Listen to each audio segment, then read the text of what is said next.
on, discussing all this towards building and preparing a more sustainable, resilient, and a smooth energy transition pathway and a decarbonization pathway for the country.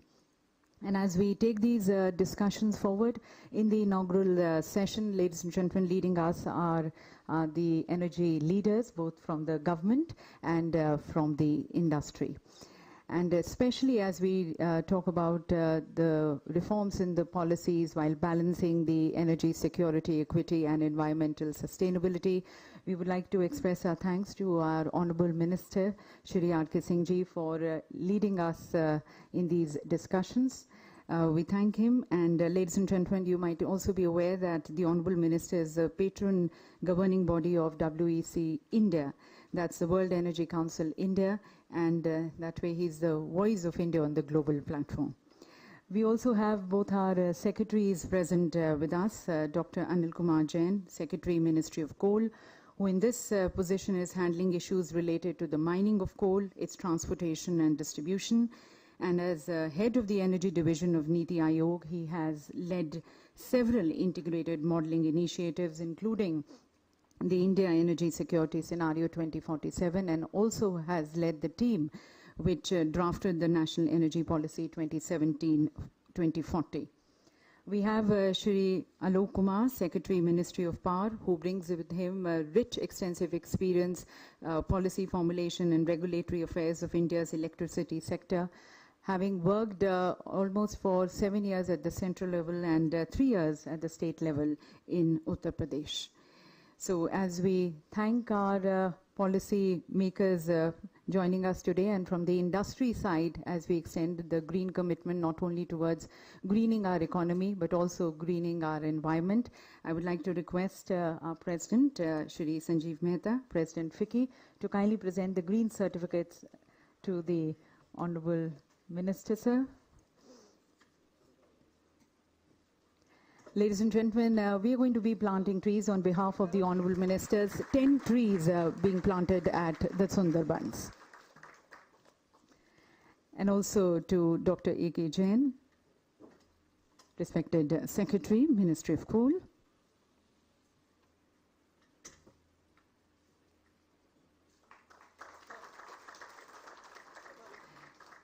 Six trees are going to be planted on behalf of respected Secretary, and to Shri Alok Kumar, Secretary, Ministry of Power.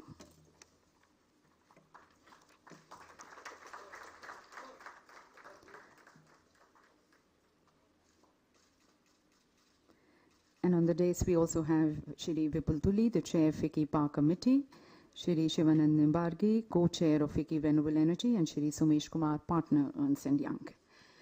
So as we open the doors to these discussions, at the very onset, I would like to request the President FICCI, Shri Sanjeev Mehta ji, to please, I invite him for his introductory remarks. Ladies and gentlemen, he's also the CEO and the Managing Director, Hindustan Unilever Limited, President of the Unilever South Asia, and member, Unilever Leadership Executive, Global Executive Board. And under his leadership and guidance, we have launched this first initiative of the India Energy Transition Summit.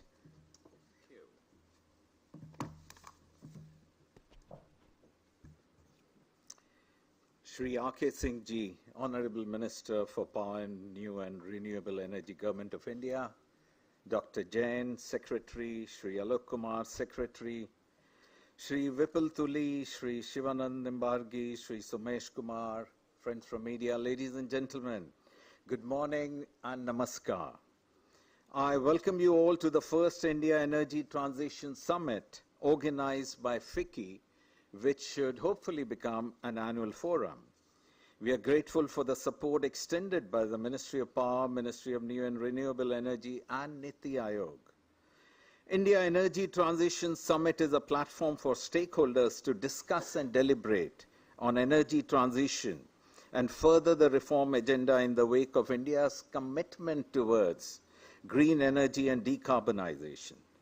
This gathering that we have today will help in setting the direction towards co-creating a vision and strategy for meeting the energy transition goals. The Honorable Prime Minister has laid out India's commitments towards climate action at COP26 summit in his Panchamrit statement as a 5-point agenda. To achieve the goals, energy transition will be the most important pillar in propelling the economy and the industry in the desired direction. We are all conscious that India achieved the landmark milestone of 100 gigawatt renewable energy capacity in August of last year, which is an indication of the initiatives and efforts in combating the climate crisis. At present, a total of 158 gigawatt of renewable energy capacity projects, including the large hydro, have been installed in the country.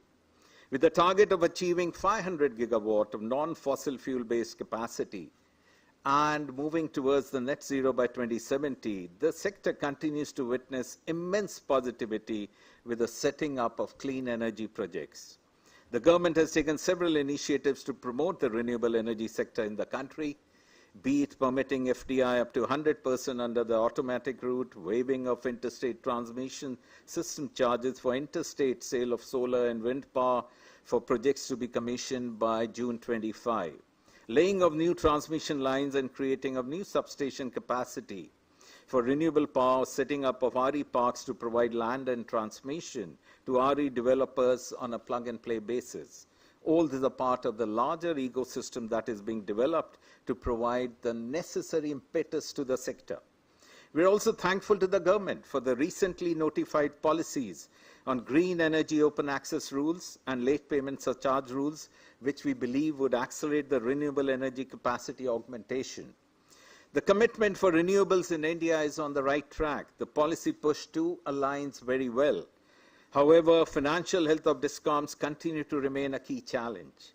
Other key concerns include delay in enactment of Electricity Amendment Bill, issues related to land acquisition, regulatory uncertainties, and need for cohesion between center and state when it comes to policies and the implementation.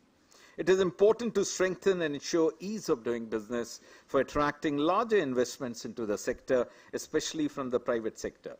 Availability of long-term finance, including deepening of the bond market and separate bank exposure limits for renewable energy projects, would certainly improve the access to debt financing, and we hope to see forward movement in these areas. With the aim to achieve India's commitment towards climate action, the government, industry, and other stakeholders have to work together towards a common vision for the growth of the sector. The overall investment required to meet the target of 500 gigawatt capacity by 2030 has been estimated in the range of 20 to 22 trillion rupees. Additional investment of 12 to 15 trillion rupees may be needed by 2030 to augment transmission network and storage capacity.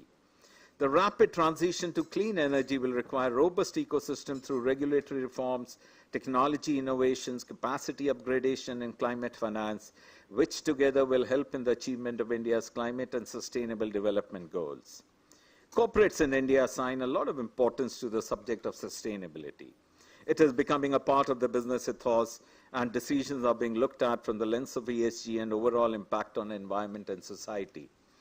As FICCI, we are absolutely clear that we are going to increasingly play a bigger role in having the corporates move towards the sustainability agenda.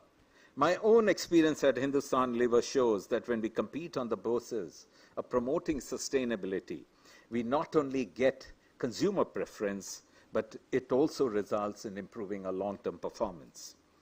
Today's summit, ladies and gentlemen, would be a stepping stone for government and industry to ideate on opportunities that India can reap and what should be done to enable our companies from the energy sector to contribute effectively to India's just transition. All the reform measures for short, medium, and long term, as well as the industry issues, are critical to be addressed, as it will enhance the ease of doing business for this sector. We look forward to highly enriching and fruitful sessions today on India's roadmap to energy transition. I once again thank the Honourable Minister, central and state governments, the secretaries for their support to FICCI's summit. Thanking the sponsors and the knowledge partner, I once again welcome all of you. Thank you.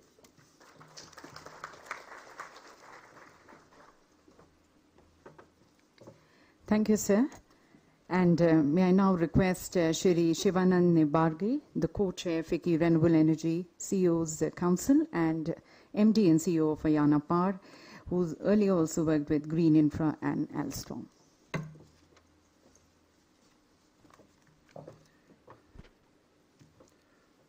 Shri R.K. Singh ji, Honorable Minister for Power and New and Renewable Energy, Alok Kumar ji, Secretary, Ministry of Power, Mr. Sanjeev Mehta, President FICCI, Mr. Jain, Secretary Coal, my colleague Vipul from the industry, who is the chair of FICCI, Power Committee, and Shri Somesh, who has been the partner from E&Y, helping the paper to be put together. Good morning, ladies and gentlemen.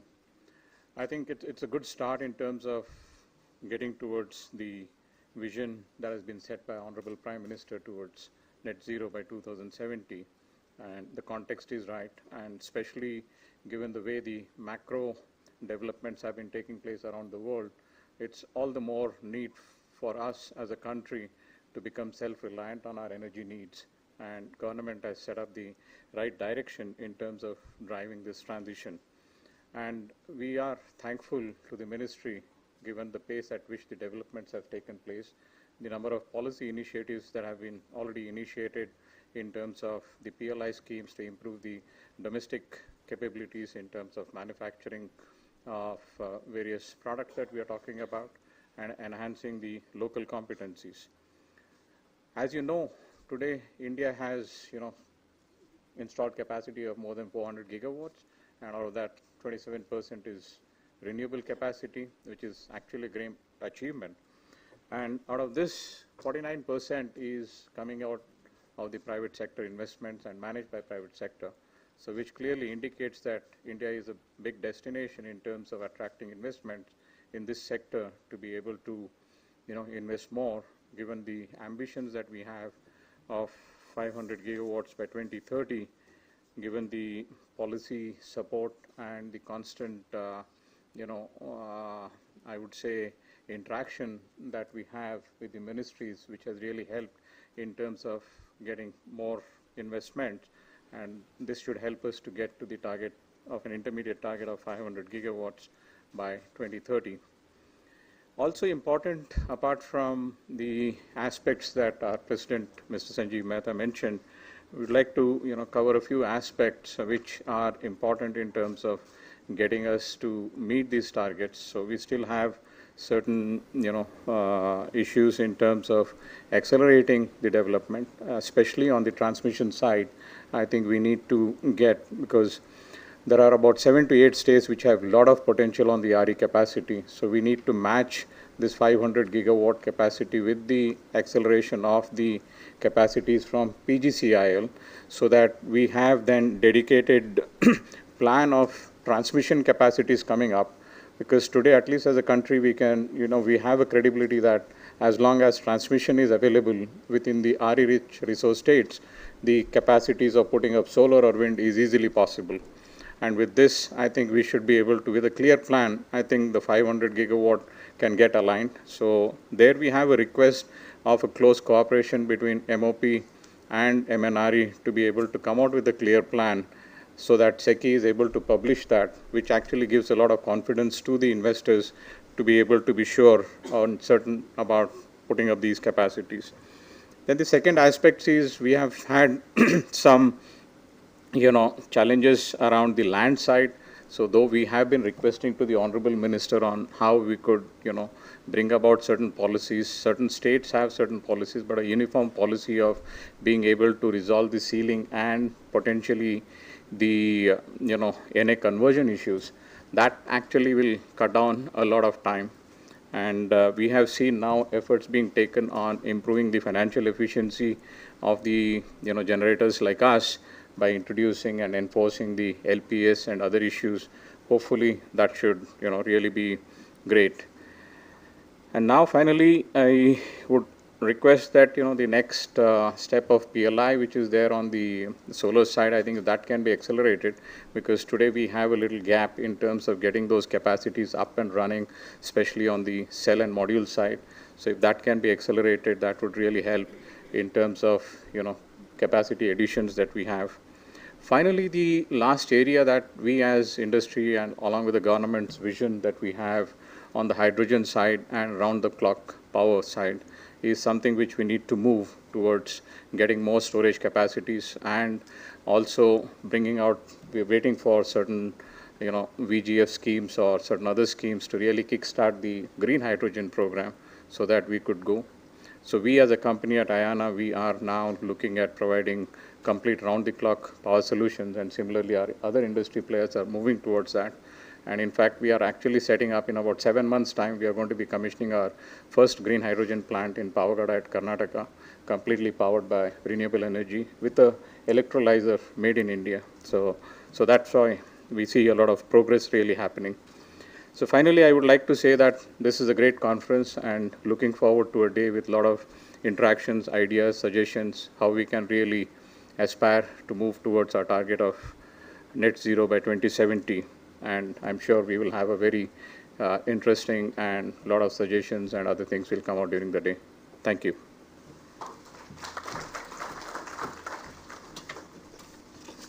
Thank you, sir, for your views and presenting the industry perspective and also suggestions.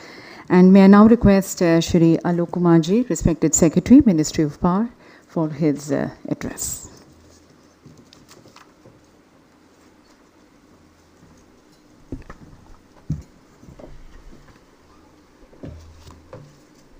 Thank you.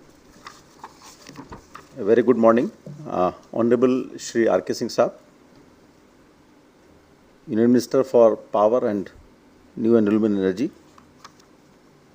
my colleague Dr. A.K. Jain, Secretary Ministry of Coal, Shri Sanjeev Mehta ji, Shri Shivanand Nimbargi ji, Mr. Vipul Tuli and Mr. Somesh Kumar, and all ladies and gentlemen. It's a great pleasure to be here in this summit, and I congratulate FICCI that they organized this very timely summit, and it's a very important policy matter, and it's a great occasion to speak here.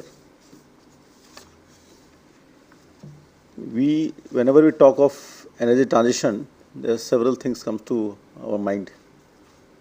Somebody talks of phasing down coal, somebody talks of 500 gigawatt and all, somebody talks of some energy conservation. As I see, the energy transition, the genesis for energy transition for India is that three key elements. First is our genuine concern as a nation to the environment. So our emissions, per capita emissions are very low. There are other countries who have polluted. But as a nation, we have a genuine concern for the environment. That is the first critical element. Second element is that we require energy transition to move away from our import dependence on energy. As a country, we can't survive. We look around Germany, we look around Sri Lanka and all. We saw that a country can't really march ahead and be the leader if you have such a huge import dependence. And it can come down only when we use our own resources which are available in the country. And third is the growth imperative. We cannot grow unless until we diversify our energy resources. We can't put everything in one basket and say that we are going. Our growth has to be de-risk. So these are three critical elements which are driving the energy transition of India in my view. We talk of several goals for energy transition. Most talked about goal is 500 gigawatt by 2030. That's indeed a very important goal, but to put in the correct perspective, there are two set of goals which you have to see whenever you talk of energy transition. On the first NDCs we declared at Paris Agreement, whatever NDCs we declared for 40% of the installed capacity of electricity from non-fossil and a reduction of around 33% of our emission intensity as compared to 2005 by 2030. These goals now have been, say, a higher ambition in COP26. So a long-term broad goal is 2070 neutrality, but what is more doable in near future and what drives us today is this goal of 500 gigawatt turned to be, say, so much of the installed capacity to come from non-fossil fuel for electricity. And second goal, which is not so talked about, I personally feel is equally important, is the further reduction of 1 billion tons of carbon dioxide by 2030. Say, you can't have a transition just by talking of supply side. You have to talk of also your consumption side, demand side. And that is a message which India is giving to the whole global community about the life, which our Honorable Prime Minister has spoken, the lifestyle for environment. And that is the thing which we are telling others countries also, that you can't talk of energy transition if you keep on consuming 10 times of what we are consuming. So we should also talk equally about the 1 billion ton as we talk of 500 gigawatt. And India has done, I believe, exceedingly well in both the integration of renewable energy. Our achievements are there before the world, and we are very proud of it. India has also been able to reduce its emission intensity. We are closing to around now 27-28%. Whatever we are to achieve 33% by 2030, now we are already closing in. And it has been a great journey by maybe it's LED bulbs, the street lights, the PAT program, our building codes. So you can have. So India has done extremely well, and we have to move in that direction. And both the ministries which are being led by our very able and visionary minister are both ministry in New and Renewable Energy and Power Ministry. Power Ministry is not only responsible for the grid and supply, it is also responsible for energy conservation. So that is the equally important thing which we should talk about when we talk on the summit. Talking of what Power Ministry has done and what it plans to do, in my perspective, such a large penetration of renewable energy, especially intermittent, the wind and solar, would not have been possible without the expansion of grid. We should be proud of, and we should continue to work in that direction. Say, we are very, very proud, and it's really an achievement that there has been such a sharp reduction of the solar power tariff in India, which is now is a story, is a global success story. But as I understand, it has been possible because India has been able to scale up the solar program.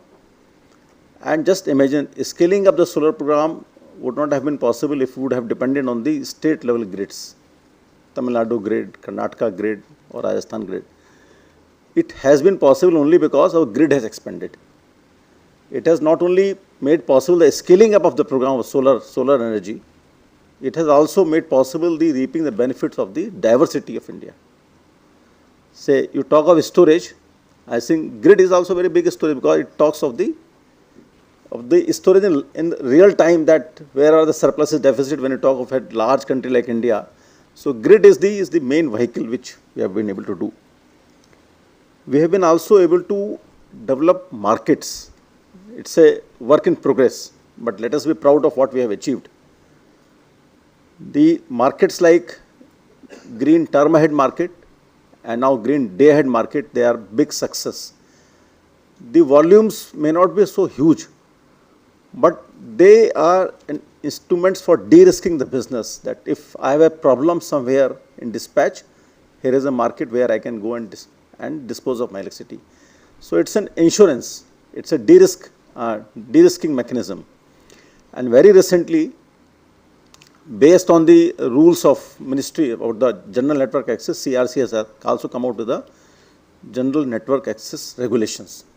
So these milestones, they stand out in India's journey on its energy transition, and those are, in my view, are the 2-3 very key developments: the grid, the market products, and the general network access.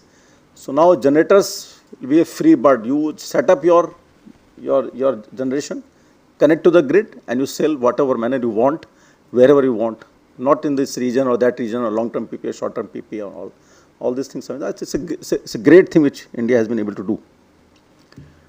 Now, what are the key areas in which we are working to take forward our journey for energy transition? So I have 5 key areas to talk about. One is the grid expansion, which has been pointed out by my predecessor, the speakers before me also. Grid expansion will continue to be the main areas of work for Power Ministry, for the country as a whole, if you want to have this 500 gigawatt goal to be achieved. There will be challenges by some judicial intervention or some otherwise, some other business models, but we need to work continuously so that we move ahead, we remain ahead of the generation. That is the guidance given by Honorable Minister, that in no case transmission should come as a barrier. So that is the key area for Ministry of Power on which we are working. Second important area is the ability to absorb the intermittent power. You can't have 280 gigawatt of solar or 100 gigawatt of wind without the ability in a power system to absorb that power. So there are two key steps. The first low-hanging fruit is the flexible operation of coal-based power plants. People who talk about phase down or phase out of coal, they don't know that coal is the one which will carry the burden of absorbing the intermittent power. And coal is going to be backbone, mainstay of our energy supply in the next 20 years or so. Coal share in the energy generated will come down, but coal as a whole will remain the backbone because it is our fuel, our domestic fuel, our indigenous fuel, it's an affordable fuel. And by flexing the thermal power plants, you can avoid for some time expensive storage. We have to work for storage, but first low-hanging fruit is the flexible operation of thermal power plants. NTPC is operating at 55%. They can do up to 40%. States are doing at 70%. They have to come down to 55%, then 40%. So that slice is a thing which can absorb. And one more thing is that that space can also be used for bundling the RE power along with coal power, which is the fastest and most doable business model in India for absorbing large amount of RE power. The ministry is working on both, making the power plants, coal power plants to operate in a flexible manner, and also the bundling of the renewable power under the same PPAs, which the beneficiary will not come to know that he will be paying the same amount which he is paying in the coal-based PPA. But we can bundle the power, and then you can absorb large amount of power very quickly. The third important area is we have to add adequate capacity to meet demand. We cannot take a blame on energy transition for not meeting the demand. So let us not relax on capacity addition. Say if energy transition has to succeed, there has to be political consensus, and India's growth imperatives have to be met. So we are working on resource adequacy guidelines at national level and at state level.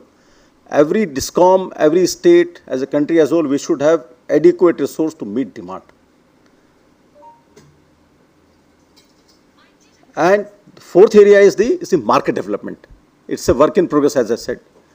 So what we have done is good, but it's not enough. We are moving for this market-based economic dispatch, because whenever we talk to DISCOMs, they say we are burdened with the fixed charges. But MBED is the one where you dispose of your power in the market, and you only settle the balance, either plus or minus. Same thing Ministry of Power has been advocating, that gradually the renewable energy contracts also have to move to contract for difference format. We had a presentation recently last week from Tamil Nadu and from Madhya Pradesh. They say, you compel me to take power 25 years PPA and bear the charges is impossible for me. You bring out some format so that I don't have a burden. So again, the grid will be the main vehicle when you can settle the surpluses and your deficit in the real time, and any DISCOM is not burdened. So my conviction is that India should very quickly move to contract for difference and a PPAs of shorter duration even for renewable energy. This 25-year PPA is no go. You talk to any DISCOM, they say offshore wind will come, will it be cheaper after 10 years? Why should I enter into this PPA for normal wind for 25 years? We must move to a PPA of 12 to 15 years, and we must move to contract for difference, because then you settle the thing in the market. Everybody is happy. Consumer is, procurer is happy, seller is happy, and you settle the differences. That is the one which I see is a must market reform for the 500 gigawatt. Some capacity will also go in the open access markets. This green open access rules are there with you now. Now we are working for its very fast implementation.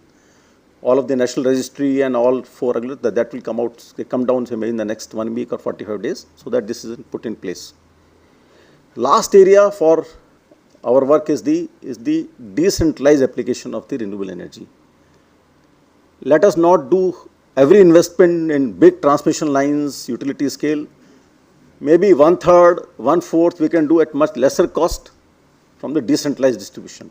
Kusum is the one program which we are pushing. Rooftop is one which you need to always work for it, because going by the computations, the decentralized application, the cost is much less, the burden on the grid is much less, and you ensure participation of each citizen into energy transition, not the big generators or big discoms. So we must work more and more and more in the decentralized application of renewable energy. Those are 5 key areas. If you can discuss in summit, that is my perspective. And I will look forward for any recommendation and suggestions. Thank you very much. Thank you.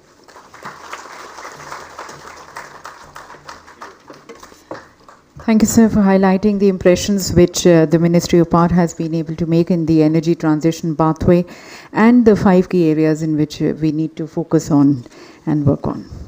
May I now request our respected Secretary Coal, Dr. A.K. Jain, for his address.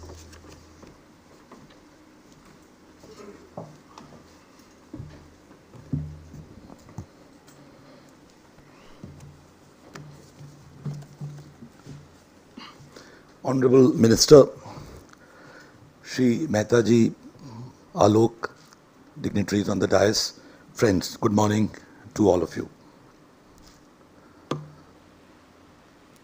We must have noticed that post-Glasgow summit, there is suddenly a realization and acceptance that energy transition is something we'll have to cope with, we'll have to be party to it, and maybe draw advantages out of it.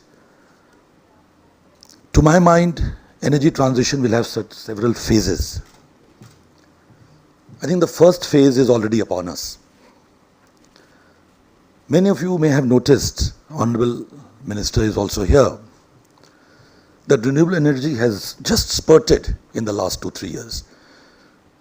I was noticing that in 2 years between financial year 21 and this is 23 coming along, the growth in renewable energy has been to the tune of 50% in 2 years.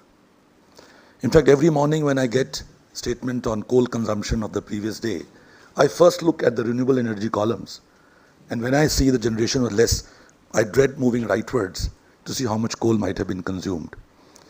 So at this healthy trend, you can imagine that if you include hydro with renewable energy and other clean sources, we are almost displacing 6 lakh tons to 7 lakh tons of coal every day. If that, the total coal being consumed is of the order of 22 lakh tons or so, so this is 22 plus 6 which we are saving on. So I believe that the first phase of energy transition is already upon us. Now let's move on. We have spoken of renewable energy, which basically addresses the electricity part of the energy spectrum. In the final energy, which is consumed by consumers of all kinds, only 17% of that energy is in the shape of electricity. So when you talk of energy transition, we are right now addressing 17% in a big way. We are addressing the balance 83 also in a substantive way. Alok spoke about multiple initiatives, particularly in the area of energy conservation, energy demand. But this 83% is something which we should now focus upon. And that is where coal will be facing headwinds, and rightly so. We are happy that if coal gives way to cleaner and sustainable sources of energy. It is in that 83% that liquid fuels matter, how you heat and cool your homes matter, the manufacturing processes, how you manufacture aluminium, how you manufacture steel, all of that come into the play. And there the government's ethanol program, the government's electric mobility program, and all kinds of other energy efficiencies so that we reduce the demand, what you call hard to abate sectors, all of them come into play. So that is another area which our country is looking at. And having tapped the renewable energy part of the green energy agenda, of the energy transition agenda, I think now we need to proceed very, very fast and quick on the opportunities and challenges which the other spectrum of the energy hold for the energy transition. Now, what are the opportunities in that? I'm very happy to note that within the overall perspective of the opportunities which the energy transition agenda brings, 4-5 areas we are doing very well in. Mr. Mehta spoke about the manufacturing support which the government is giving to solar manufacture. We also heard the other gentleman speak about the PLI programs. So solar manufacturing, we could have never imagined a couple of years back that India would think of making its own polysilicon. Now we have one successful tranche has already been run, the second one is on the way. So solar manufacturing, wind turbines, we have been strong for many years, we are exporters. Solar program itself is something you're already aware of. Large steel makers are now moving to green processes. I was speaking to the ArcelorMittal people, and they tell me that they are not going to be putting up any thermal plant for their steel plants. They are going entirely to the green agenda process. And also on the aluminium, the new aluminium smelters and refineries, they are going to be based on green agenda, and that is something which we really are proud of. Similarly, the hydrogen economy, the EV transition, I think in the next 2-3 years, there will be a complete phase out of the IC engine in the two-wheeler segment, and in the four-wheeler also we are moving so well. Now, what is the flip side? The energy transition does bring challenges, it brings opportunities. On the flip side, as we all know, that coal-producing regions, coal-producing countries, coal-consuming, and the entire ecosystem. Now, let us say today, the railways, almost 80% of the rail rakes are devoted to coal. So in future, what is going to happen to the freight that they get, and what is going to happen to the subsidy which the freight segment gives to the passenger segment in the railways? I sometimes very often speak in a joke that it is the coal sector which is running the Bombay Suburban. So when you talk of the flip side of the energy transition, it will probably mean the restructuring of the entire economy. So energy transition, especially for countries like ours, where almost 85% of the total energy consumed comes from the fossil fuel side, it is going to call for a complete reorganization of public finances, the subsidy programs, what will be the price of energy you give to the ordinary man, price of electricity, the regulatory setup, the infrastructure, and the states which are totally dependent on the coal revenues for their public finances. So on the flip side, we are working on that. CIL is diversifying. They're getting into coal gasification. They're looking at aluminium. They're looking at non-coal businesses. NTPC, as you know, will in the next few years be known to be less of a thermal company and more of a green company. Coal-bearing states have also become conscious. I noticed that in Jharkhand, Odisha, etc., there is a consciousness that coal may not go very far ahead. And concepts like just transition, people-centric energy transition are getting discussed more and more in conferences like these. So within this, as Alok said, that India has to be conscious of its short-term and medium-term energy needs. This country needs to grow at a very rapid rate, and coal still has got a lot of oomph in it, and we cannot write off coal very quickly. But the writing is clear on the wall, and that is what these conferences help us to bring. Finally, sitting in FICCI, with the industry here, what role do you have to play? I'm very happy that this the renewable energy agenda is almost entirely being run on the shoulders of the private sector.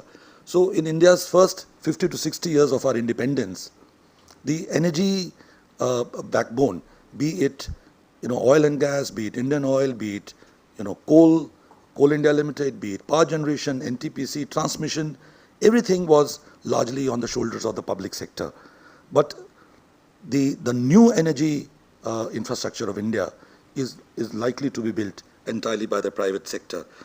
So your role in ushering in green economy, green energy, green manufacturing will take us forward in energy transition. And we look at the industry, which side the wind is blowing is the industry which tells us. So suddenly there are very few, in fact negligible coal-based power plants setting up.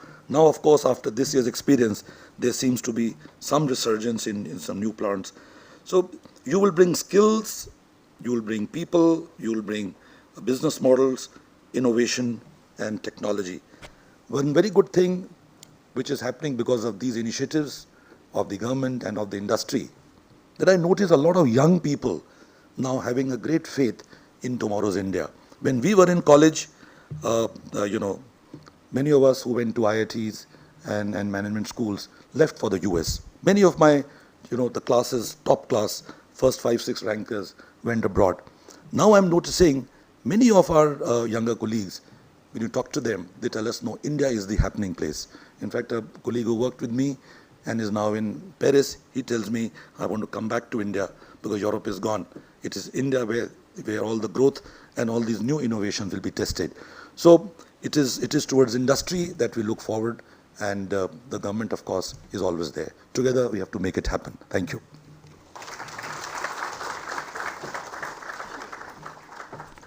Thank you, sir, for sharing the very responsible and conscious approach your ministry is adopting to be part of the energy transition pathway for the country, and also guiding the industry here. And ladies and gentlemen, our knowledge partners, Ernst & Young, have done a very thorough analysis. So I would like to first request Shri Sumesh Kumar, partner Ernst & Young, to please share with us the observations and the work done, and then we'll have the release of the report.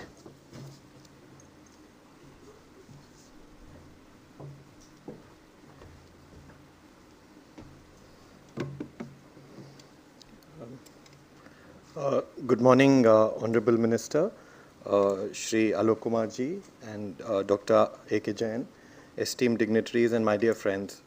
So as has been said, India has been adding significant renewable capacities in the last couple of years.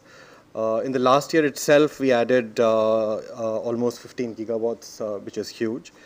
What is contributing to this? So basically, all the policy enablers are in place, which enable ease of doing business, which enable self-reliance and competitiveness. So this is a huge enabling framework or ecosystem for energy transition. And in this context, on behalf of Ernst & Young, I'm privileged and honored to have done a report for this important conference. So that report will be released just now. In this report, we have looked at different facets of energy transition. As Alok sir identified, we have tried to look at all the 5 aspects which he outlined in different forms and shapes which enable energy transition. In this report, we have also looked at some 650 shovel-ready projects which are almost ready for investments, but are at different stages of evolution. So what is holding them back, and what are the inferences that we draw from those observations? So based on that, what are the kind of recommendations that we can give? We have also examined the socio-economic impacts of these projects and of energy transition. For instance, if 100 gigawatts of capacity has to come up, what is the impact on employment? Possibly another 8 lakh jobs can be added in the system because of that. Some of the recommendations that we feel, and some of them have been already outlined before, is that states need some better level of planning, particularly in terms of their least cost generation and also their grid reliability and viability. I applaud Honorable Minister to actually have suggested to states to set up a high-level steering committee for monitoring energy transition, which is a very, very novel step. It can really usher in and push energy transition in each state in a big way. We've also noted that, various components and raw materials need to be tied up. It's a huge requirement for energy transition. Even financing needs to be tied up more competitively. There should be simplification. There should be simplification of certain procedures, etc., and also better coordination between center and state. So there are many more recommendations in the report, and I will just stop at that. And I will urge you to go through the report once it's released. Thank you so much, and thank you so much, sir.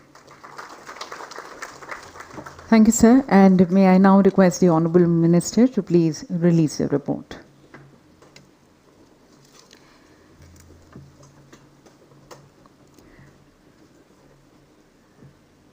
This, ladies and gentlemen, is a very comprehensive report that highlights the various initiatives which are required to create a more robust ecosystem to enable the energy transition.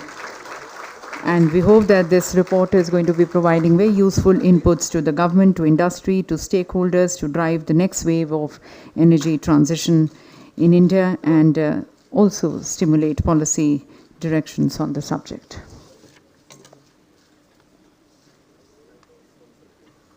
Thank you, Honourable Minister, sir. And now I request our Honourable Minister, Shri R.K. Singh Ji, for his inaugural address.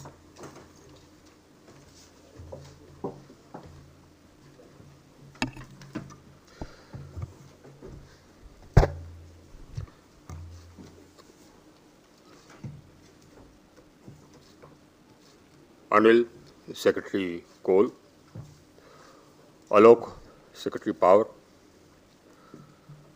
Shri Sanjeev Mehta, the President of FICCI, Shri Shivanand Nimbargi, the Co-Chair of FICCI Renewable Energy CEO's Council, Mr. Vipul Tuli, the Chair of the FICCI Power Committee and the CEO South Asia, SEMCorp, Mr. Sumesh Kumar, Partner Ernst & Young, ladies and gentlemen. First of all, let me thank FICCI for organizing this. I believe that these interactions are absolutely necessary between the government and the stakeholders. This enable an exchange of ideas. We understand where you are coming from, you understand where I am coming from. I begin to understand what you need. You begin to understand what my perspective is, what our perspective is. Now let's begin with the perspective from where I am. One or two things we must be very clear about. And this is something which I make clear to all my interlocutors whenever they interact with me, all my interlocutors from other countries. One, of course, is that energy for growth is something which is non-negotiable. So we shall not compromise on that. That's my beginning statement to all my interlocutors when they come. And that's where I begin. The second thing which I say is that, given that, the fact is that our per capita emissions are 1/3 of the world average, your per capita emissions are 3 times, 5 times the world average. The fact also is that I have the fastest growing renewable energy capacity in the world and the fastest rate of transition in the world, even though my per capita emissions are 1/3 of the world average. We are the only country and the only major economy which has achieved one of its NDCs. In fact, if you measure it, we have achieved 2 of our NDCs. And we achieved it a good 8 years and 9 years in advance. One NDC was, which we pledged in COP21, was that by 2030, 40% of our capacity will come from renewables, from non-fossils, and we achieved that in November 21. The second NDC was that we will bring down the emissions intensity for our economy by 33% by 2030. When we last measured it in 18, we had already brought it down by 28%, and by now I think we would have crossed 30%. So that's why we upped our ambitions in the COP26 to 500 gigawatts, which amounts to almost 63%, 63.33% of our established capacity, which we envisage by 2030. And our emissions intensity, we have upped our ambition to reducing it by 45% by 2030. So, and we shall achieve it. So, our energy transition, the pace of energy transition has been good. Our established capacity, non-fossil fuel established capacity today would be in the region of about 167 gigawatts. If you add 6,700 megawatts of nuclear, minus that it would be about 160, 161 gigawatts. So that's a fairly rapid pace of capacity addition. This has been a struggle. It's not been very easy. One struggle, of course, was to change the mindset of the people. That was one struggle. The mindset in the transmission planning system, for example. I mean, generally, where people came from when I joined, and I had to write long notes in my, in my long hand on pen, just to explain this, that basically, the transmission has to precede generation. And even now, I don't know whether I have fully succeeded in changing that mindset.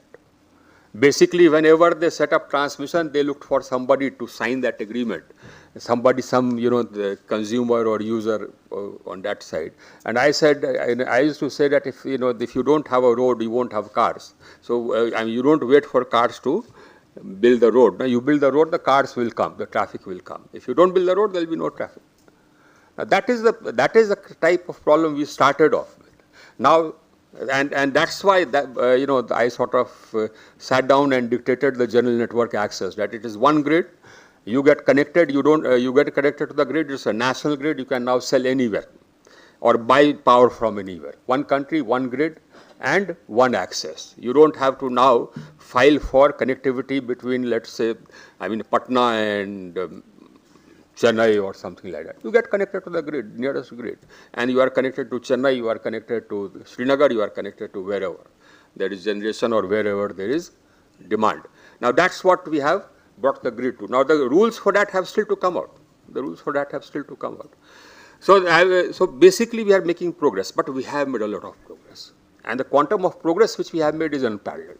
In the whole power sector, transitioning, from deficit to surplus. Now we are no longer surplus, incidentally, insofar as our energy generation is concerned. Our capacity is surplus in the sense that I have an established capacity of 400 gigawatts. And my maximum demand till date is only 215 gigawatts. So that capacity is surplus. But insofar as energy terms are concerned, I am, neck to neck. Now, in a sense, I find that good news. Why? Because I coped with a market which was actually a buyer's market for almost about, 3 years, 4 years. It's only this year that that market has transformed into a seller's market. So I had a problem. Whenever I used to set up capacity, renewable energy capacity, selling it was a problem. Asking the states to buy it was a problem. Now that problem is not there anymore. That's why I welcome this increase in demand. This increase in demand has brought problems. And as a country, we have to solve those problems. Because as I said, availability of electricity is non-negotiable. So the problems which we have to solve is that we have to be able to bring our coal mines into production much faster. The capacity is there, but as our capacity utilization, plant load factor is just about 50%. So the capacity is there. It's just that we need more coal and we need to be able to get through the hurdles to extract the coal from the mine. But it takes 3 or 3.5 years for a mine to start. It takes almost a year to get environmental clearance. Now all these are hurdles which we have put in place ourselves to trip us up. That doesn't make sense. And then the environment clearance is not for coal mining of a particular mine. The environmental clearance is for mining up to a particular quantity. What is this nonsense? You've said that it's okay for the environment for that coal mine to operate. Why do you set a limit? And every time you cross that limit, you have to go and approach Environment Ministry. These are rules which, the learned people have put together.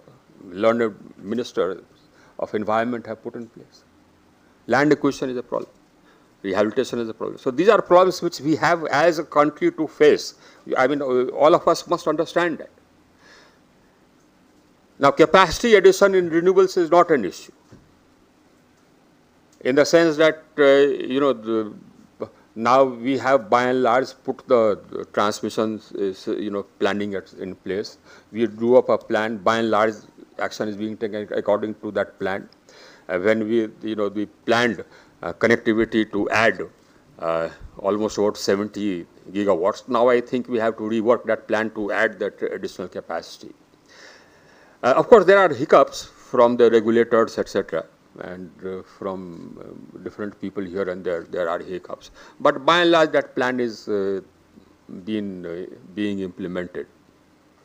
We are going to increase that plan further so as to access more areas. Another hurdle has come up, and that hurdle, of course, is the GIB hurdle. Now, you have a group of about 139 birds, and some NGOs have gone and moved the court, and the court has declared areas, the area as big as Punjab and Haryana combined as a no-go area. In fact, slightly more than Punjab, Haryana and Haryana combined as a no-go area. You can't construct overhead transmission lines in those areas.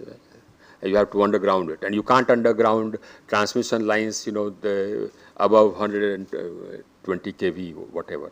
Otherwise, because there are too many joints, it is a safety hazard. Now, trying to get that across to the NGOs and the courts is again a problem. This is our country, and this is what we have made of it. This is what we have made of it. But so those hurdles are there, but by and large, the capacity addition in renewables will continue. Now, for the planning of the transmission, I propose to now follow a different, another model. Right now, for planning, we were consulting the Ministry of New and Renewable Energy, the Solar Energy Corporation, etc., etc. They used to tell us as to which are the potential areas. Now, the next planning committee, which I propose to form, will have people from the industry as well. So, because you people mark out areas where you are going to set up capacity, you know that bids will come. The bids will keep coming. Let me tell you that. The bids will keep coming. The size of the bids will be varying between 1200 to about 1200 megawatts to about 2000 megawatts. That will be the size of the bids. And the bids will keep coming in solar, they'll keep coming in wind, they'll keep coming in solar wind hybrid. So be prepared for the bids. Incidentally, we have emerged as the most attractive destination for investment in renewables. Incidentally, I must also tell you that we have, number one, somebody had tried to fiddle with the PPAs. That has been squashed by the court and very sort of definitely quashed. I have circulated that to all the states, so no other state will now try to fiddle with the PPAs. The good news again is that the demand is increasing. And because the demand is increasing, whatever capacity we set up together, you and me, that capacity will be sold. So these are good news. Another good news is that we have put in place a system whereby the payment mechanism has just become more secure. Initially, I put in place, I made a letter of credit mandatory, so I thought that I had solved the problem. But I didn't count on the generators not invoking the LC. You can give somebody a gun, but if he refuses to shoot it, you can't help it. But whatever, now I have solved that as well. And I have solved it in an even-handed manner, in the sense that I have said that the DISCOMs, if they agree to pay on time and whatever their legacy dues are, if they convert that into installments, then for the period they are paying the installments, if the installments are paid on time, the late payment surcharge will get pended. If they miss an installment, then it will restart again. So that gives a huge benefit to the DISCOMs. And another thing which I have said, so on the one hand I have said this, on the other hand I have said that if you don't pay and if you default by 45 days, your current dues, or if you miss on an installment, then your access will get cut. Now I don't rely on the generators, on you people, invoking the LC. I have come to understand that you won't invoke the LC. So now I am reducing the access. That's what I have provided for. So the first, the short-term access will go, and then the long-term and medium-term access will start coming down by 10% every month. so that they will not be able to access energy from anywhere else. If they don't pay you, they can't buy energy from anywhere else. Now this will work. This will work because we are not leaving any option to anybody. So the payment problem I have taken care of. The demand problem, has already been taken care of. Actually, we took care of the demand problem when we added 28.6 million consumers in 18 months. It is that which is getting reflected, of course, apart from the fact that our economy is growing at 8%. So the demand, and again, as I keep telling my colleagues in the ministry, that this is not going to go away. The demand will remain at this level and will grow from this level. This is now the new baseline. It's not going to, it's not going back to 160 gigawatts. The new baseline is 205 gigawatts. And it will go up from there and won't come down from 205 gigawatts. So that demand is there. The mix we shall change. We shall start adding storage. We already have one of the biggest bids for storage out. We shall finalize that. Incidentally, now that is another story which about energy transition. And that is that you can't have complete decarbonization of energy until and unless you have storage, and until and unless storage becomes cheap. So that's why the government came out with a PLI for storage, and that's why we are introducing storage, so as to bring the price down. Now all these countries, all these developed countries have been talking about climate change and about the need to reduce emissions, etc. But they have done nothing. They have done zero. Their per capita emissions remain 3 times and 5 to 5 times the world average. And they, if they were actually sincere about doing something, they would have invested in storage and brought the price of storage down. They did not do that. And the bids which we have for storage are some of the largest bids in the world. If you don't add capacity, the prices won't come down. They didn't do that. And, they come and talk to us about climate change. They didn't take any step whatsoever to reduce the price of storage. But that is something which we have taken upon ourselves. We shall do so. We shall do so because we are serious about the environment. We just don't pay lip service. We have a serious commitment to environment. That's our government, led by the Prime Minister Modi. He bought solar when it was 15 rupees, when he was the Chief Minister. So that's the commitment of the government. So therefore, we shall bring down the price of storage, therefore we shall add storage, and by and large our future bids will gradually transform to round-the-clock energy. That will initially sort of require VGF. I don't know whether I'll be able to get the money for the VGF, but I'll try and structure it in such a way that the price remains down. Incidentally, you will have noticed that we've come out with a number of provisions in order to make sure that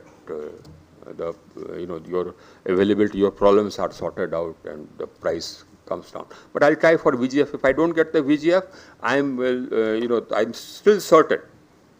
I am still certain that we shall be able to sell renewable energy with storage at around 6 rupees 50 paise, 7 rupees. And I believe that there will be a demand for even power, for round-the-clock renewable energy, even at that rate. There is one more thing which I want of you. You would have noticed a set of rules which we have issued, making open access free, above 100 kilowatts. Now that's for you. That is because I expect of you, all of you, to announce dates for going green. Now you can set up your own capacity instead of relying on power at 7 rupees, 8 rupees which you buy from the DISCOM. You can set up your own capacity in Rajasthan, Gujarat, wherever. We'll give you free transmission and open access. And you can replace your thermal captive with a green captive. And we've also provided for 1 month of banking.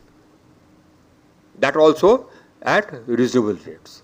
We've also said that as far as open access is concerned, it cannot be impeded by artificial barriers which the states or the DISCOMs used to put or the regulators used to put. Where the artificial barriers being add additional surcharge, increase the rate of surcharge also, we've limited that. So I think the FICCI will be well advised to get copies, and we should send copies to FICCI, CIA, etc. so that they can distribute these rules to the industry. And I expect the industry, all the major industry above a certain turnover.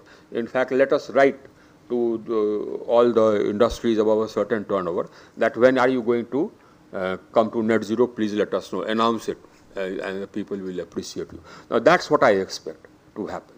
Now, what the other thing which I expect to happen is again something for which we have laid the groundwork.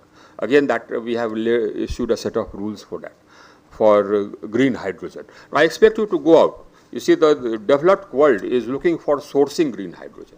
I want our entrepreneurs to go and say that, okay, we'll be able to supply you green hydrogen at a price which is less than the price which you will get from anywhere else. Please do that. The market is now open. They are looking for sources, Japan, Germany, all the European countries. They are looking for sourcing green hydrogen and green ammonia. Don't get behind in the race. We've already provided a set of rules which will facilitate you to do that. Again, FICCI can get hold of that and circulate it to all its members. We'll send that also for facilitating green hydrogen. And again, we are also going to come out with a further set of sweeteners for making green hydrogen in India. We've already provided a free open access for electricity on green hydrogen. We've already provided for banking for using renewable energy for green hydrogen. So we have already made the price of energy for making green hydrogen cheaper.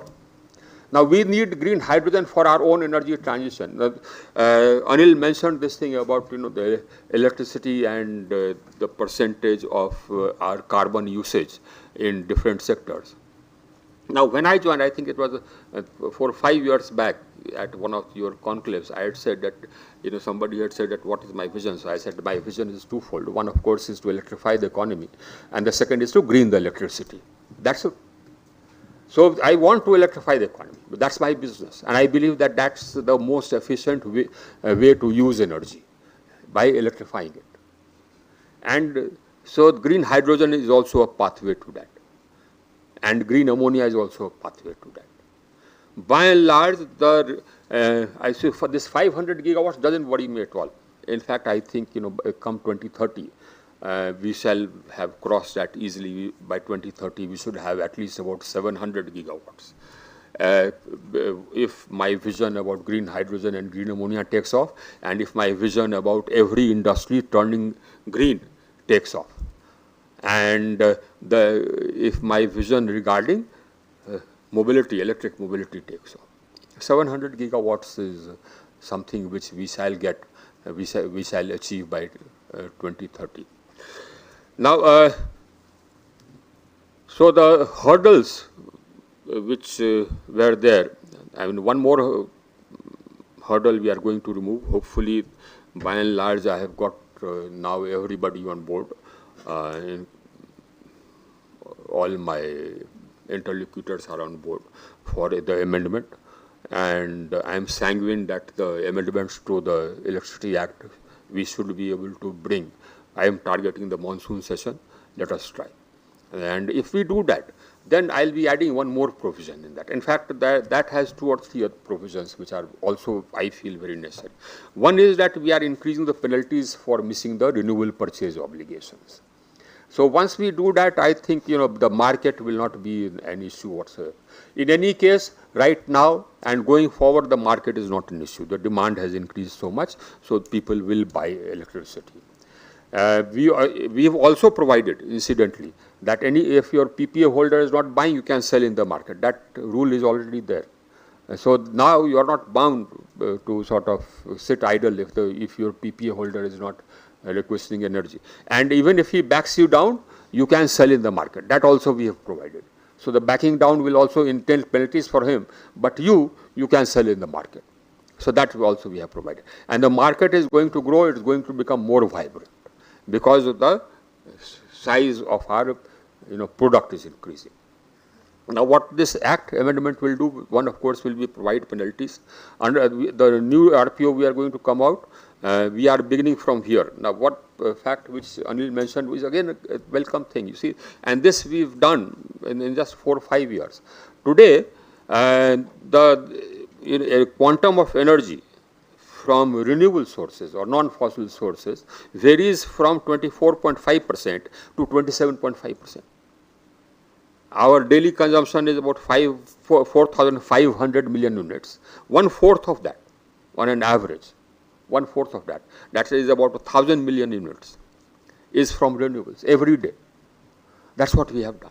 And that's what has actually, sort of kept us alive in this period. And this is going to grow. This is going to grow. Now, we've also started a huge push on hydro. We are going to, again, we've almost finalized agreements with Arunachal to start about 30,000 megawatts of hydro there. 30,000 megawatts of hydro. Similarly, we've also started about 5 projects in Jammu and Kashmir. So, and hydro is again something which is necessary for balancing the renewables. Our energy transition, as I said, our energy transition, we are leading, we shall continue leading. And it is something which we believe in, because we believe in the environment, even though, as I said, we are responsible for occupying, right now, if you talk about a global increase in temperature of 1.5 degrees, limited to 1.5 degrees, 85% of the space has already been occupied by the developed world, leaving just 15% for us, the developing world. We've occupied only 3%. That's it. So despite all that, it's our commitment to the environment that is making us do these things. And we sincerely believe that energy from renewables will be cheaper. Of course, it is cleaner than energy from fossil fuels. It is not cheaper now if you add storage. It is not cheaper now if you add storage. And if you add the cost of flexibilization, again, probably it will just be about equal to the cost of my coal-fired power plants. But this is a price which which we shall pay, which we are paying, and that again comes from our commitment to the environment. Any problems which you have, we are there to take, to sort it out. What I want from you is to be ready. The bids will keep coming. I want you to come and compete. If there is any problem, please do let us know. I am having a separate RPO now for wind, so those who are in wind industry need not worry. I know that now, yes, wind will be slightly more expensive than solar, so I'll have a separate RPO for wind, for which will not be fungible. That means if that RPO is X, you cannot substitute wind for, solar for wind. That X will have to be met from wind. So wind will also grow, solar of course is growing, and hybrid will also grow, and renewable with storage is again an ambition. If I can get VGF, that ambition will be realized. If I don't get VGF, even then I'll work out ways and means of realizing that ambition of having a green energy. We've already provided for bundling. All renewable energy generators have to bundle, including the private sector and the NTPC and the state GenCos. We have set a target. That target I thought, and I still think, is very modest, just about 25,000 megawatts. I'm going to increase it. I'm going to double it. So the target for bundling will increase from 25,000 megawatts to about 30,000 megawatts. So you will have many more bids there. Now what that will do is it will bring down the price of energy for the consumer under the same PPA. That is what it will do. And what it will do for me, of course, is that it will also reduce the pressure on coal. Now that is again something which is very good news. I have the capacity, but the coal capacity expansion is an issue which we have to look at as a country. And I believe, I believe that the step which our government took should have been taken a long time back, and that was to open up the coal sector. But we need to open it up more. We need more mining companies. And I have no hesitation about saying this to my interlocutors from Europe or whatever. I said that, look, my per capita emissions are 1/6 or 1/9 of yours. What are you talking about? And I need to grow, I shall grow. If I need I'll need a base load. You can't have a power system without a base load. Now the base load can either be coal or it can be nuclear. I don't have nuclear, I just have about 6,700 megawatts and another about 15,000 megawatts under construction. You look at France, about 50% of its capacity is nuclear. You look at United States, 30% of its capacity is nuclear. So when they talk about energy transition, they have the problem sorted out because they have nuclear and they can add more nuclear. Germany has a problem because Germany, there is a local opposition against nuclear. So they are dependent on gas. And when they start talking to me about coal, I said that let's talk about all fossil fuels. I burn coal because I have coal, you burn gas. And both emit carbon dioxide, so they don't talk to me now about coal. But when other interlocutors go, they sometimes mention coal. And when I look at the excerpts of the discussions and I sort of question in my mind as to why this gentleman who was our interlocutor did not say that don't talk about coal, let's talk about fossil fuels. And you talk about fossil fuels, they'll shut up. Whether it is the United States, which burns shale oil, you burn it, you get carbon dioxide. Or, the European countries, they burn gas. You burn that, it's carbon dioxide. So, you burn diesel, you will get carbon dioxide. So, basically, let's talk about fossil and non-fossil. And, if you're talking about phasing out fossil fuels, tell me when you will phase out fossil fuels. My problem, of course, is that, that huge expansion of nuclear capacity is a bit of a problem. When we are constructing, and that problem is only because, of certain people. I don't know who, I'll tell you what. When I was Home Secretary, this Kudam was being set up. Then the NGOs started agitating. And then I asked the agencies to find out as to where, these NGOs were being financed from. That investigation started and the agitation stopped. There you go. There you are. And that's our country. I went a couple of days back, I went to Subansiri, 2,000 megawatts. It was languishing for almost 9 years because some NGO had gone and filed a case. 9 years, can you believe it? And our evidence is that wherever we have set up hydro plants, the environment has improved. It has not deteriorated. The flood, problem has reduced. It has not increased. Every developed country has exploited 70, 80, 90% of its hydro potential. We are the only ones which are languishing at just about 10, 15%. And when we start, exploiting our hydro potential, which is totally green, which helps the environment because you take, aerial snapshot of the areas, catchment areas of any dam, and you will find it to be greener now than it was before the dam was constructed. The water table has gone up. Drinking water problems are sorted out. The flood problem is gone. The Haridwar was saved just because of the Tehri Dam. Otherwise, you would have had Haridwar wiped off the map. And you had these NGOs agitating against this hydropower plant. So this is us. Hopefully, good sense will prevail. And hopefully, people who want to, trip us up in our progress, they'll understand that we refuse to get tripped. We shall develop. We shall develop in a clean way. Because not because you are lecturing us, but because we believe in the environment. But we shall develop and we shall grow. Now, that is a message which they must get. And that's our message to all of them. Thank you. I look forward to working together. Thank you.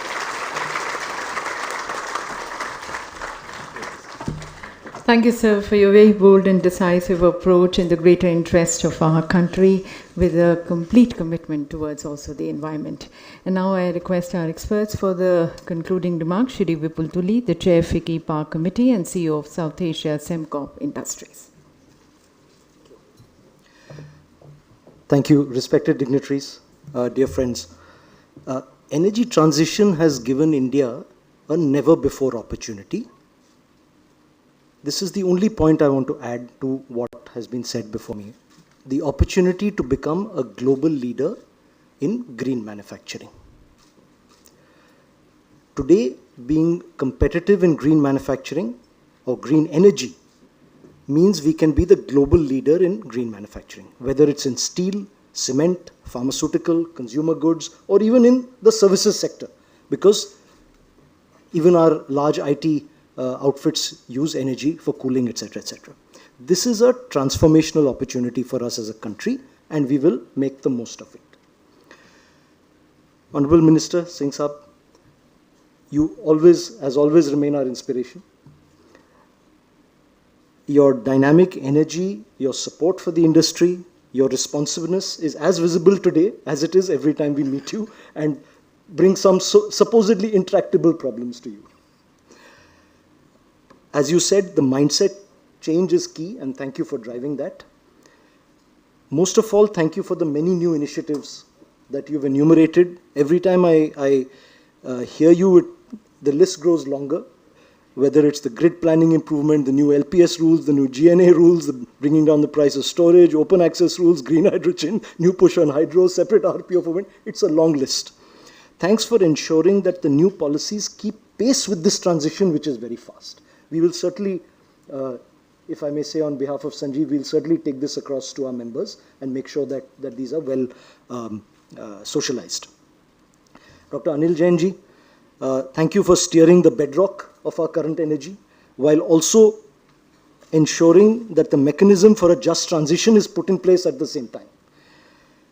Ensuring that we transition not just the 17%, but also the 83%. The point has been very well made and noted.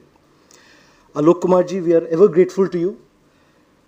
Your support, especially a transition like this, always has physical shocks and financial shocks. And your support and your ministry's support, I see many of your colleagues have also joined us, is the reason we are able to actually make this transition of such a magnitude. Thanks for the guidance on the 5 critical areas, well noted, and we'll certainly come back to you with suggestions further to what Somesh and team have worked. Thanks to Somesh and your EY team, very hard work on producing this excellent report on accelerating the green transition. And finally, thanks to the FICCI team, Sanjeev, Shiv, thanks for joining us and underlining the importance of the green transition, not just for the energy sector, but for corporates across the economy. And also the further steps required in terms of policy. Finally, thanks, of course, to the FICCI Energy Transition team and for their organization, as always. We look forward to engaging discussions and suggestions for the rest of the day on how to make this next phase, I shouldn't say the transition, I should say the next phase of this transition very successful. Thank you very much.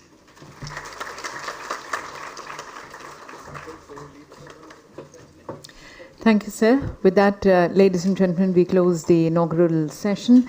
And as we take on the next phase of this transition with our technical sessions, we now invite you for tea. It's going to be a 10-minute tea and coffee break outside. And then requesting the speakers and all the delegates to please join us. So it's 12:25, we are going to be starting with our sessions. Thank you. Once again, thank you to the Honourable Minister, to our respected secretaries and all dignitaries. Thank you. Thank you.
facilitate green molecule production.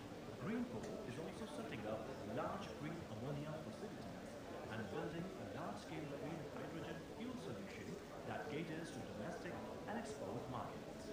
Green molecules are utilized for decarbonizing industries like fertilizer, refineries, transportation, chemical, steel, and CNG for domestic use.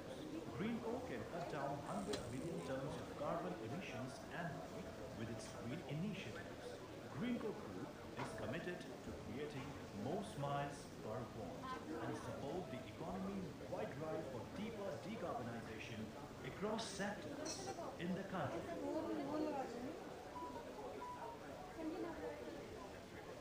Green coal, a leading clean technology and energy storage player in India and amongst the top 5 players globally in providing accelerated energy transition solutions with an existing asset base of $10 billion.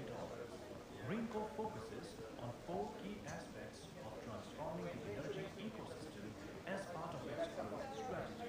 Diversified energy generation. Green coal started as an independent power producer of renewable energy and is now a leading player with 7.3 gigawatt solar, wind, and hydropower generation. Cloud storage solutions, 100 gigawatt hour cycle capacity per day. Green coal's cutting-edge cloud storage facilities comprise a new age green energy ecosystem. Its revolutionary PSPs are economical, long-duration storage assets with a scaling capacity of a whopping 100 gigawatt hour cycle capacity per day. Green molecules, 10 gigawatt capacity. Green coal uses digitized energy solutions to produce green hydrogen and engineered molecules such as green ammonia, green methanol, etc. for the industrial market decarbonization. Digital services and strategic manufacturing, 5 gigawatt electrolyzers and solar panels manufacturing. Green coal's digitally enabled model helps optimize power and energy requirements for various energy solutions and provide ecosystem support. Our unique energy transition process is an end-to-end ecosystem from manufacturing solar panels using silicon chips and laying solar and wind farms for energy production to building large-scale facilities for climate Mr. energy Sharma, and there is a produce slide on the screen which is just there, as I start and you can simply take it off. So वैसे तो the screen will get split into two. Okay, It will split into two. slide 1 minute से ज़्यादा नहीं लगेगा. As I speak, you हाँ.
वो देख उधर देख वो पानी भरा पड़ा है।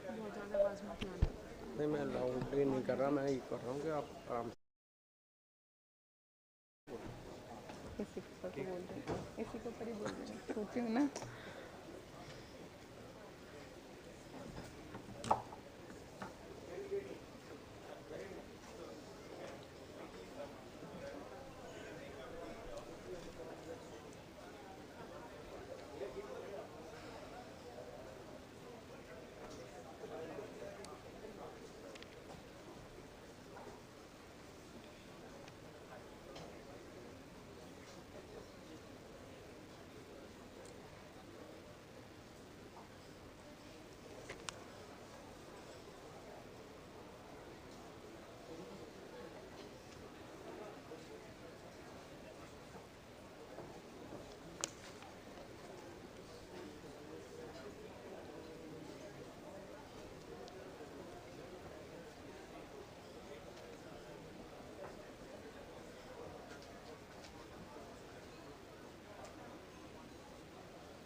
इनको बोल कर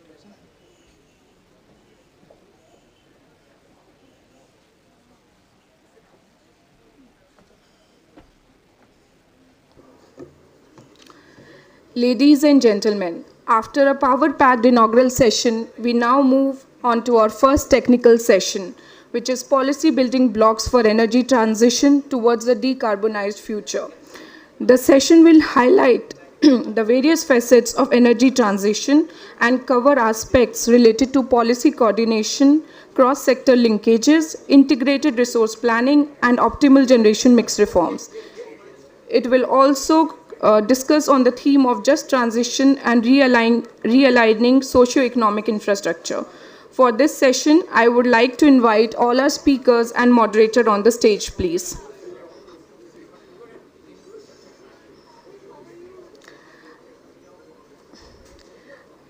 Dear speakers and moderators of session 1, I would like to invite you on the stage, please.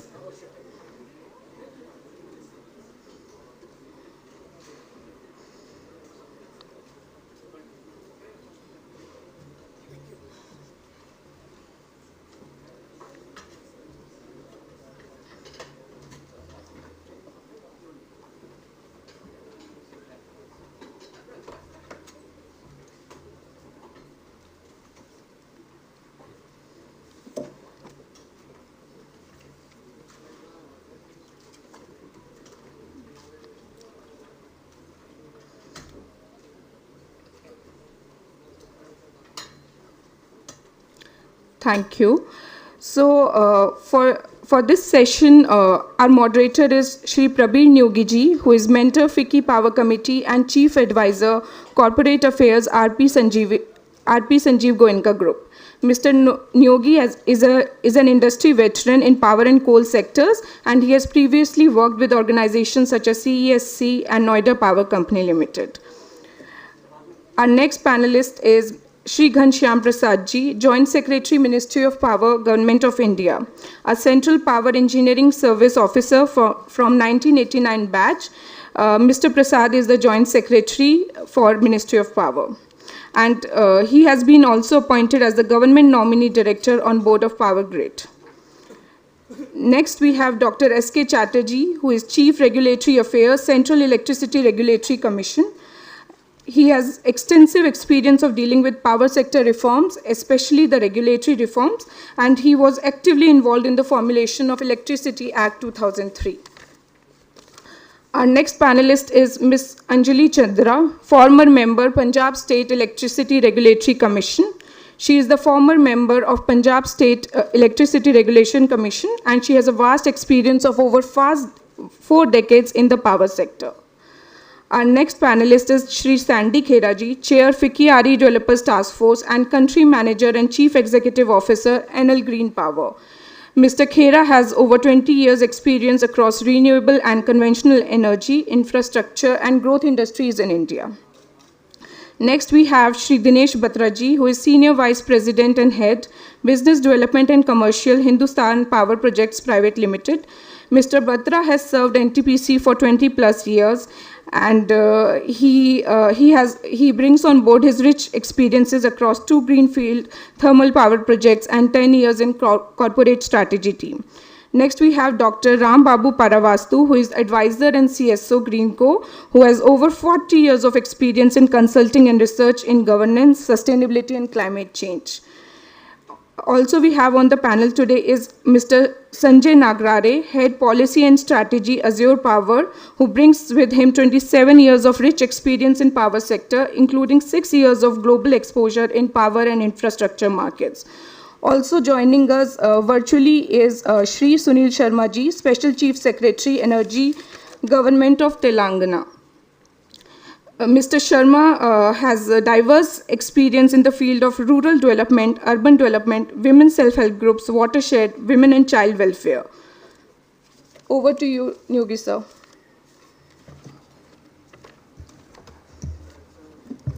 Good afternoon, ladies and gentlemen. And as you can always see, that we have a very distinguished and diverse panel. The stage is already set. If you have been through the opening session, I think all the issues have been flagged, the concerns have been raised, and the solutions have been proposed. Now my job is cut out. Since we have a distinguished panel, so we will move from one speaker to another. But before that, let me just bring you back to what the targets are for us today. And that is what we are looking at. We are starting our journey to be net zero by 2070. We have the intermediate targets by 2030. So that's on the screen. How do we reach those targets? How we cross the hurdles? How do we overcome the policy bottlenecks that are there? And what are the new ways and means we are going to chart out? And that is what this session is going to address. If you have looked at what the slide says, the challenges are quite heavy. It's going to be transition finance of $12.4 trillion till 2070 to make us achieve net zero. On an immediate basis up to 2030, it's going to be $225 to $250 billion of transition finance that is necessary. Again, there are hurdles, which have been raised, but what has been flagged is that in order to achieve net zero, our policies have to be rooted in social, political, and economic practices. So, which means it is going to cover the entire economy, starting from power, encompassing industry, encompassing transport, buildings, agriculture, landfill practices. Now, what the World Economic Forum report also says that it try to focus on 2 or 3 pillars. One is, and I'll leave it now to the panelists and audience to develop on that. Accelerate electrification and go beyond. And what that beyond should be, I'll leave to the panelists to judge. 2, double down on public-private cooperation. Again, what the elements should be, how risk sharing should be done as technologies, as low carbon solutions mature, we have to figure that out because the requirements of finance are just humongous. 3, develop just transition practices. And only today, we had Coal Secretary speaking on the subject, and if we have followed business standard, the Ministry of Coal today itself has launched a just transition wing. That's one. If I cast the net wide, yesterday's news is Western Australia, which is a coal country, essentially. It has got coal mines, it has got coal power plants. It has decided to exit coal by 2029, and it is committing more than 600 million Australian dollars for economic transformation of the coal communities. So that's the background. If we have to move energy transition across the entire spectrum of the economy, covering, as I said, power, which one of the speakers flagged in the morning, Mr. Jain, that is just about 17% of the total energy consumption. So moving ahead of power, encompassing transport, industry, buildings, agriculture, landfill practices, then obviously we'll have a range of policies to guide us through the process. So I'll stop here and now look at the panelists to elaborate on what they have heard in the morning, what they feel about the process, what the synergies are going to be. And my request would be that the time being short, I'll request all the panelists one by one to talk about their perspective of energy transition, what the synergies are going to be, what the implications are, what it will imply and what it will signify. So, and just spend 2-3 minutes, 3-4 minutes in the beginning, and then, time permitting, we'll do the second round. We'll try to elaborate on some of the issues you are raising, flagging, and finally, we'll try and cut out some time for the audience also to interact. And I turn to Mr. Ghanshyam Prasad, who's already in the hot seat of policy making. You have seen the flurry of activities at Ministry of Power, of which he is the linchpin. So, Mr. Prasad, over to you. Good morning to everyone, and thank you, Praveshji, for giving me this opportunity to be today with this audience. I was briefly there in the inaugural session, though I missed the entire part of it. And I think you have heard most of the key changes that is happening in the power sector particularly. We have been talking about energy transition, the goals, RE, for last so many years, but definitely for last 4-5 years or maybe 6 years, the growth has accelerated. The triggering factor definitely was, whatever policies used to be there earlier required a transition from the earlier policy to take care of the energy transition, which the global practices are going to be. Everybody keeps talking about decarbonization, or everybody keeps talking about going green. How to go green? What are the nuances of it? How fast we should go?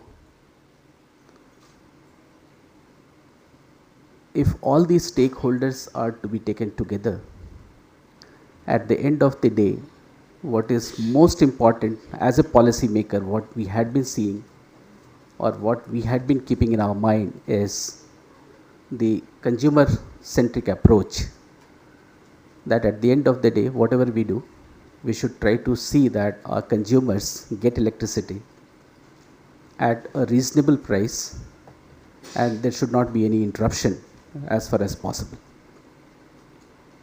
If we have to do that, then any transition that we are trying to now make from the earlier construct, what we earlier used to call it as conventional power, whether it was coming from coal, gas, nuclear, hydro and all, moving from that perspective to a perspective, and the kitty or the portfolio, I'll say, power portfolio is now shifting from that conventional sector to the non-conventional sector, and the new entrants being solar, wind or hybrid, or going forward it could be offshore wind or floating solars, or going towards hydrogen, or any of such mix. And if I talk towards the storage side of it, it will come towards battery energy storage, which Honorable Minister also highlighted that what will be the requirement and where we need to go, and unless we do that, we will probably not be able to achieve any kind of these targets. Battery energy storage, and then going for the off-river hydro pump storage, and there are a lot of works which is promising, and probably so far the pump storage, hydro pump storage had not taken off from a meager figure of around 4,000 or 4,500 like that. We are envisaging that with the new scope of off-river hydro pump storage, wherein the requirement of environment side will be much lesser, probably we will be able to push it forward in that portfolio of storage. All these, whether it is renewable or storage, will definitely have to be gelled with the development in the transmission, what Honorable Minister was also pointing out to you, that we need to have adequate amount of transmission system in place, so that the renewable power is not bottled at any point of time. And you must have seen the recent orders or the rules what we have framed in ministry, whether it was green open access rule which has been recently released, or earlier rules which speaks about, or orders which speaks about using less coal and try to bundle it with renewable, or any other kind of shops or any other kind of incentives that we are trying to announce for development of renewables. They are all targeted towards ease of implementation and ease of seeing that the capacity gets into the system. The challenges is huge. If you look at the figures also, right now we are sitting somewhere around 165 odd gigawatt, and if we have to really reach around 500 gigawatt or so, which means in 8 years 50 gigawatt is to be added every year. How do we add it is really a big question mark. And that is how in each construct, whatever we have been doing, whether it was introduction of separate market for renewables, trying to bundle with thermal, trying to see that we start having CNI consumers, whether it is commercial or industrial consumers, also on board through the open access. That means instead of looking at only a single buyer model, which earlier used to be focused on the DISCOMs, we need to shift from the DISCOM focus to all possible focus, all other possible avenues which really we can tap, so that the renewables comes in and replaces to the extent possible without affecting the reliability of supply to the consumers, and if possible to the extent that we are able to reduce the cost as well. There are some construct which we have taken, say for example RE bundling itself. This is going to lead to the reduction in cost, at the same time environment friendly as well. So there are measures which will lead to reduction in cost. There are measures which may probably increase the cost as well. Say for example, if I go immediately for the battery energy system, It may initially look as if we are going to increase the cost, but maybe as we go along with the declining trend of battery energy storage price, the things will be different maybe after 4 or 5 years, or maybe as we approach towards 2030, maybe we will be able to have that kind of a construct. So this is the horizon, and I think I'll stop here saying that the key focus in the policy as of now is that we go green, go in a manner wherein we protect the interest of all the stakeholders, but prime focus should be on the consumer who needs to be given electricity at a reasonable price. Thank you.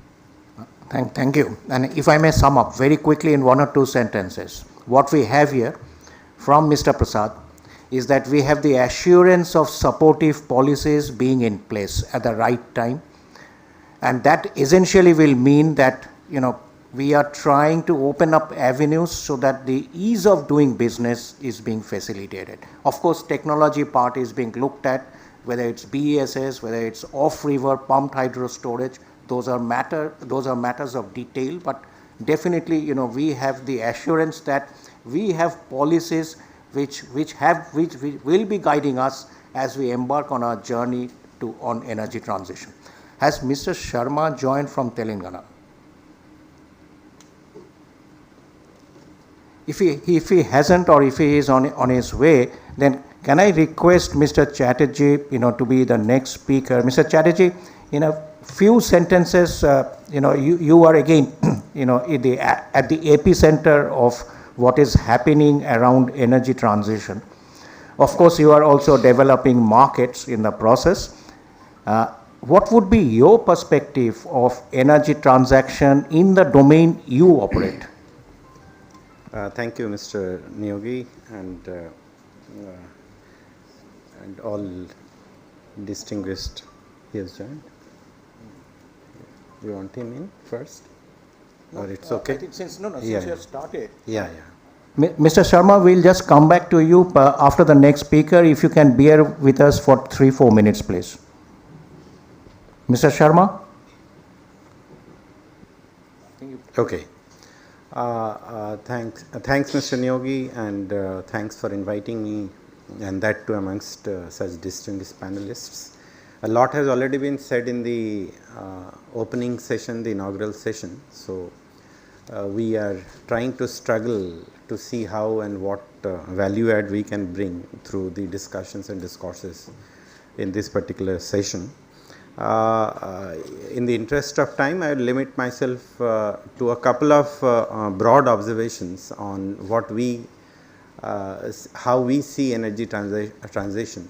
I mean, basically, regulator's perspective. I mean, of course, when we talk about energy transition, it's basically electrification. I mean, replacing the fuel sources in different sectors. I mean, whether you talk in terms of transportation through electric vehicles, or the green hydrogen that we have been talking about, giving electricity to convert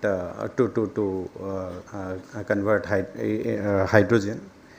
And we are also talking in terms of the battery storage or pumped hydro storage under the overall umbrella of the energy storage system. And also the third element that we have been emphasizing is on the demand response. So these are the three broad contours. I mean, one, the promotion of the renewable energy in whatever manner we can do. The second, the storage and the electric vehicles. And third, the demand response, how we can encourage demand response. This is also an important element in this whole spectrum of the energy transition, because if you can bring in a demand to respond to your system needs, you will need less and less of your fuel resources to burn. So the focus of the regulator has been on these three broad parameters, and various initiatives being taken are possibly centered around these broad themes, and And again, the area that we are trying to work on, and possibly that's the kind of role that has been carved out for a regulator, is in terms of assessing the cost of transition, which is critically important. And the second important element is the market design. How do you, I mean, we have over the period, I mean, of course, as I said, there is a cost of balancing. We are trying to make an assessment as to what is the cost of balancing, what is the cost of transition for moving from the fossil fuel based economy to a non-fossil fuel based economy, because at the end of the day, as regulators, we have to allow that cost as a pass through in the tariff for end consumers.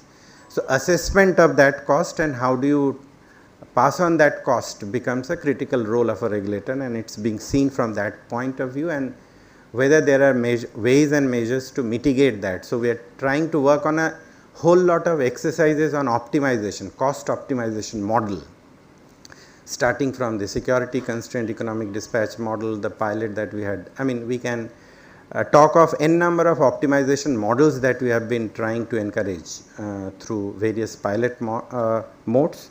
But the most important thing that I would like to emphasize is on the market design.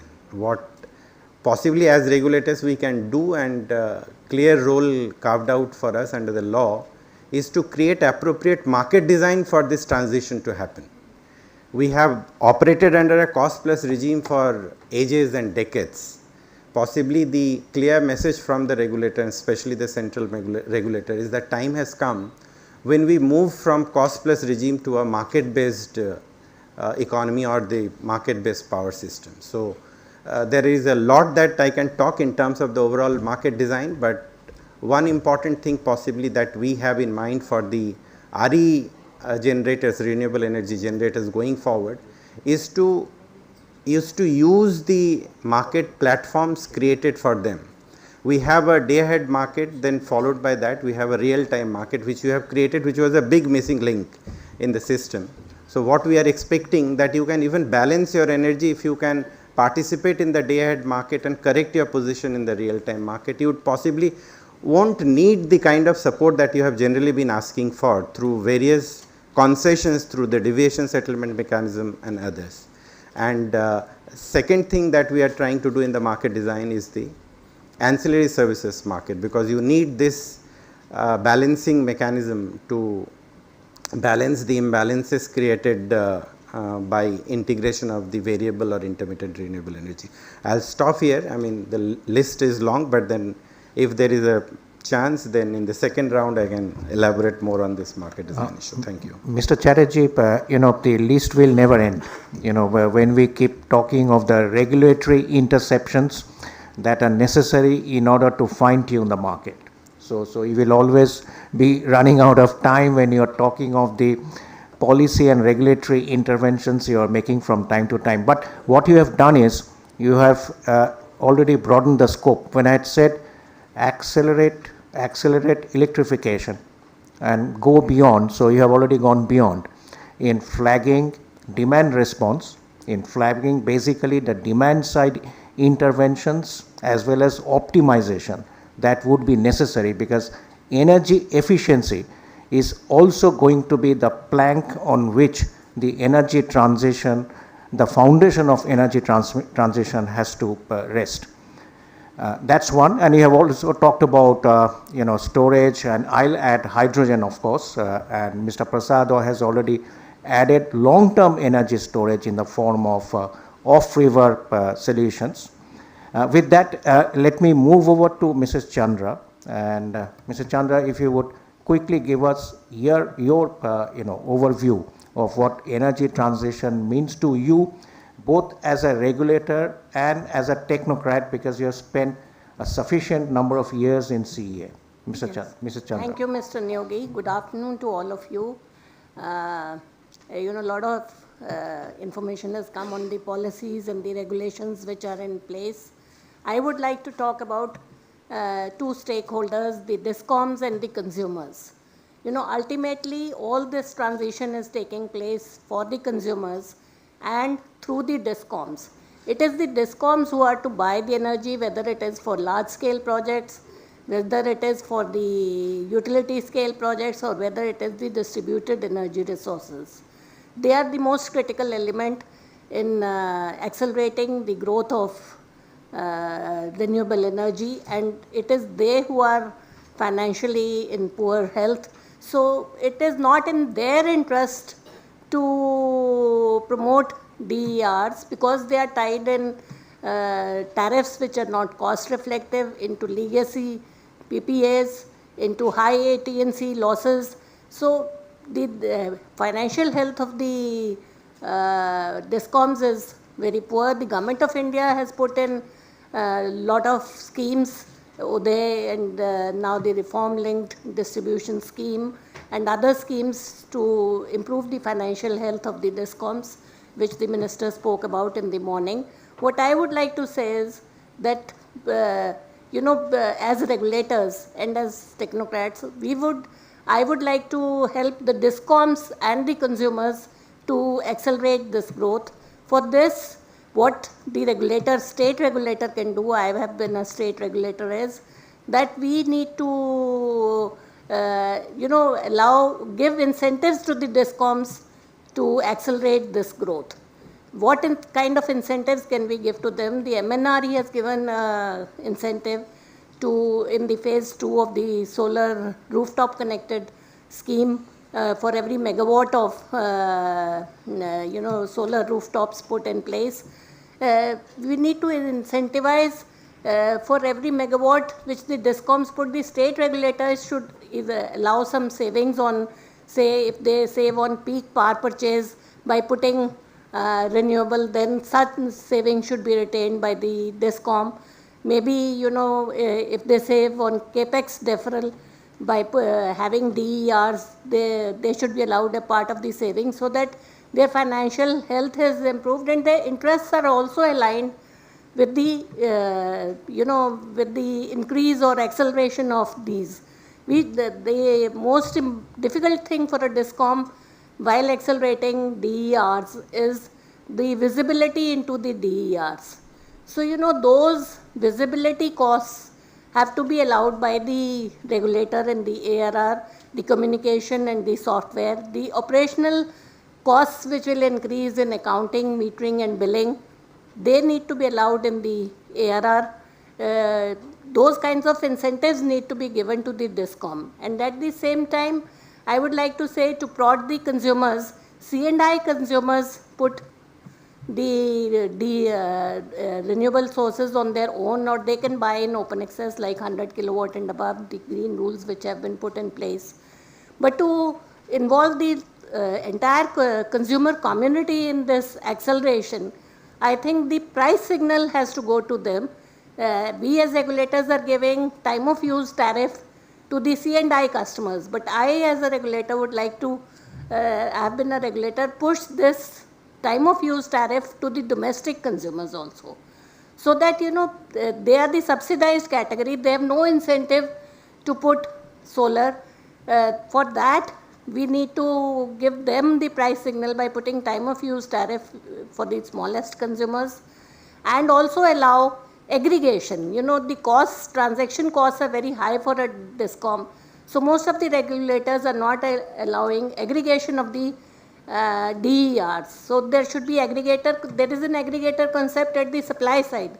I would like to put aggregator concept at the demand side so that, all the consumers get together. Group metering is, group net metering is allowed, virtual net metering is allowed. If we want to partner our consumers into this acceleration of energy transition, I think that would be my take on this subject. Thank you. There are lots of other things I would like to say, but if time permits. Thank you. So thank you, Mrs. Chandra. I think you have touched the raw nerve. The first slide very clearly said that investment and DISCOMs are the twin hurdles. And it's a fact. See, we are critical of DISCOMs, but we don't understand that, or we got to understand that we have to give them an enabling platform to operate and give them the option of embracing a new business model that would be more service oriented. But it's just not solve any purpose by by looking at the way DISCOMs are functioning, it can't be BAU for them. So if it has to be a departure from BAU, then obviously there has to be an enabling mechanism duly enforced by the regulatory mechanism. So yes, I agree with you. In fact, I had one of the questions framed for the latter part of the discussion, that how do we make DISCOMs viable and reposition them, and Mrs. Chandra has already gone a step ahead and answered some of the measures that should be introduced. If I may now turn to to our other panelists one by one. Mr. Sharma would be joining in the end, I'm told, by the organizers. He's stuck in a meeting.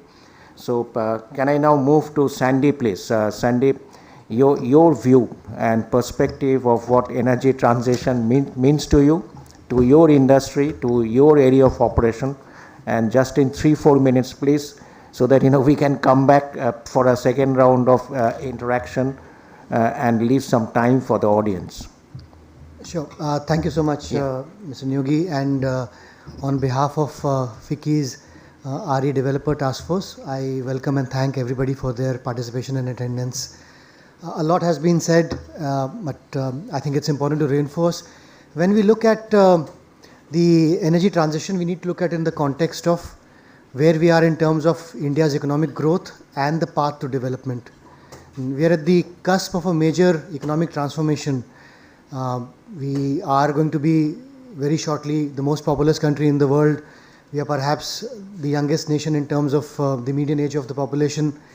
So rapid and equitable growth is required to meet the growth and lifestyle aspirations of a growing 1.4 billion population. Manufacturing setup has to keep pace and increase to supplement the impressive services sector and to cater to a large population which has been growing of the agriculture economy for a long time. But as the Honorable Minister said earlier today, India shall grow, right? Unlike the US or Europe, we are, if not decades, at least many years ahead, still away from the peak in terms of economic growth, energy usage, per capita income, which means emissions and even perhaps coal use. The change or the transformation or transition from a fossil fuel economy to a green economy cannot be drastic and ad hoc, because there will be repercussions, there will be challenges along the way, and one of the issues that need to be addressed, as was talked about earlier, was augmenting the grid infrastructure, looking at financial distribution sector reforms. Also, one needs to look at how we address the issue of protecting the livelihood of workers and social groups most affected by this transformation or transition from a coal or a fossil-based economy to a green energy economy. We have to protect everyone, protect their jobs, ensure that no one gets left behind because of this transition. But this means that the transition has to happen. The green energy transition has to kind of now take place. There is no looking behind. It is an irreversible process one has to look at as we grow. And it's an opportunity for us in India to leapfrog into this transition using RE technologies, using low emission technologies, and take the next level of growth, which means a transformation has to happen at the green energy level as well. Whole mindset has to change. Cities have to reinvent themselves to have low carbon emissions. The manufacturing and supply chain has to adopt more RE power and look at ways to improve efficiency and reduce losses and reduce carbon footprint at every step. We need to look at building a more efficient public transport system with powered by electricity. Then also promote maybe non-vehicular mobility. Buildings have to be designed more efficiently. The cities and metros which are contributing to a lot of carbon emissions may need to get decongested, and therefore it means building net zero cities, tier 2, tier 3 new towns have to be developed. All these are huge opportunities, and as we have the Panchamrit decade target very clearly specified, I think it's time to have very clear energy transition planning in place to have decade targets along the way as we go to 2070 to target, to prepare a trajectory for meeting specific targets on around how and when coal usage will peak, plateau and phase out, how crude oil will peak and fall out, how will we move away from, how and when we will move away from LPG usage to probably PNG and then electricity for cooking purposes. The internal combustion engines, how will we replace them by EVs?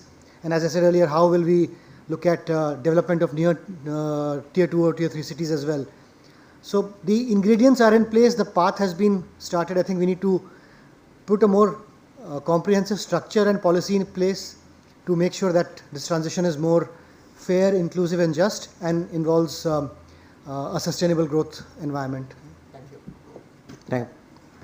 Thank you, Sandeep, and we'll try to come back to you basically to reflect and count on the international experience your organization may be having.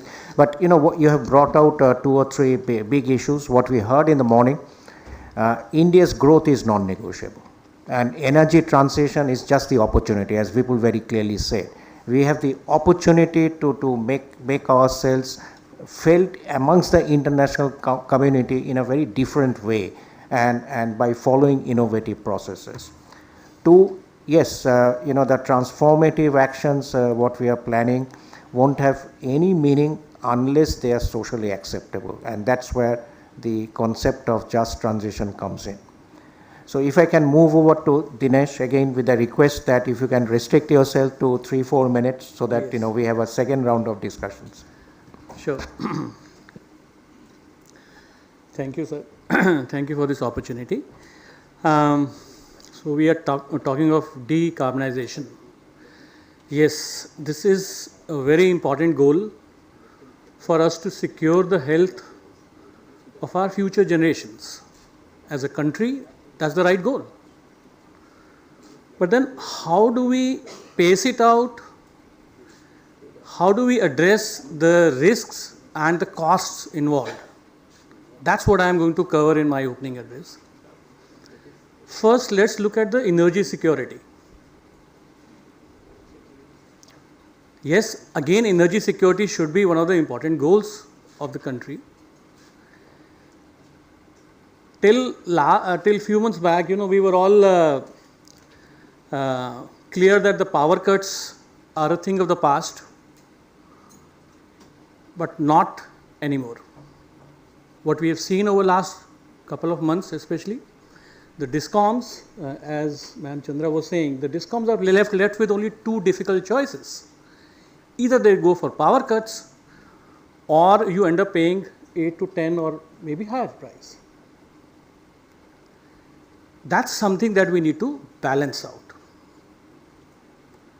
So the idea is that we don't take energy security out of the radar. That's important. Number 1. Number 2, let's look at energy independence. Yes, 5 years back we decided that we will no longer import coal in this country, right? We reconfigured the allocation of coal with that objective, and now over the last few months we have to reverse the entire process, and it's not easy. And we are also left with 17 gigawatt of imported coal projects, which are almost for last 18 to 20 months they have not been operating at full capacity, even before the Ukraine war came in. So energy independence is something that we need to look at, and again, as I see, maybe that's an area, that's a goal which is possibly not at the center of our radar. Unfortunately, both energy security and energy independence are challenges that we are going to face for next 4 to 5 years at least. Because thermal capacity there has been hardly any new power project, thermal power project, which has come up in last 5 to 7 years. or conceived in that period. So it will take us at least another 4 to 5 years to catch up on that front. A. B. Similarly, on the coal side, it's not going to be easy for us to increase the domestic coal production. We are facing this challenge because at one stage we decided 5 years back that we will no longer import coal, but we could not match the increase in coal production to meet our ongoing increasing needs. And finally, the third thing, the third subject, the third area which I wanted to touch in my opening remarks was on the energy planning. So what happens is when the renewables goes out of the grid, what are the alternatives? We all thought that the battery storage will come up as quickly, as sharply the prices of renewables came down, solar came down. We thought something similar will happen. That's what we thought 5 years back. But now we can see that it's not happening. It hasn't happened. It may not happen for another 5 years. That was one way we could have balanced out the peaks that come when the renewable goes out. Second option that we had was on the gas-based projects. We have around 20 gigawatt capacity, but we have no gas. Third thing that we could have done was to look at the demand side management. How do we make sure that the demand side management is done in a way my renewables is growing? Now that's something, I think that is where the solution will also lie going forward. So what happens is, if either of these three things have not happened, what happens now is that my thermal power projects, which are designed only to meet the base load, are ramping up and down, seriously affecting their health and overall life. So with these remarks, I'll close my session. Thanks. Yeah. Good. So we have already drawn a round of applause. So I don't need to summarize, what you have said. But basically, yes, what he has said is, he's talked about energy security and independence. And if you look at the energy trilemma, it is about energy security and independence. That's one angle of the trilemma. It's energy equity, and it is environmental compatibility. So all three taken together, which will need to be addressed. And if you look at the SDG 7 goals, it talks about what? It's eventually about energy transition and what the targets we have laid down under our 2030 targets. One is affordable, reliable, and modern energy access, uniform access, right? Two is doubling down on energy efficiency, so that the parameters are just the rate of improvement is just a double of present standards. And third is accelerate RE, having much more larger and larger share. So that's about the convergence with SDG 7 goals. And as I said, Dinesh, your points are so strong that they have been well taken by the audience. And with those words, may I now turn to the next speaker, Rambam. Thank you, Prabir. Good afternoon, everybody. As the last session also concluded by saying that we must grow, and the second point, not despite, parallelly, the energy transition presents a golden moment for India. We will grow, we shall grow, and we will adopt the energy transition as a path for growth. It presents an opportunity for sustainable manufacturing. It presents an opportunity for Make in India. It presents a variety of opportunities for the economic transformation of the country. So we shall grow and we shall adopt the path of energy transition for that particular growth. I think that seems to be the conclusion of the last session also. In addition to that, As far as the decarbonization is concerned and achieving the net zero goals by 2070 for us, it has been emphasized that we need to electrify first. Then the electrified systems we need to re-electrify. Re-electrify, I meant renewable energy providing that electricity. So re-electrify. We need to re-electrify. And it has also been emphasized quite a lot of times that we need to sort of do energy conservation, demand side management. Some of the hard to abate sectors, decarbonization will come from circular economy, etc., etc. And further going down that route, we definitely have to have, it has been emphasized, the liquid fuels, okay, or less carbon fuels or zero carbon fuels or net negative carbon fuels. We need to have that. And further going down the route, we need to have a non-carbon chemistry. For example, in steel, if you want to reduce the iron ore, it is not about the power generation there. It is not about energy. It is actually chemistry there. That chemistry was being done by gases, and that has to be now done by hydrogen. We need to get on to the non-carbon chemistry. And then, of course, finally, the carbon capture, utilization and storage. I think this seems to be the a number of ways by which we will be able to decarbonize. But for the time being, I think I will restrict my comments on electricity sector. We need to have an electricity sector which supplies dispatchable 24/7 renewable electricity. And the variable electricity has to be firmed up.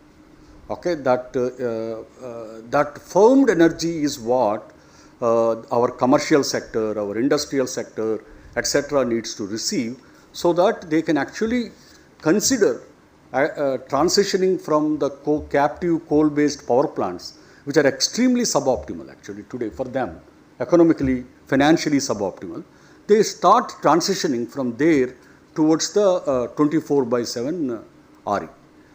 And if you are wanting to do that 24/7 RE coming into the picture, I think we cannot neglect storage as an important source. And we cannot even neglect the kind of strengths that India already has. The kind of strength India has already, morning session it has been emphasized that we have built an excellent national integrated grid. The moment we have an excellent nationally integrated grid, now for me, at least to decarbonize significantly, initial part of the energy transition, it doesn't matter for me where is my storage located, where is my demand located, where is my generation of RE is located. All of that can be combined, and an intelligent energy platform or a cloud platform will be able to match the demand and supply. I think the policy and regulator have to look at facilitating, harnessing that national grid which we have already built. We have last 7 to 8 years, we have extensively actually sort of invested into that kind of a grid. So we need to actually harness that opportunity that we already built. Unlike following the models that there are many countries which do not have such an excellent grid, okay, we need to harness that particular opportunity and promote those models. Okay, maybe gigawatt scale storage is built, not necessarily megawatt and kilowatt scale storage is built. And this kind of a 24/7 power or dispatchable power also has to be supported from the demand side. When it has to be supported from the demand side, I think various panelists also talked about time of use tariffs and the auxiliary services markets. Okay, many of these things can come in. But most importantly to me, especially when a consumer says I am using RE, I need to understand if he has a contract and he is using RE, the injection of RE into the grid and the drawal of this guy, okay, who is using the RE has to match at least by an hour, if not by 15 minutes. If that is the kind of concept and accounting process and RE contracting process and RE tariff processes, etc., becomes the focus of the regulation, I think we will be able to target as a medium-term goal a 24/7 RE, dispatchable RE, round-the-clock RE, RTC. So I think if we are able to focus on that, and the next transition towards say green hydrogen, architecture which is different from variable RE architecture, which majority of the Europe is focusing. A firm RE architecture based hydrogen making, green hydrogen making, is going to be much more cost effective than a variable one, because it doesn't need even hydrogen storage. It actually utilizes that electrolyzer capacity full, etc., etc. The next opportunities we can definitely harness in the energy transition, but I think the focus now has to come to RTC RE. I think that is where I stop. Thank you. Thank you. So point taken. Once again, growth is an imperative, and energy transition is the way ahead. And two is non-carbon solutions across the economy are as important as looking at power sector by itself. And third is, you have already gone beyond in bringing in the carbon capture as a technology to be pursued, and green hydrogen to be formed up through a backup regulatory process. So can I now turn to our last panelist before we open the discussions for the audience, Sanjay. Thanks a lot. I think most of the things have already been covered in the morning session and this panel discussion. But one thing which I thought I should talk about was in terms of integrated planning approach. As the energy sources are becoming fungible, driven by RE penetration and the cost coming down, we need to basically have an integrated planning now. No longer would you need petrol only for driving cars. You could need it for some other purposes also. And you could equally well replace it with green energy by way of battery driven cars, by way of RE powered like heating solutions, RE powered industrial solutions. You could do all those things. So I think now time has come that we move beyond just electricity or petroleum and natural gas or some other basically fuel source, energy source, and start integrating it. And it has to be done at a apex level, at a policy level, because there is uncertainty in terms of how things are going to evolve. Now, uncertainty makes it very exciting. It presents a lot of opportunities, but all investors, they love basically policy certainty. I think that's something which we need to focus, and we need to basically give it to our the industry stakeholders and to ourselves. So that's one of the things basically which I wanted to basically bring in, integrated policy approach for energy as such. And second thing which Madam touched upon is basically in terms of DISCOM health. End of the day, though we are moving to market-driven structure where you'll have like demand aggregators, demand suppliers, all those people, but DISCOMs are going to play a very important role, and the cost of supply of power has to be reflected. The tariff has to be reflective of that. Like we have seen, and MOPNG has done some extremely good work. Like the price of gas is now basically linked to actual cost of gas. Price of petrol or diesel is linked to actual price of petrol and diesel. I think we also need to basically take that step and ensure that the biggest element, the element which actually touches everyone's lives, is kept healthy. I think that's all I had to say right now. Happy to get into other discussions. Thank you very much. Thank you, and it's fantastic because we started with accelerating electrification. I'll end with electrifying the economy. So that's the way forward. And thank you also for flagging this concept of having an integrated policy approach, and that I'll try to develop further as we move on with the session. But thank you all the panelists for developing on the concept we had initially started with, what was flagged in the morning session. I'll now, because in the interest of time, I had thought of doing a second round of discussions, engaging the panelists, but they have been so effusive, in their presentations. So that time isn't there, but then we'll certainly we are going to use the remaining time of 15-20 minutes for an audience interaction. And just to provide a broad guidance as to what I picked up from what the panelists said, I'll flag the issues. You are free to pick up any of the issues. Even the panelists are free to choose what they would like to talk upon. I think Mr. Prasad has already made some solid notes, which I can see, copious notes. So one is, how do we move ahead with integrated resource planning? Should DISCOMs have a resource adequacy plan built into, it's a rolling plan, built into their ARR, and are new regulations necessary? That's one bracket. Two is, how should RE market design develop?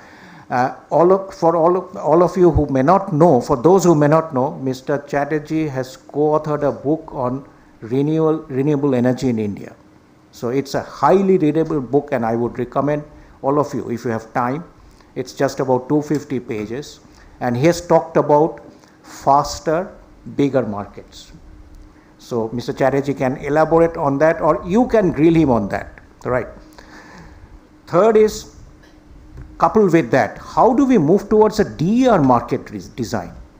What are the market participation rules? For that matter, I think I'll look up to Mr. Prasad to say, how do you see storage to participate in the market, and what kind of compensatory mechanism it should be necessary, depending on the type of service, the time of response that they are going to offer.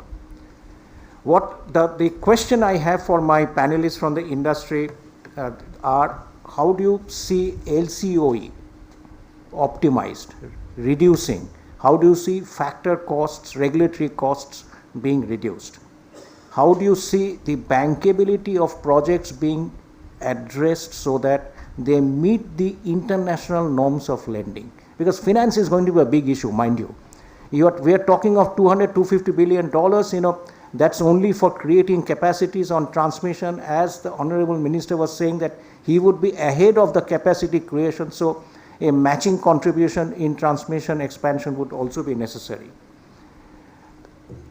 Then the last but one issue would be, how would you see DISCOMs being repositioned? How would you see them turning viable? And lastly, how should just transition progress from here on? So, I think, it's a big framing I have done. It's up to the audience to ask their questions, and it's up to my panelists to respond to any of the items I have raised. Thank you. Mr. Prasad. Okay, thank you. I think I'll feel that my coming here has proved fruitful, in a sense that I always look for new ideas, new comments, and critical comments, which really energizes me to frame another policy when I go back to my table. So I think last speaker, Sanjay, I think has really thrown a much challenging task to the power sector, and on a construct on which I had been working for last 3 years. So I thought I'll just intervene, and maybe you all can give your thoughts as well. I think what he mentioned is very, very apt now when we transition from here towards the other construct. See, what had been the construct of the power sector was the post-payment. I get my electricity today, I pay after the DISCOMs raises bill to me, get a leverage of around 15 days, 30 days or 45 days, and that too somebody pays, somebody doesn't pay, and that is how the entire story of the financial trouble starts. DISCOM, on the other hand, he has to pay upfront when he goes and buys power from the exchange. To some extent, he has to pay upfront to other GENCOs, or maybe within a certain time limits, even if he has some leverage, to the GENCOs or to the TRANSCOs. But when the GENCOs goes and tries to buy coal from the Coal India, he has to pay in advance. So if you see the entire flow of money, it's highly mismatched, and which leads to a lot of I'll say, deformities or a lot of things which the regulators have tried to address. What they thought, okay, if somebody is trying to pay in advance, then I need to build in working capital to the extent of 45 days, 60 days, and that enhances your cost of electricity. So, I mean, there are so many things. I don't want to touch upon each and every element of it, but the point which Sanjay made is apt and well taken. And what the construct should lead now to is, if we can really try to have a construct in which the price of electricity down to the retail level, even if it can change on a daily basis and the consumer accepts it, rather than really looking at the regulator, DISCOMs looking at the regulator and waiting for a year, and so to get the tariff revised and get the true up done and something allowed, something disallowed, and all kinds of mismatch down the line is happening. I'm pointing out towards something which will lead to deregulation into the sector. If I recall correctly, when I joined a regulatory commission way back in '99 in Haryana Electricity Regulatory Commission and went for a training in Florida, the teacher told us that you will achieve your goal the moment you start deregulating your sector. Too much of regulation is not at all good. And how you achieve it and how you transit it, when you transit it, is again the question that comes into thing. I'll tell you with just a small segment of it is, say for example, as a consumer, I pay money today. That money goes into the finance department of the DISCOMs. Probably, I don't know if anybody is there from the state department. They will see from where I am coming to. When the GENCOs or the TRANSCOs raises a bill, that bill, once it comes, it goes to the finance department. Finance department turns it back to the technical department for verifications and all. After verifications, if there may be a dispute, there may not be a dispute. If nothing is there, it comes back to the finance department. Bill gets cleared and paid. You lose a lot of time in this, which many state, I think Anjali Chandra is here, I think she will realize. And many a times what happens is state DISCOMs, they are not at all bothered whether they had been able to encash upon the opportunity of taking a rebate of 1.5% had he paid the money in a timely manner. If he had not done so, then probably the thing could have been, most of the times DISCOMs even end up paying the late payment surcharge. So it's again goes to the viscous cycle.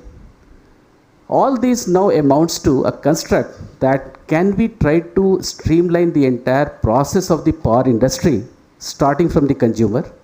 And that is how I just wanted to flag this particular issue here, in a sense that we have started an initiative through the RDSS saying that, okay, why not consumers go prepaid? The payment comes to the DISCOMs.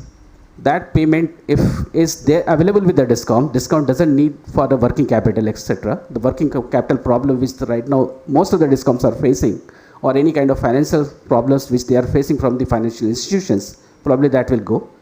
They will be in a position to pay upfront and so on and so forth. And all these can be done if a construct can be made on a daily basis as well. And the further, not only the rebate which has been allowed by the regulation of 1.5%, even the rebate can be slightly higher as well. What these will amount to? A savings of the LPS, which is at the rate of 12% as per our rules right now, almost. Saving in terms of a rebate, which right now is not being availed, or maybe enhanced rebate, what is not being availed. The financial crunch, which is on the down the line, will try to end, and everybody, I think the sector can become healthy. Thank you, Sanjay, I think for raising this particular issue. I didn't have this particular item in my agenda today, but since you raised it, I thought I'll just try to flag this. And this is being debated, and we are also trying to form a construct on this. Can we really streamline this process, and can daily payment start by the DISCOMs to down the chain? Can can the financial flows be streamlined? What are the things that will be required in that value chain? I think somebody really pointed out about the changes that we had from the surplus coal and then this.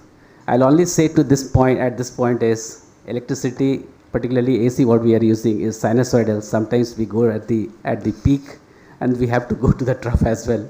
So we have the deficit, we went into the surplus. We have the indications have started coming in, and that is how I was addressing to another forum sometimes back. And I said the indication is now that we are going and a reverse trend. And this is the right time we need to reverse that reverse trend if we really have to survive and remain in the surplus zone of electricity so that we are able to serve to the consumers at its best. Thank you. Now it's open. Please, I'll be happy, more than happy to have good suggestions and good new thoughts which can really lead to energy transitions. Thank you. Yeah, so to take advantage, of Mr. Prasad's presence here, so we have so far heard about dynamic pricing upstream. So today he's flagging dynamic pricing downstream. And if I may draw your attention, the last Reserve Bank report, had very clearly mentioned about deregulating tariff. So possibly that's the direction Mr. Prasad would like the industry to take. But the floor is open, and it's also open to the panelists, if they would like to make any remark. Mr. Chatterjee, anything on power markets or how RE power market, in a few words, of course, so that we have a lively interaction with the audience. No, I think it's okay. So please introduce yourself. Yeah. And I'm Rajiv Agrawal. I'm Secretary General for Indian Captive Power Producers Association. Everyone uses a very beautiful term, affordability. Affordable power. Now, what is affordability? No one explains. To me, it is the purchasing power parity. Anything which is done on dollar exchange rate is a penalty on national economy. That also goes well with India first. But unfortunately, like if we start with the coal, so coal which is produced at 350 to 550 rupees a per ton at pit head by most of the private players, Coal India claims 1300 rupees as average cost. And on that, when we add taxes, royalties, etc., that becomes 2000 rupees, and for private sector and captive power, that becomes 3000 rupees. Now, if we have this type of inefficiency built in the basic system, how are we going to address anything? To me, the health of DISCOMs, if you are able to reduce this cost to actual pit head cost level, I think a lot of economy and industrial activities can be done. Just one more part of this, while interacting with some of the ministries, I feel that they feel that affordability is for middle class. They say for poor we give free. Everything is free, food is free, so nothing should be affordable to them. But to me, until unless there is a... May I request you to keep your question a little short, because there are others. Yeah, so please. So what I am trying to say... Another one or two sentences, please. Yeah. So what I am trying to say, that what are we actually trying to build in this philosophy of affordable power in the policy? Okay. Right.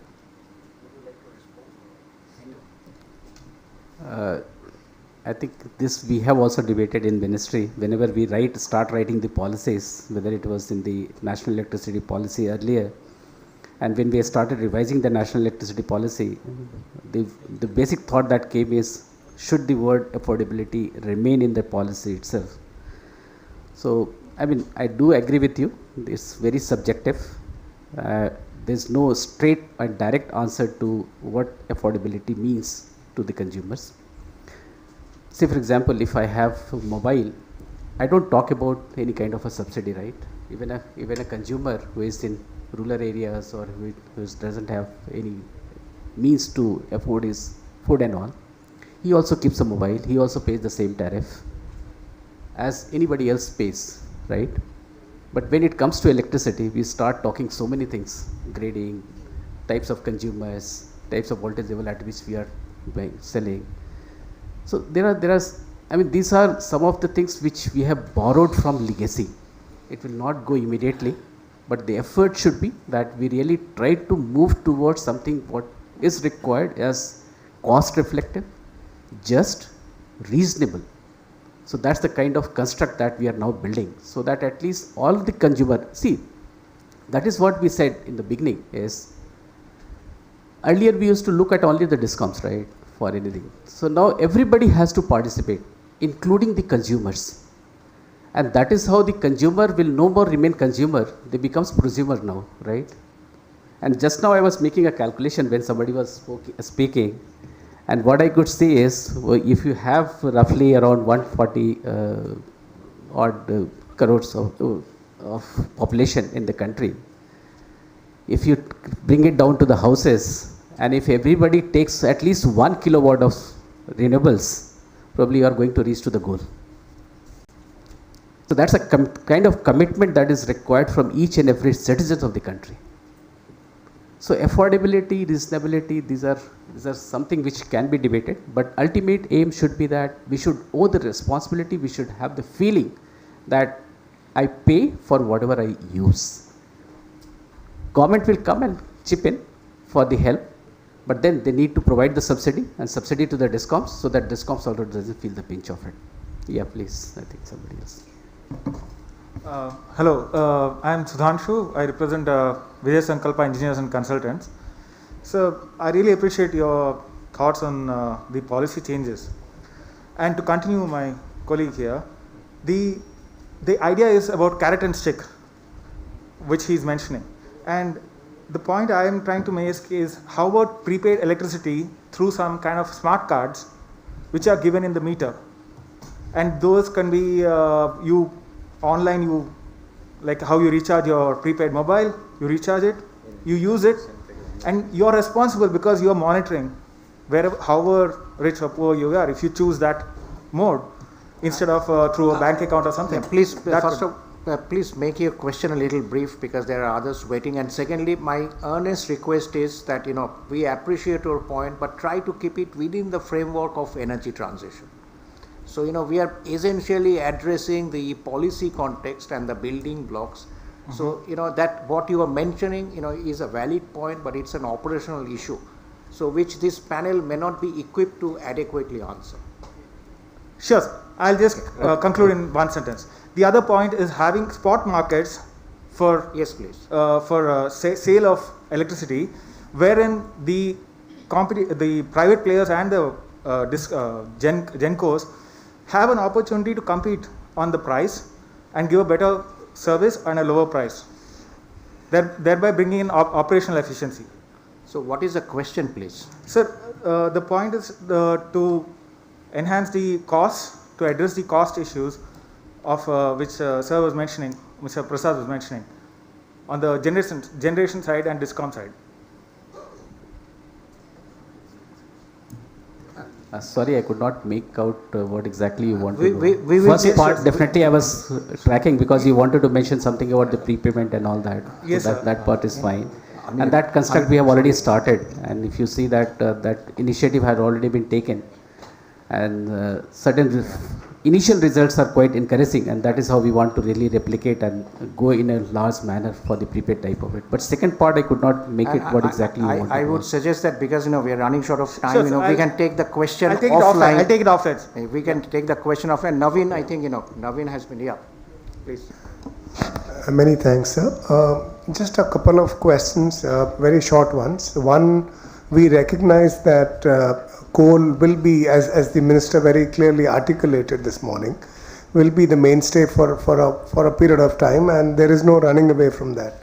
Clearly, with the fact that we've virtually stopped building coal-based power plants, and with the phasing out of coal plants, the old ones, over the next few years, do we actually? I believe there possibly will be unfortunately a crisis that we are looking at, and is that something that it is very much a part of transition, but if anything, it's probably going the other way. But isn't that an important issue? Add to that just another thought on the suggestion that the PPAs for RE and for anything else in that sense need to be shorter and shorter term. with the current state of finances of discoms, in a normal Western economy, it's a different perspective. But do you expect financing to come through for shorter term PPAs? And clearly, with the way things are, we're talking about coal toggling with the renewable energy to balance the capacity. Is that again, typically it will be hydro or gas, but if we're going to wreak havoc on the coal plants, then they must be compensated for that. Are those things being looked at, please? I think it will be better to answer, otherwise you forget what. I think what you wanted is to have a visibility on the coal capacity that the country is going to have. See, what internationally also we are saying that will increase the share of renewables, may or may not decrease the current capacities that we have and the ongoing capacity which is already under construction. So I think Honorable Minister also might have pointed out that there are capacities which are under construction that will come. There are capacities which were earlier considered and which were on hold for quite some time, that is being analyzed now, that whether they can come and they can come in what time frame that will be required.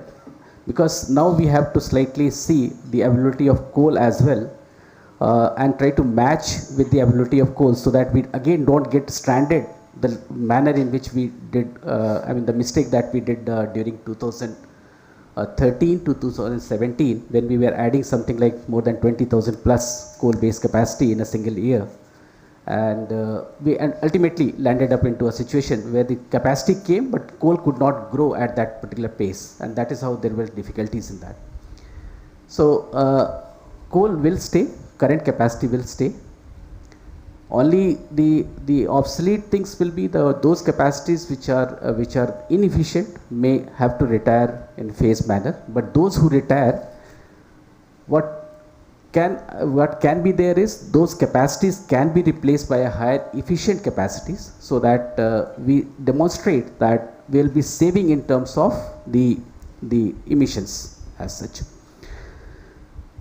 Second part you said about the shorter PPAs, definitely there is a thinking so that there is a balancing between the needs of the DISCOMs and the financing as well as the acceptability of the PPAs and all. So the construct that is going to be somewhere around may land up into 12 to 15 years kind of a PPA that is being thought about. Coal plus RE, I think you wanted to say, and that coal and RE definitely is there. And we have also said that, okay, if hydro also, because the hydro cost is also higher, so hydro and RE can be bundled together to bring down the cost and take care of the variability as such. See, thermal and RE is going to have twin benefits. One is that it will replace the need of coal, which is a crisis as on day. Number two, it will reduce the overall price of the electricity.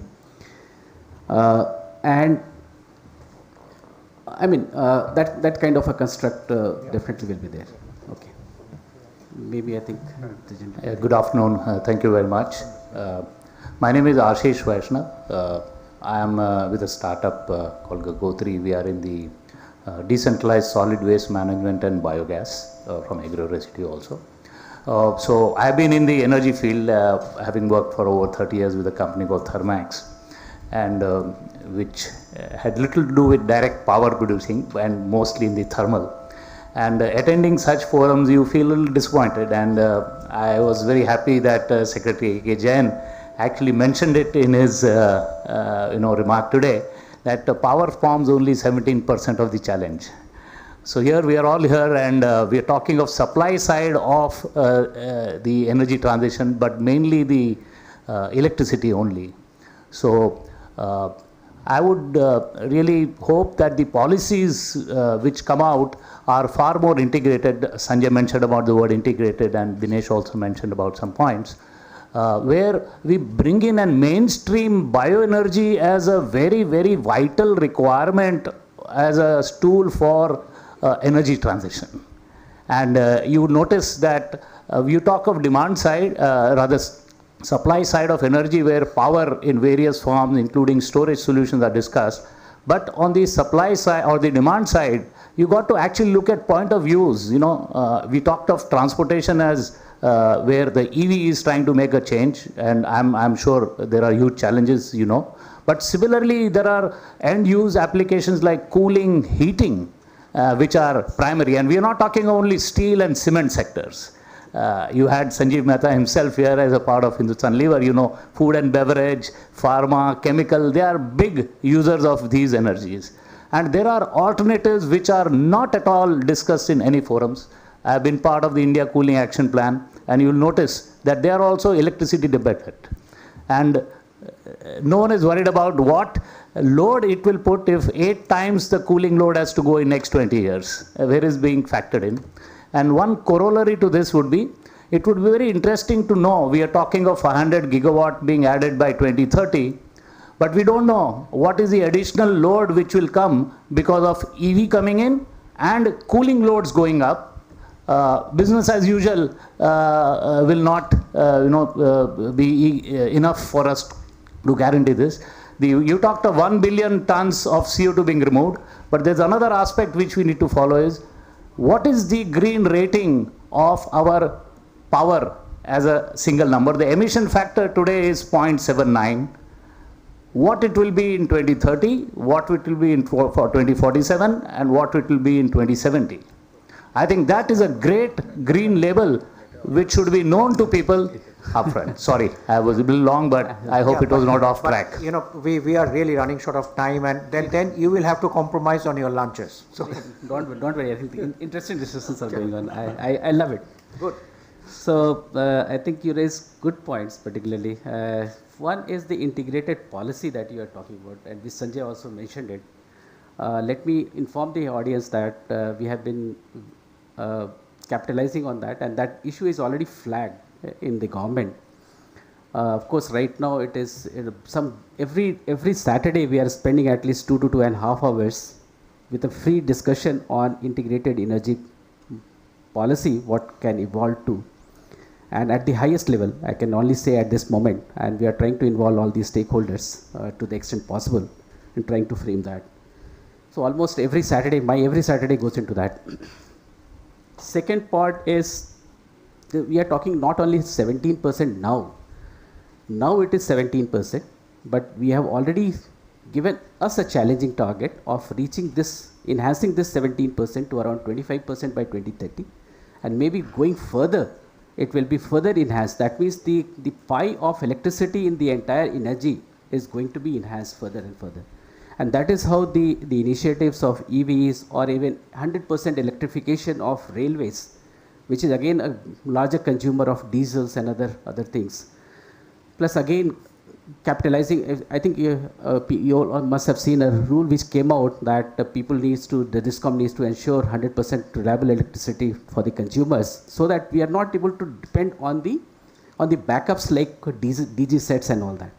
So then going towards the farmers who were using diesel pump sets, that has to be replaced to the electric. So, and even the households, cooking side of it, there are n number of ways in which we can increase the pie of electricity in the entire energy sector. So that is already being debated thoroughly. It's not, maybe I'm sorry that these things are not coming into the public, and that is how people are unaware about it, but these things are going on. Sorry? Okay. Okay, I think please go ahead. Sir, I'm Kashif Khan. I have 2 suggestions or maybe questions to make here to the panelists. Sir, one is I wanted to understand, is Ministry doing something on the decentralization of the battery storage system? I heard you saying that every consumer, if consumes 1 kilowatt hour of renewable energy, then it changes the whole game. So in the same lines, right now we see the pricing of the batteries are not coming down, but then there is a system, there is a whole lot of population which is already having a battery storage system at their homes. So can we not utilize that by bringing the individual level entrepreneurs in the system with ease of doing business. So all those combined together. So that's one part. And second is, we talked about in the first session also, like we heard about saying CFD, contract for difference, for shorter PPA terms. My colleague has also talked about this financing of those projects for a shorter PPAs. In such case, I think the need of the hour is that we should have firm projectiles, price projectiles on the exchange, which gives an assurance to the bankers that the price would remain in the P90 or P75 of this projectile so that they can finance the projects based on those projectiles. I think these do comments from my side. I think last part Sushant can tell you better. And I just heard that even Australia has taken a step that they are closing some market and all. So there are different constructs. I don't want to go into deep into that part of it. But the point that is well taken is your first point, that is involving consumers and how they can really play the role of supporting the DISCOMs during the peak hours. And this is going to happen sooner or the later because people are now moving towards the rooftop solars, and solar coupled with battery storage, they will be really contributing at the time of need. So the only thing is it has to be structured, and the policies are being, is getting oriented towards that as well. See, I think, I have the onerous task of bringing the session to a close unless there are follow-on programs. We can understand the interest that is generated, especially because we have the policy makers, the regulators are there. Then I have to just make an exception, just say one sentence of your question. So whoever has raised his hand, and I'll then leave it to the panel. Please, yes. One sentence. I have to, I have to do this unpleasant task of bringing the session, which is so exciting and so agitated. Sir, my name is Gulzar from KEC. I have a questions on GIB. In the morning also, Honorable Minister talked about the GIB issue. So, how government is going to handle this, because we are an EPC company and our projects are held up in the Rajasthan and the Gujarat region, sir. That's it from side. I know that's fine. I think we are already working on it. I think we will be able to resolve sooner or later. Yes. Maybe yeah. I think. So I'm Vivek Bhatia, MD and CEO of Decent Group, and also part of the FICCI Bioenergy Committee. So very quickly, two questions. We have a lot of paddy straw which is currently burnt on the fields. It's a huge problem. What's the policy framework on bioenergy and to use this as a fuel? And the second part is similar situation with municipal solid waste. We have these dumps burning everywhere. Again, proven technologies available to generate power out of that. Okay. So if you could throw some light on both of these areas. I think the first part of the question is already addressed because we have a full-fledged mission that is going on the biomass, and there is a mission director who is steering this, and already there are processes in which these paddy straw converted into the pellets, and mandate has been given to the thermal power plants to use these pellets, and the cost will be passed through. So that is already in place. Thank you. My name is Harish Ahuja. Just one submission. Minister and Secretary both spoke about promotion of decentralized solutions. I'm very thankful from the behalf of solar community that you allowed 100 kilowatt open access for exemption from all the charges. But my own experience and platform experience is that if we increase this 100 kilowatt to, let's say, 500 and above, 500 to 1 megawatt, there will be many SMEs and MSME will be happy to go for it. And the second suggestion is, instead of making it a captive power generation, why don't you allow also them to buy merchant power? Because there are many companies like SN Power, M+, or many companies are now setting up extra surplus solar which they can sell to this industries. So these are the two suggestions. Thank you. I think there are already construct of peer-to-peer selling that is already in place. I think that will take care of your concerns. Yeah. May I request Mr. Chatterjee to because we haven't really leveraged his presence. He is the regulator, so he is the one who's going to regulate us. So Mr. Chatterjee, your concept about how the energy transition is progressing and how markets are shaping up, and my sincere apologies to the audience that if there are questions, let them be taken offline, because we are upsetting the schedule which is to follow. The next session would have started at 2 o'clock, post lunch. So, we are way behind time. So, as I said, with my sincere apologies that, we won't be able to take any questions, although we know that, Mr. Prasad, Mr. Chatterjee and the other panelists are there. Mr. Chatterjee. Yeah, no, thank you. I think there were so many hand raises, but limiting my comments to two specific issues which have come, with a disclaimer that these views may not be taken as the views of CERC that I am representing here. On the duration of the contract, one was, and the other was the CFD, the construct about the contract for differences. So, my personal view has been that longer duration contracts will become a history, especially for non-RE projects. Now, whenever we talk in terms of the duration of the contract, we come back with a question as to whether we would get the financing or not. Whether we agree or not, it's a writing on the wall, and the financing community has to modulate or attune themselves to these new realities. If it's happening elsewhere in the world, why can't it happen here in India? India is everywhere you have the longest duration contract is for 2 to 5 years. So, for the RE, of course, elsewhere also in the world also you have a longer duration contracts, but maximum 8 to 12 years or 15 years in some countries in some cases.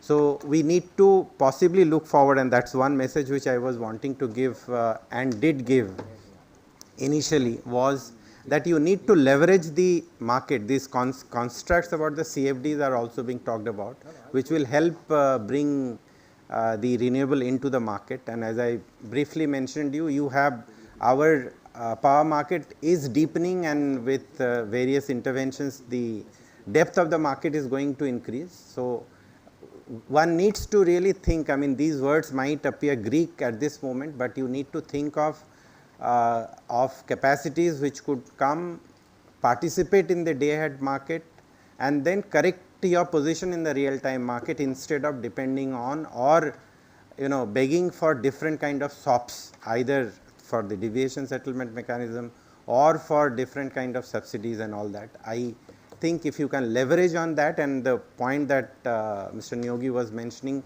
that what as regulators possibly we are trying to do, we have a 15-minute market today. What you need to integrate the RE into the market is a 5-minute kind of a market, which is what we are trying to strive towards, which will help you mainstream yourself instead of asking for SOPs. That is one specific message which I thought I will use this platform to convey. At this moment possibly it is ahead of time, but time will tell whether this can become a reality. Yeah, but as a group we are behind time now, for the next session to commence.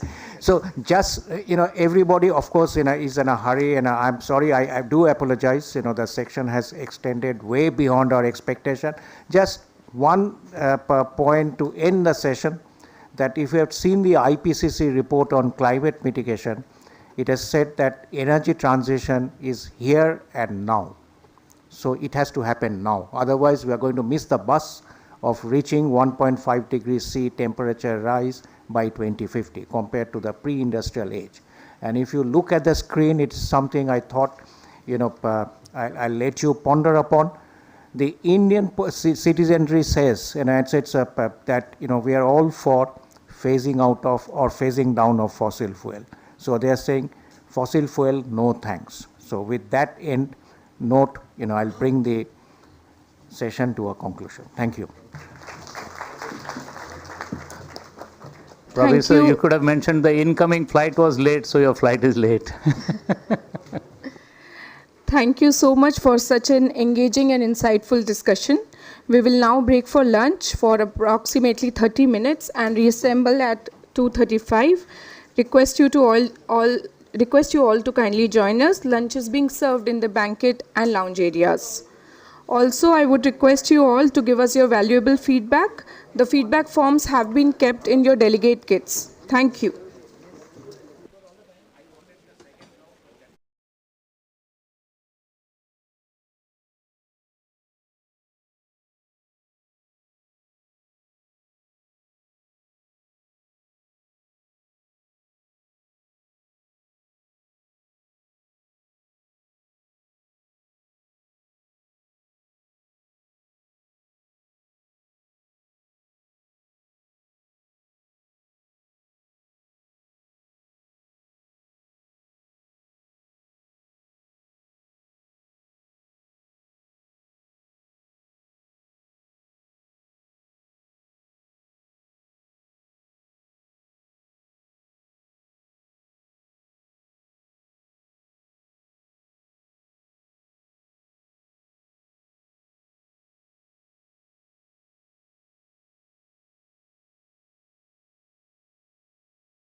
delivers. May I request all the speakers and moderator to be on the dais, please.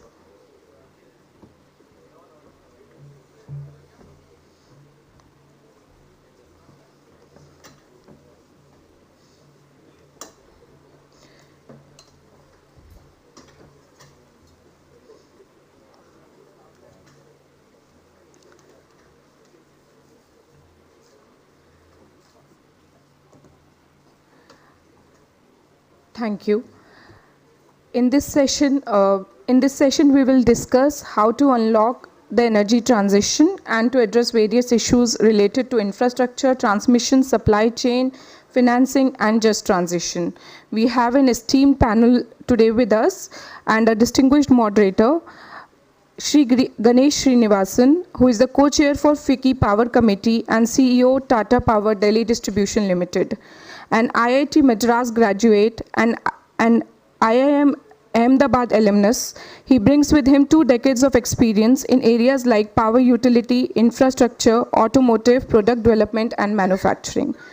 Next, we have Mr. V. Sai Baba, who chairs the FICCI Task Force on Solar Manufacturing and is the CEO for Vikram Solar. He is a business leader with 34 years of experience and aiding the growth of RE industry in India and across the globe. Next, we have Shri Hitendra Dave, who is the Chief Executive Officer for HSBC India. Mr. Dave brings with him 30 years of extensive experience in the Indian financial markets. Next, we have Mr. Vivek Bhide, Managing Director, John Cockerell, India, a mechanical engineer from IIT Mumbai. He brings with him 30 years of experience in the chemicals and industrial manufacturing domain. Next, we have Mr. Gautam Reddy, COO, Greenco. Mr. Reddy leads the Greenco's foray into green molecule business, including green hydrogen, green ammonia, and others. He is a civil engineer from IIT Bombay. Next, we have Mr. Kishore Nair, who is the Chief Operating Officer and Director for Avada Power, an electrical engineer from Kerala University. He has over 36 years of experience in the power sector. Next, we have Mr. Somesh Kumar, who is the partner in E&Y. He is an SRCC alumnus and a CA with more than 20 years of experience across the utilities sector. He leads the power and utilities sectors in EY India. Thank you. Over to you, sir. Thank you, Shika. So, welcome back everyone for the dreaded post-lunch session, right? So, we have, as a panel, have a interesting task ahead of us. To start off with a cricketing analogy, we had the opening batsman through the opening round, through batsmen like Sehwag and Ganguly set the tone. We had the likes of Dravid and Tendulkar kind of take it forward with the Prabir Das session before this, and now we are the solid middle order, right? We are the ecosystem which has to get stuff done, accelerate the energy transition, take the run rate up, also save some time if possible for the other sessions. So I'm very glad to have a very, very esteemed panel here with me. And we'll be talking about the nuts and bolts of what it takes to actually accelerate the energy transition. So we'll be taking up 4 to 5 key issues, and we welcome ideas, suggestions at the end of the panel discussion as well, so that we are able to take it forward with the ministries and the government. So we will be taking up issues on land and transmission infrastructure, the financing framework and how we can attract cheaper finance into the sector, the supply chain, as well as an element of just transition. This aspect was touched on in both the opening as well as in the previous session. So without much build up, Kishore, I'd like to understand for the benefit of the audience.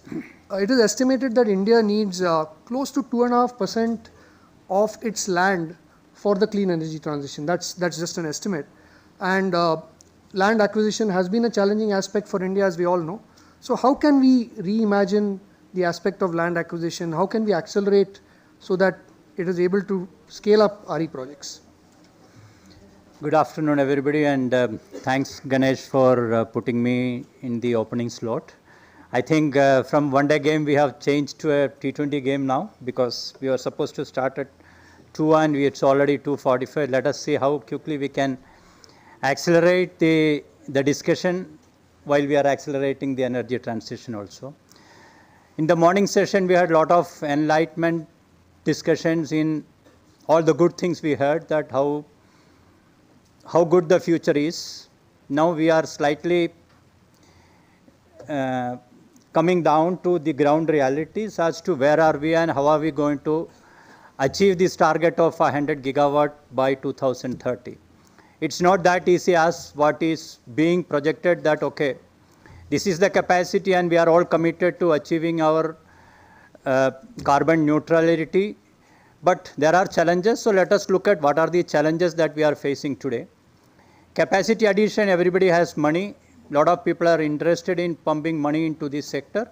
But the challenges comes to when somebody wants to develop these projects.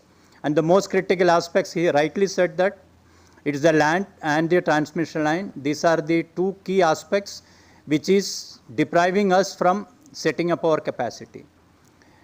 On a thumb rule back of the envelope calculation, we have out of 500 gigawatt capacity, we have already 150 is on ground. We already have 150 gigawatt of operational capacity. That means we need balance 350 gigawatt of operational capacity, for which roughly we need about 14 lakh acre of land. How are we going to get this land? Even for a 100 megawatt project, which is a normal standard size of a project, we are finding it very difficult to acquire the land of even 500 acres at a single location, because for a solar project, we need land in contiguous shape. If you are talking about when we are looking at the scale, we need large capacity projects of 500 gigawatt, 500 megawatt or maybe more than that at single location. And we are fortunate to have recently commissioned world's largest solar project at single location of 1250 megawatt in Bikaner. That's recently commissioned, and that required 5,000 acres of land, which we have successfully commissioned. But we know the challenges, and that was in Rajasthan, but it was fairly okay. We could at least finally do that. But the problems in land acquisition today, in the morning also, there were mention about the land issues. The biggest issue is the contiguity of the land that is essential for any solar projects. Wind, of course, we can take footprints. Conversion of that land from agricultural use. Any land, most of this land, 90% of the land in India is termed as agricultural land. For doing it for industry purpose, we need to convert it. That's the biggest issue. In many states, the land is already classified as class 1, class 2, which you need to convert it into the appropriate class for using it for the solar projects. We also encounter the land which is allotted to the lower strata of people like scheduled caste, scheduled tribe, which you cannot use it for industrial purpose. In some states, you require prior permission even for acquisition of land. Even as big states like UP, you need prior permission for even purchasing land for industrial purpose. And while you are looking at the contiguity, there are intervening patches coming which is owned by government, and getting those land from government is a very long drawn process, which it takes maybe months to get that land allotted from government. To top it all, we have issues when it is a barren land and the land is costing only maybe 1 lakh an acre, and when you want to set up a project, the local politicians will induce the villagers, say that it's an industry, they have got a lot of money, please ask for this guy, you ask whatever it is, you will get that money. And the local politicians mingling with the villagers will create problems. Even after acquiring, I will not use the word acquisition here, we are not acquiring it, we are purchasing the land. We are paying the cash and purchasing it. So if only a government land, government acquisition, that's government acquisition. When we are purchasing the price what the land owner is asking, and we are paying for it, that's it. After that, they have no claim on that land. But today we are in a situation where even after purchasing the land, paying the entire money what he is asking, still we face problems even after commissioning. So these are generally the problems in the land acquisition which we are facing. So we need to come out of, if we want to achieve this target, we need to have policies, we need to have support from the government, how we can achieve this capacity. A person who is putting his money, taking all the risk of project development, need to be protected from all the nuisance what is going to happen at this site. About 4 years back, maybe 5 years back, we sat in this same room, we had a Chindan Baitak. that was just before the new government came in or took charge. We had given these strategies as the policies, what all policy changes that is required to help the capacity addition in the country. There we identified that we will go along with MNRE, we will go to all the states. Every state has got lot of barren land available which can be used for renewable energy projects. So that was one of the action item, probably that never happened after that. When I was supposed to be a committee member in that committee which was supposed to go and meet all the states. Land is a state subject. Central government can only make policies, only can give guidelines, but they cannot direct the state government to frame their policies for even NA conversion also. So my suggestion is that let us have this renewable energy industry as a green industry which doesn't require, it's not a polluting industry. So if this can be considered as a green industry or maybe an agriculture which is also green, if it can be considered or termed it as a green industry which does not require NA conversion, that will serve half of our problems, because that is something which takes a lot of time and energy for us. The second part is that all the barren land which is available with the states, if states can identify that this is a barren land which can be used for solar or renewable energy projects, and all those identified lands are exempted from all approvals required, whether it is NA conversion or classification or whatever, it comes with all approvals. So that will at least save us a lot of time in identifying, okay, this much, every state has got say 20,000 acres or 2 lakhs of acres of land is available. If that land is available, at least we can plan to acquire that land. The concerned DISCOMs or the CTU can set up energy evacuation capacities in that location. So that is somewhere we need to think today that if 2030 is 8 years away, we need to have advanced planning in setting up this infrastructure available. So that is most critical part today. Unless we have these facilities available, it will be very difficult for us to even plan for anything. Then simplify the process of allocation of government land for the industries. Because if you want to acquire a land or if you want to take that land for an industry purpose, even if it's 5 acres or 10 acres of land is coming in between a solar projects, and if you want that 10 acres land allotted to you through a government process, it's a very, very difficult task in most of the states. So we need to simplify the process of allocation of that government land. Then most important fact is that, like I said, there are a lot of disturbance which is happening. So if we can have any disturbance which is happening at any renewable energy project construction site or even an operational site, if somebody is coming and breaking your panels or they are locking down the gate and doing a dharna out of your projects, and any sort of these type of issues, if it can be classified as criminal offense, it is like energy, it was always there that stoppage of production of energy is an offense. So similar to that, even obstruction of a work, that can also be termed as a criminal offense, that will at least save some deterrence will be there. So this is on the side of land. Evacuation you want to transmission, if you can briefly cover. Also, okay. The second part is on the transmission side. In the morning we heard about the evacuation system availability, we talked about the long-term planning, short-term planning and all. But today, even in the previous session also, Mr. Ghanshyam was, I think, talking about, we are relooking, maybe the minister also touched on relooking at the capacity, because the long-term planning of evacuation is a long-drawn process, and all our policies and process was determined when thermal capacity addition planning was done in the CEA or the ministry. But now we have moved away from the thermal capacity addition program to renewable energy scenario, where unlike the thermal capacity where the project duration itself was say 5 years timeline was there, in the renewable it is 18 months is the normal standard time for execution of a project. So we need to have a long-term strategy up to 2030, 500 gigawatt is our capacity. Based on the availability of land, if Rajasthan or Gujarat has got large tracts of land available, maybe we need to look at a long-term plan till the end of 2030, maybe a 30% more capacity to be planned, how we can achieve this, that is the primary thing that we need. that need to be again broken down into multiple state aspects or how we can achieve this capacity addition. That is most critical aspects. But the biggest problem today for the transmission is the states do not have a transmission capacity available, whatever capacity you want to do. Most of the states do not have the capacity, but states do not have the funding also.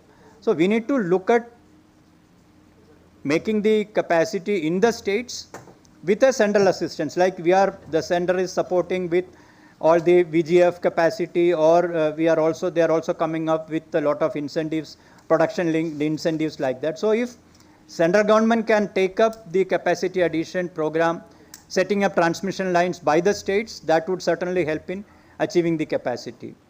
And most of the state transmission capacity, whatever is available, they do not have the sufficient capacity for evacuation of projects, and they also, under pressure from the developers, they also give more capacity than what it can take today. And that will result in, during the peak time, whether it is windy time or during even the daytime, that will resort to the load restrictions or cutting down the capacity. So that is a bigger issue. So something we need to look at how we can achieve the capacity of transmission, capacity addition by either way central funding or whatever ways we can do it. That is going to be a critical aspects.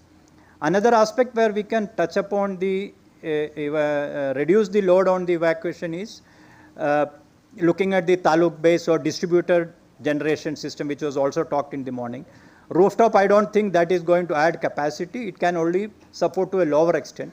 But some states earlier came with a program like taluk based bidding, where you can ask the projects to be set up, which can be distributed to maybe every taluk can have so much capacity. So that kind of system will reduce the load on the transmission system.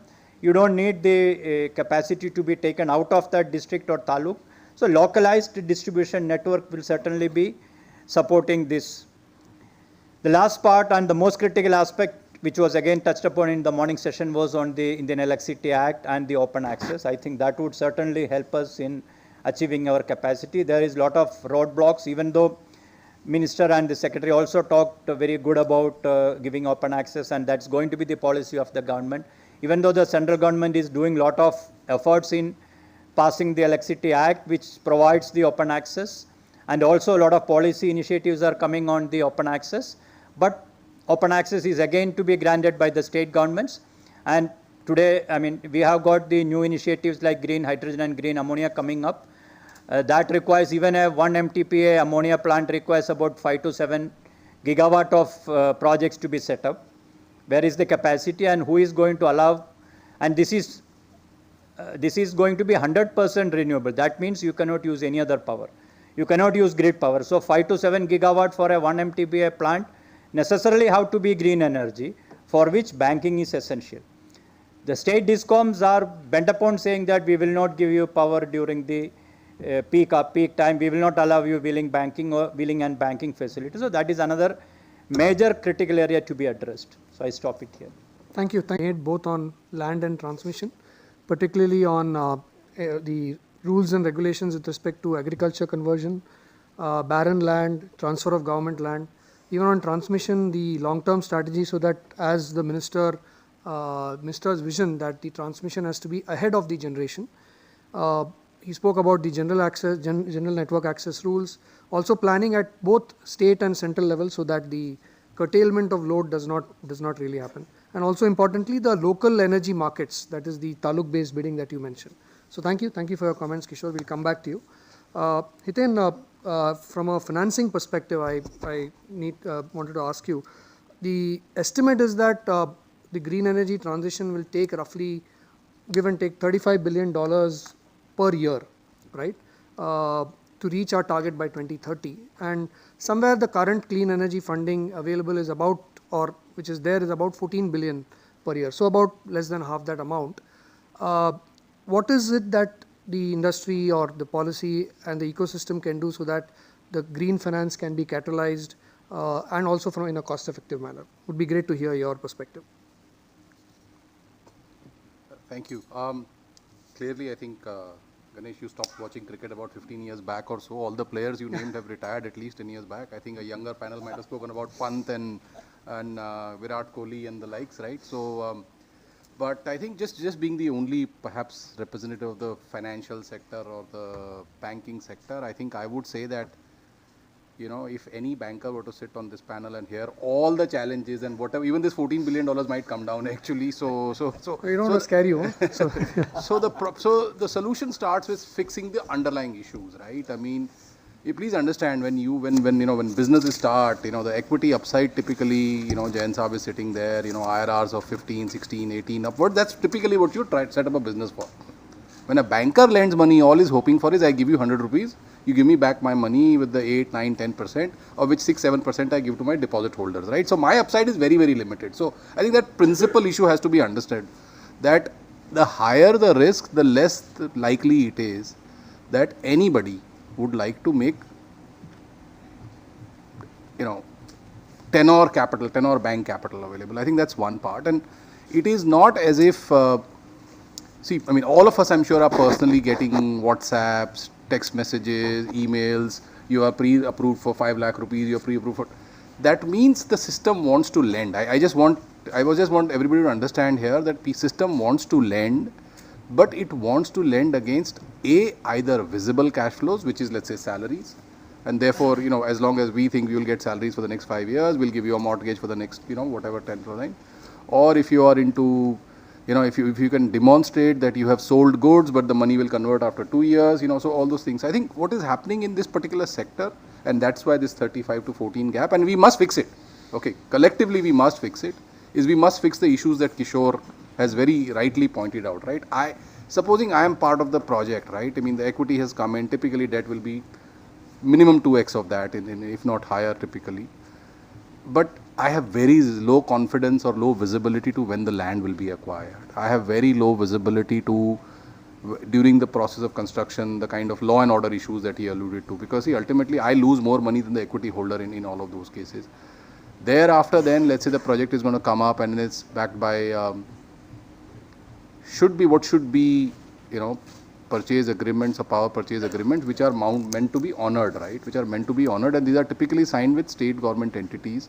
But what you then find is that because all of us have discovered that not all contracts are adhered to or honored, and including the fact that, you know, even your judicial process takes very long. So I think if we really want to target close to the required $35 billion or so, the system will need to fix the very basic issues, right? Because the project risk has to come down quite meaningfully. Right now, not just this infrastructure sector, but most infrastructure sectors tend to have risks which you just risk accept and hope. And hope is at the end of the day not a great strategy, right? You hope that you will get the land, you hope that the law and order will be maintained, and you hope that the state government will pay you, etc. So I think you will find that wherever there are projects, and that's the learning here, right? Let's say whenever SECI has come in, the banking sector typically has found comfort there. Whenever the buyer is someone who has had a track record of honoring obligations, let's say NTPC, etc., right? You will find funding going there. Now, unfortunately, that means it's restricted because SECI only will want to do a certain amount, NTPC will want to do a certain amount. So I think that's one part that you need to give, the industry needs to give confidence to the lenders that I know how to construct, the lender will do due diligence on your background, your track record, your commissioning experience. That all maybe will do. But thereafter, I think we need to see that some of the contracts have, we need clearer visibility to cash flows. I think that is one part. Second is, I think, given that some of these are extremely long tenor, 17, 18, 19 years kind of funding, I think we need to, as a country, either establish an institution which is able to provide, let's say, partial credit guarantees, first loss default guarantees. Now, to the same point that Kishore made, if states are not able to do transmission activity, maybe center should do it for them. Similarly, I think here, in the interest of nation building and ensuring that we meet the transition goals, I think we do need institutions either locally to be specially set up, not for the purpose of lending, because the money is available with the banking industry. You don't need to double it, but these are, you know, either specialized institutions who have an equity upside, let's say in providing the first loss or something, because they are coming in between the debt and the equity holder. That would be one. I think the second thing in similar lines, I think I would suggest that international markets are a lot more used to lending for extremely long tenors of time. How to convert that, even in the current environment, the amount of excess liquidity sloshing around globally. I mean, I know currently the market is going through the turmoil, but still it will take many years to take this kind. How do you bring that back here? And that means there has to be institutions who will take on the currency risk. You could coincidentally tie up 5, 10, 15 year funding, but there is no 5, 10, 15 year hedging market in India. So you need somebody, again, the same policy institution which you could have, and that's like a apex institution. Maybe it gets a government subsidy, maybe it's, it's like the education, the education cess we used to have, it gets funded through that kind of a mean. I think we also need, a lot of, when for example, we are in Delhi, right? The Delhi Metro had JICA funding, right?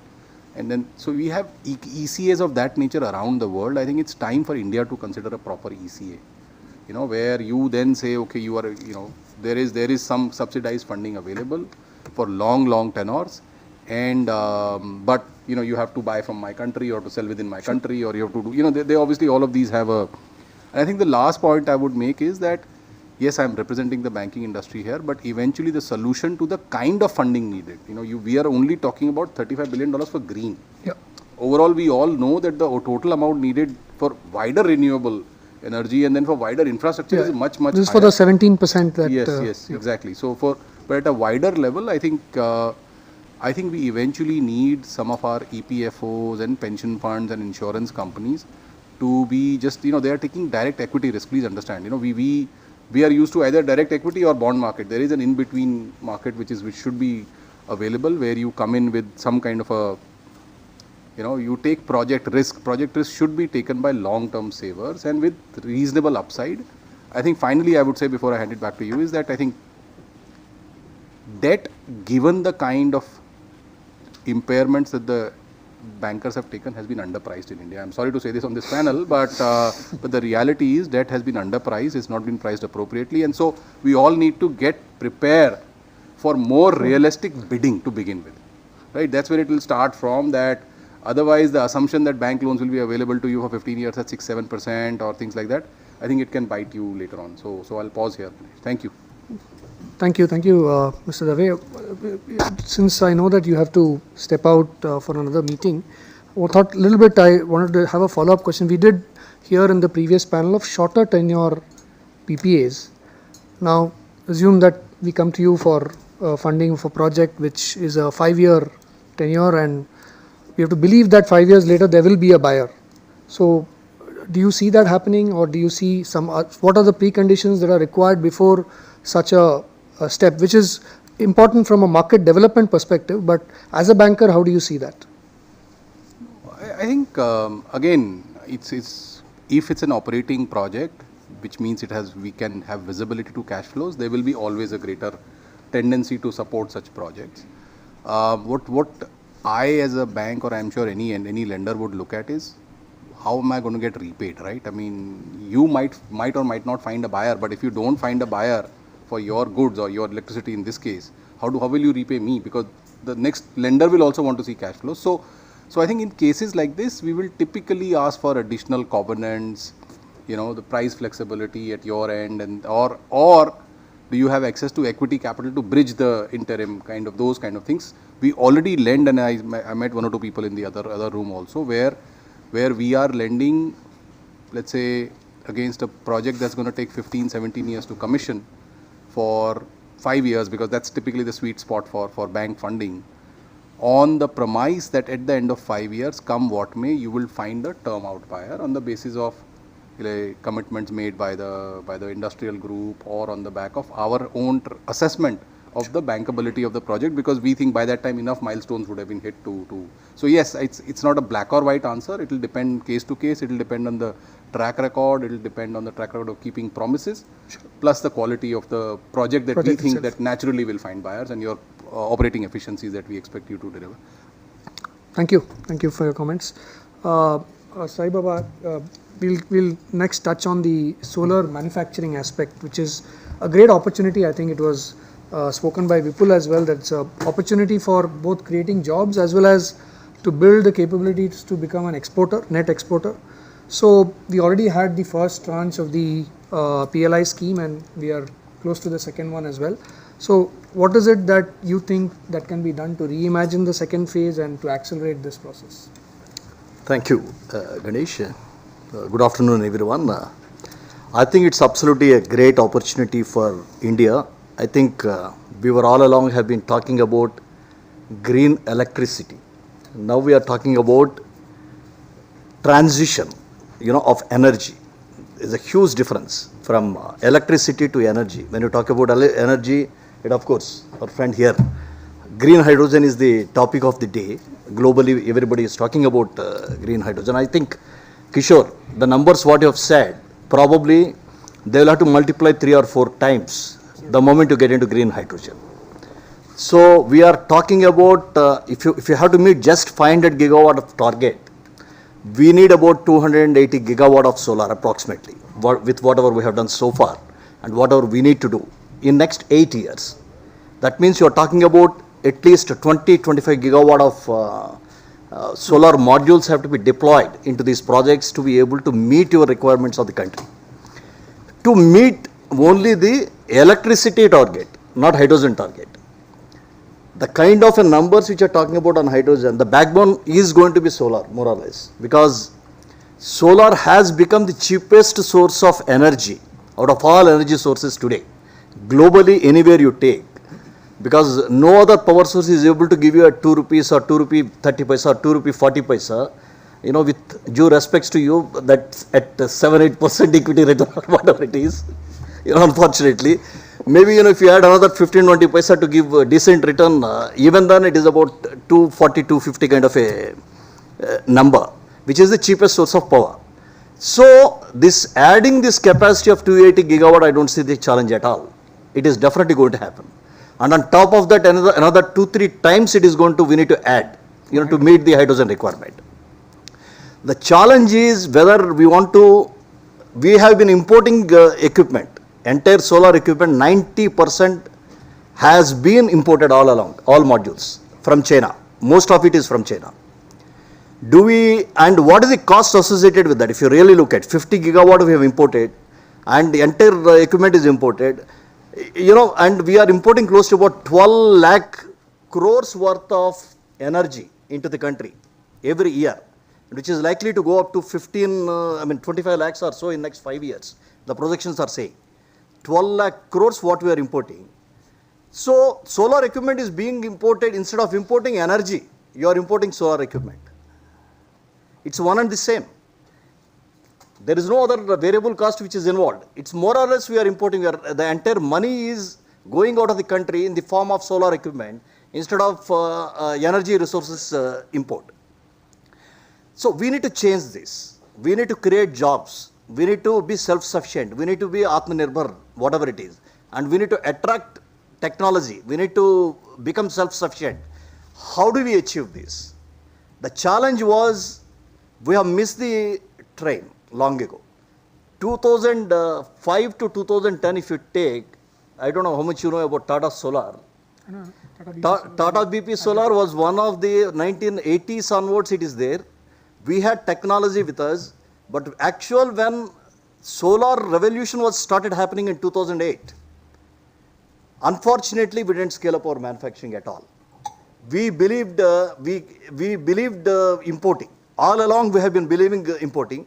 The government policies have not been favorable to manufacturing.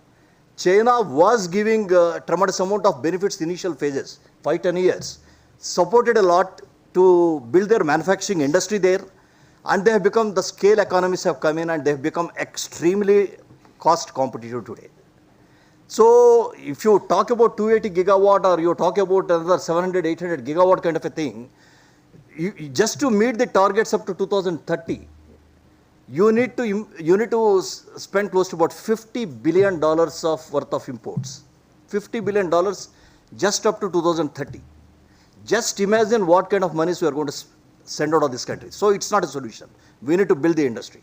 I'm very happy to say that this present government, at least currently, has taken a decision that we need to build solar manufacturing industry in India, and they have built tariff-based barriers, non-tariff based barriers to help industry to happen here, like if you recall automobile industry 30, 40 years back, the same thing was the situation. We were importing.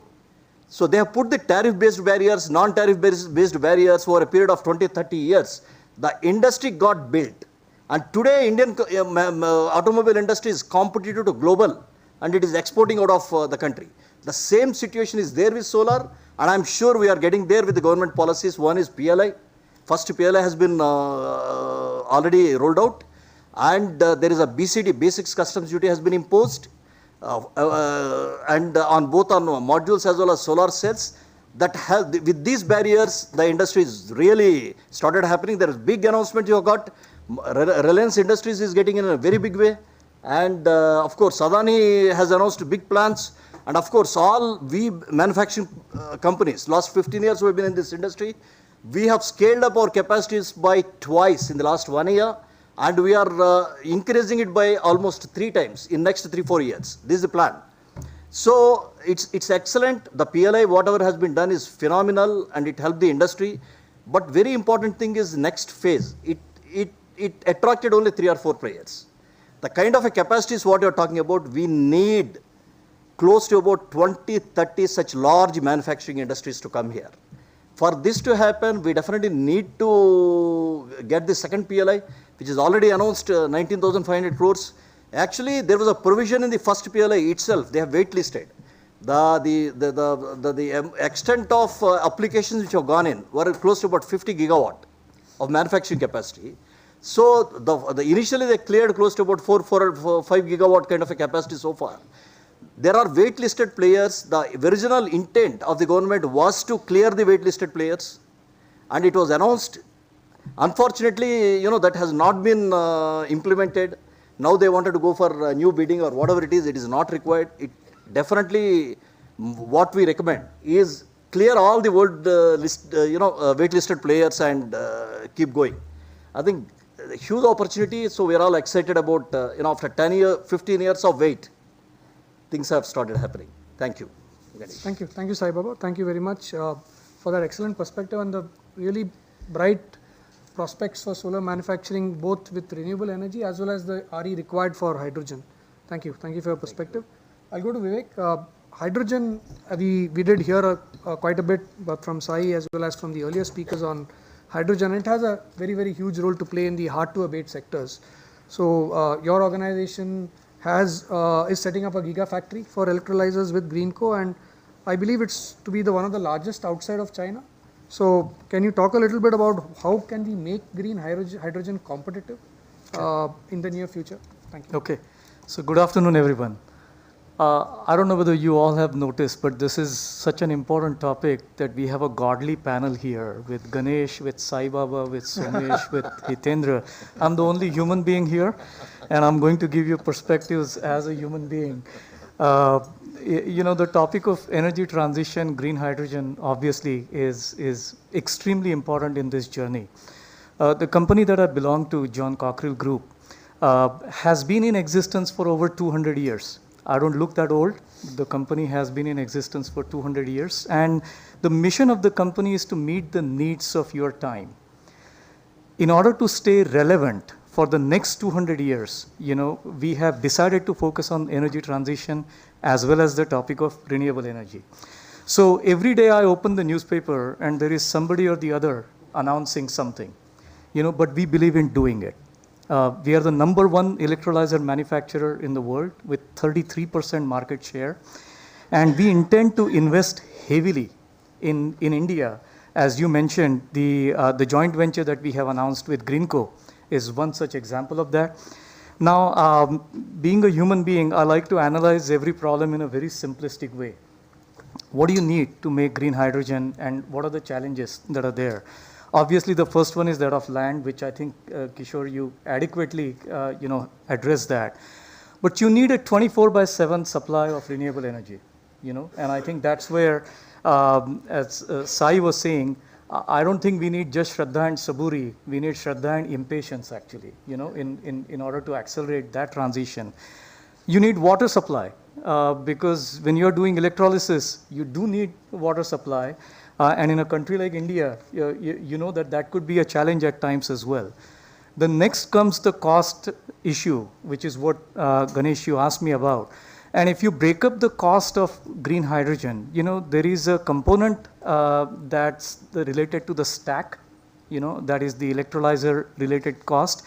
And then there is a balance of plant and power electronics, you know, that comes in. Now here the idea would be at scale, the stack cost would be roughly about 22 to 25% of the overall cost. But there is a huge component of cost, which is around balance of plant and power electronics, which is where we really need to promote local manufacturing. You know, if we don't do that in a country like India, then we'll be losing out on a very big opportunity there.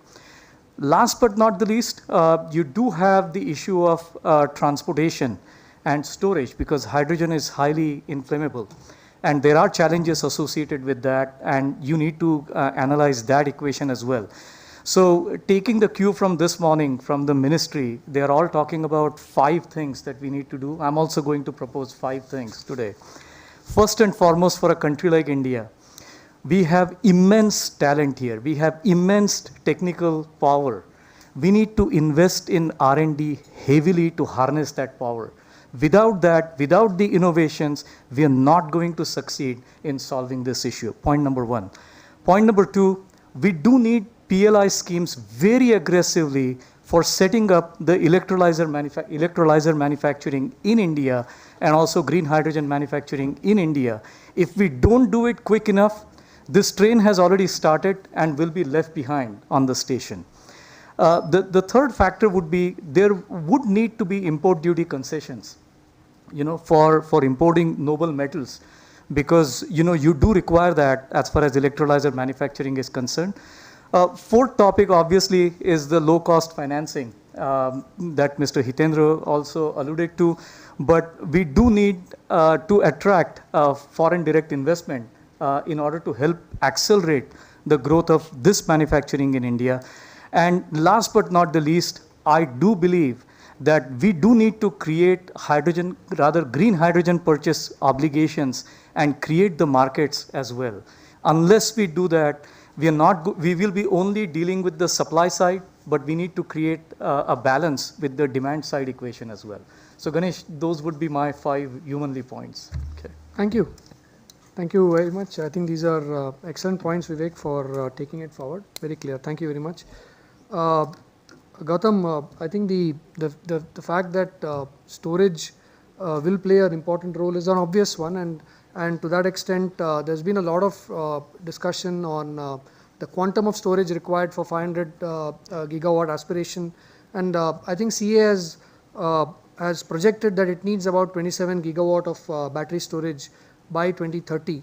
So that's and further another 10 gigawatt of pump storage as well. So let's start with pump storage. A lot of positives in terms of scale, flexibility, speed of response to meet the intermittency. So Greenco is working on a 1.2 gigawatt pump storage project, and so we'd like to understand what are the major challenges and what can be done to scale up. The Honorable Minister also spoke about a renewed focus on hydro. So would be great to get your thoughts on that. Thanks, Ganesh. Good afternoon, everyone. So yeah, actually we've been talking about this for more than 4 years, I guess, but now everyone's woken up to the issue. So it's great. It's great to get that kind of feedback now after some time. Yeah. Pump storage, I think, is again. I would never say this is the solution or one solution. For the whole transition to happen, multiple solutions have to happen, and one solution doesn't fit all. But I think pump storage, from an Indian's perspective, is an outstanding solution, because if you try to do the same thing in US or Europe, you would not get the scale. You don't get the cost arbitrage in terms of their heavy labor intense projects. So it might not work out everywhere. But from an Indian perspective, the reason we chose this was because we believe India can deliver storage through pump storage at a much lower cost than what any existing technology can deliver in the next decade. Right?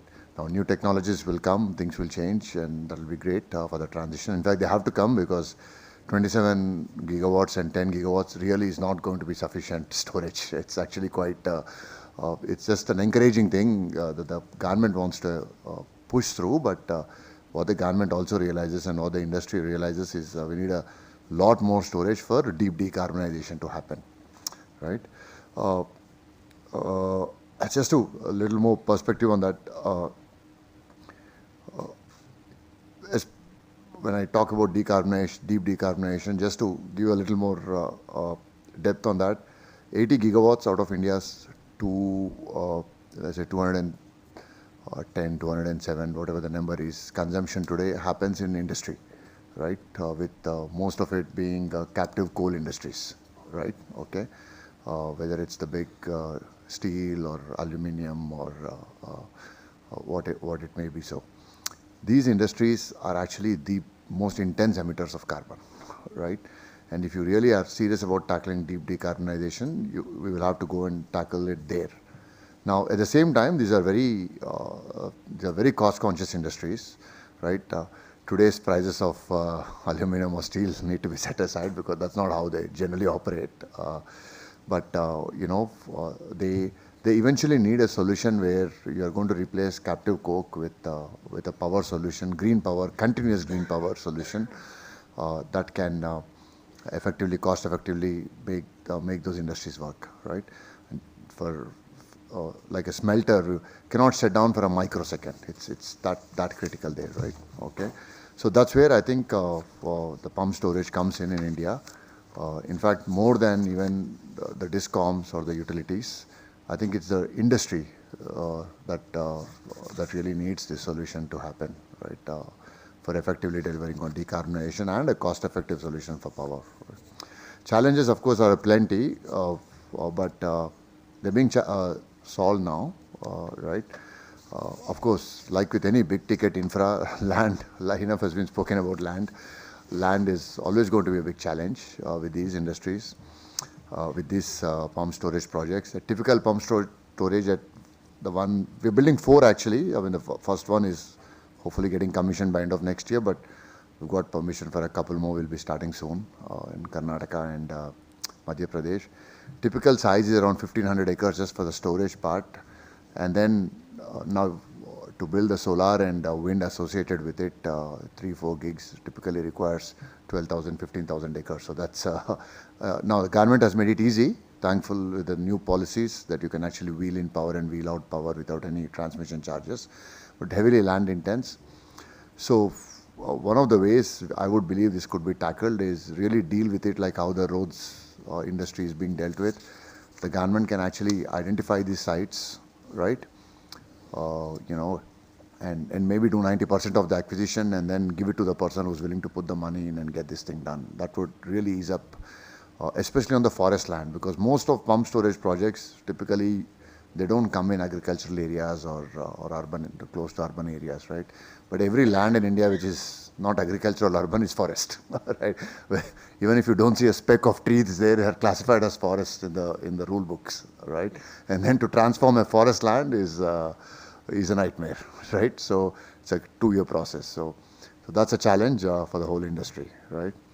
So permitting there and help from government on that would be very useful. Of course, typical other areas where we could really do with some help is, and that's coming up now, is see, pump storage is not just taking extra energy and delivering a steady power solution, right? There's a bunch of there's grid balancing, there's frequency balancing, there are multiple services that come out of a pump storage, right? So how to recognize those revenue streams has no policy around it even today, right? There's a bunch of ancillary services that can come out. Even for the storage itself, there's no defined revenue stream. There people talk of peak power and where you combine power generation with storage and deliver a revenue stream. But as a pump storage itself, as an asset class, as an industry, doesn't have a proper revenue stream defined by the regulatory class yet, by the policymakers yet. There's work happening on that now, and doing that would, I think, attract a lot more investments into that, right? That would be useful. There are, of course, technical challenges. It's like any hydro project, a lot of geological challenges always in these projects, right? So there, of course, there is what we suggest though there is, if you treat it like a dam on a river, then the challenges get exaggerated, right? So the kind of architecture we have used, and I'm not saying this is the only way to do it, there's multiple ways to do it, but we have taken them off the rivers and called it as off the grid closed loop pumped hydro, right? So we're not on a river, right? But the applicable laws are still as if it's on a river, right? So that makes safety factors a lot more complex, so those kind of regulations need to change typically industry comes and then regulation comes. So we are hoping that the regulation is coming on those areas, right? And of course, Kishore has already touched upon it a lot. So transmission has to come before, alongside generation, if not before generation. So a lot of places, especially in the southern part of India, we still don't have the PGCIL coverage. Pump storage really works at a central grid level. It doesn't work at a state transmission level, grid level, right? So I think that if PGCIL can help expedite their transmission facilities along with near most of the identified pump storage projects in the country today, that would help go a long way. Yeah. Last, of course, not just from an electricity delivery point of view, but even from a green molecule acceleration perspective, really getting continuous. See, green molecule is always made in a continuous process plant, right? So either you store power or you store hydrogen. There's no other way about it, right? Storing hydrogen is, I think, still in a very incipient stage at this point of time. The industry is developing. It's still very expensive. So I think if more encouragement can be given to storing power, and I think that will help bring the cost of the eventual green molecule down and help encourage that industry and help India to export these molecules out, right? So that's my few points on this. Yeah. Thanks, Ganesh. Thank you, Gautam. Excellent points on both the need for revenue streams, I think visibility which will attract finance, as well as making the whole difference between a river-based project versus a as you just rightly mentioned. Let's go to the other type of storage. There's a lot of, Sumesh, there's a lot of momentum around battery storage. Even the Honorable Minister spoke about a lot of bids coming in. We've seen 1000 megawatt hour bid by SECI, 500 megawatt hour bid by NTPC. So what are the aspects? Of course, it's still not as cost effective as what a DISCOM would probably sign up for. So what is it that you think is required, apart from say manufacturing, to really make it cost effective and speeden up the process? Yeah. Thanks, Ganesh. Yeah, I think in terms of battery storage, cost is the biggest issue, which is the biggest roadblock as of now for mainstreaming it. As of now, the cost will be in upwards of 10 rupees, and as Honorable Minister also said that he has a vision of seeing the RTC cost come down to 6.5 to 7 rupees over a period of time, which he thinks is a good sort of number to go with. So how do we bring the cost down is the main question. So clearly, there could be temporary interventions. We have the PLI scheme, which partly offsets the cost, so to say, or gives that incentive to bring the cost down in a way. We could have some sort of a VGF mechanism, which again the Honorable Minister mentioned in the morning.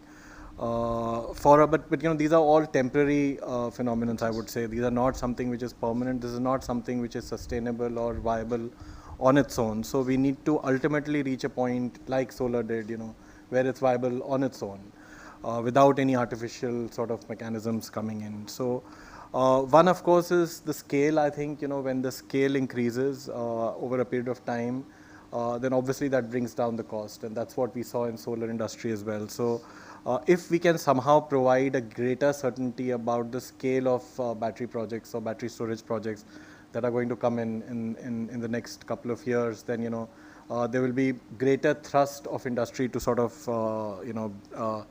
innovate and bring the cost down. The other thing which I feel is that still for batteries we are dependent, or the raw materials are still majorly imported. we are not dependent on, or the supply chain is not available within the country. So that's a huge limiting factor that we have. And as I think some of the other economies have done, or some other countries have done, that they've tied up or vertically integrated sort of their supply chains, India has been lagging behind. So I think that is another thing that could be done, that we sort of vertically integrate our supply chain and make sure from an energy security perspective, to that extent, we have the raw material availability and at a much more cost-effective basis. Also, I would say that because the domestic natural reserves are not there for batteries, whatever we procure, a policy on recycling could be useful. Whatever is the recycled material availability, that could actually bring down the cost significantly. So rather than relying entirely on imports, we also rely on the recycled materials that we get. So some sort of policy on that could be very useful. Second life. Yes, second life of the battery, and that also goes with the factor that it has to be eco-friendly and sustainable. So I mean, hand in hand with that. Concessional financing, I think, was already mentioned. So that is another thing which can make this effective. But again, I would say that again will be temporary. The financing again has to be sustainable to both the investors and the lenders over a period of time. So you can't expect that to be concessional forever. And again, you mentioned the point about R&D. So I think we need to focus a lot more on R&D to bring the cost down. Whether it is through innovation challenges or any other mechanism. And I think India is not alone in innovating or R&D in terms of battery storage. I think the whole world is trying to bring it down. Just today I read a newspaper article which said that somebody has innovated and they will be producing batteries without lithium or cobalt. So and bring the cost down by 50%. So I don't know, I mean, I just read it today, so I'm just highlighting that. So anyway, I mean, the point is that we need to do more R&D. So I think those are the few things which I think can bring the cost down, and I'm sure it will come down over a period of time, but how fast that will be is the only question. One of the important aspects based on our experience also, the ambient temperatures in India are so much higher than say Europe or America, that battery life and that's an aspect of from an R&D perspective very critical. Sumesh, I'll come back to you for the last bit, which is Dr. Jain in the morning also spoke about it as just transition. So of course any transition has to have the political buy-in, and the energy transition, while there's a lot of talk about capacity, financing, production, etc., sanctity of contracts, but there is not, I think it's started now, but the understanding on the socio-economic impact with respect to jobs, income, migration, which this transition will entail. Maybe it's over a 20-year process, but 20-year period, but it would be very helpful to understand a little bit more. How big is that a problem? Is it something that is material? And if so, what are the key steps that are required? Yeah, so I think the concept of just transition, which you're talking about, was mentioned a couple of times during the previous session. So I think that concept is very important. We are not saying that you just have this energy transition, move from coal to renewables, or you have electric mobility or batteries or hydrogen come in, and not worry about what is going to happen to the environment or to employment or to social security, etc. Even financially, what is it going to impact in terms of electricity tariffs? There have been studies done which say that possibly, not renewables, but other things like storage itself could actually increase the tariff significantly in the current term.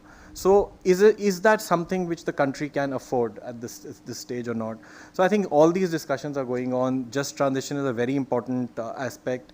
As EY, we did a study in 5 coal-bearing states of the country, and we actually found out that there are more than 1.1 lakh jobs which could be impacted over the next 5 years just because of this transition, if the coal mines were to be partially or fully closed. So it's a huge number.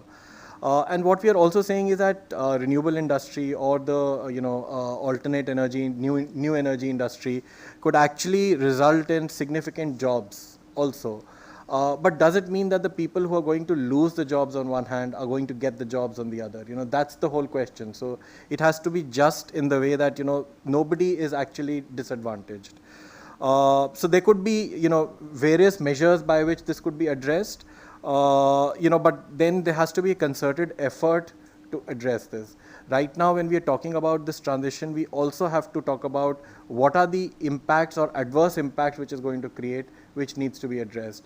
So, I'll just stop by giving an example of European deal investment plan, which was made, which actually created, a just transitional institutional framework, which also included setting up of a energy transition fund of 7.5 billion euros. Which will actually look at this transition. So whether it is upskilling, reskilling, or funding, if there is any likely increase in costs or tariffs, how to take care of those. So that kind of fund will take care of all these things.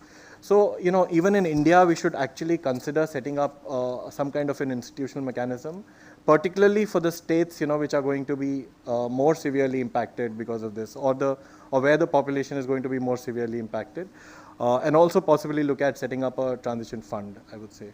So I think I would stop at that. Thank you, Somesh. I think I'd like to thank the panelists for their initial comments. We'll use the next 10 minutes for any inputs, questions, suggestions from the audience. So open for, I think one of the themes that came, of course, land seems to be a common link, whether it is for setting up RE projects, setting up hydrogen projects, setting up solar manufacturing, pumped hydro. So in a way, land seems to be a kind of a common aspect that has to be addressed at a much faster manner. So that is there. From a financing perspective, risk mitigation, whether it is through intermediate institutions that Hiten spoke about, or through bankable, of course, bankable projects, but basically who takes the risk of in the event of a failure. I think that's an aspect that was very interesting that we can take forward. But since this forum is having many representatives from industry and also institutions, I would like to welcome all of you for any suggestions that you have which are pertaining to this topic, as well as any questions that you may have. Yeah, please. Hello. You can just introduce yourself and I'm Rajiv Agrawal. I'm Secretary General for Indian Captive Power Producers Association. Like in the morning, I started with what is definition of affordability for the nation.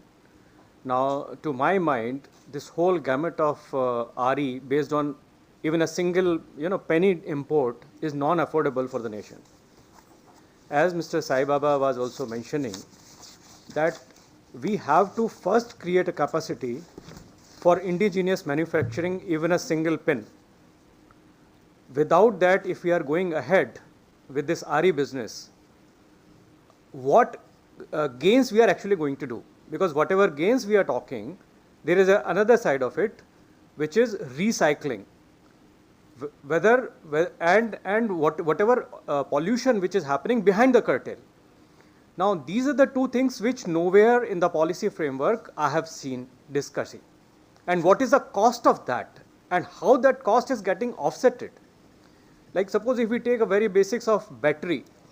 I'll request you if you can be brief so that so what I'm trying to say that whether from the side of industry, whether any such efforts have been done to document and crystallize these things and put up to the government in a proper perspective. Okay, so what you're saying is the aspect of cost of recycling, the cost of or the environment footprint which is there in the manufacturing perspective, or as Sumesh said, second life, that has to have a lot more thrust from the industry so that we can take it up with the government. Before everything become polluted and then we start looking at it. Absolutely. I think that's very relevant for panels as well. Gautam, would you like to add something? No, I think it's a fair point on the total cycle carbon emission instead of just looking at, that's a fair point, but I think I'm not sure much data has been published here, but all the European publications now, European Commission commissioned studies and publications, they always talk of total life cycle emissions. They don't talk of piecemeal emissions. So if you're setting up a green ammonia, then they'll start total emissions versus a grey ammonia all across the value chain, right from producing that solar panel or wind turbine all the way till the final ammonia is delivered to the point where it's used. So that's where we need to get to. Yes, we need to get to. Yeah. Kishore, you'd like to add something? Yeah. Yeah, you had two parts of your question. One was that why the manufacturing was not taken up earlier. We should have started the manufacturing first. This was a point of contention between we as the developers and Sai Baba on the other side as manufacturers. But the question was that the ecosystem was not ready at that point of time in terms of the affordability of tariff if those modules were manufactured in India. Today we are all talking about manufacturing in India because we have got the tariffs which has come down. Maybe the internationally the solar module prices have come down, but past is past. Today we have a sync between the manufacturing industry and the development industry that we are all for doing the manufacturing in India, and most of the developers have already got into the manufacturing of modules. But the only question is that today most of the people are looking at the last two stages, but it will happen purely Atmanirbhar only when the entire value chain is made in India. So that is the first point. The second point on the recycling part, there is already a consulting paper issued by the MOEF few months back. The comments have already been asked for the recycling aspects of the solar modules, and there was a meeting which held probably about a week or 10 days back between MOEF and ministry with most of the solar developers.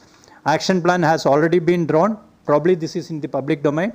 So comments are already given to the ministry for setting up the industries, how to recycle these aspects. Some of the manufacturers have already started the recycling process, setting up factories to recycle. So the whole process is already on.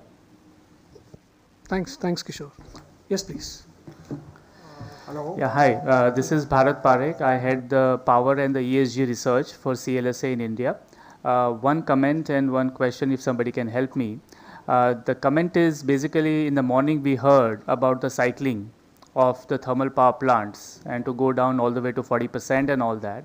But if anybody has seen any data of the rise in the emissions because of the inefficient thermal power plants, by which I mean that if you operate a supercritical thermal power plant the heat rate at would suffer. Subcritical temperatures and pressures, so to inject 5% extra renewable, if you're going to reduce, actually increase the emission. Are we saving? Yeah, so is net, has anybody seen any study to see the net, especially for Indian situation? I look at the consultant here. Yeah. Or so, maybe Naveen, you can help out here.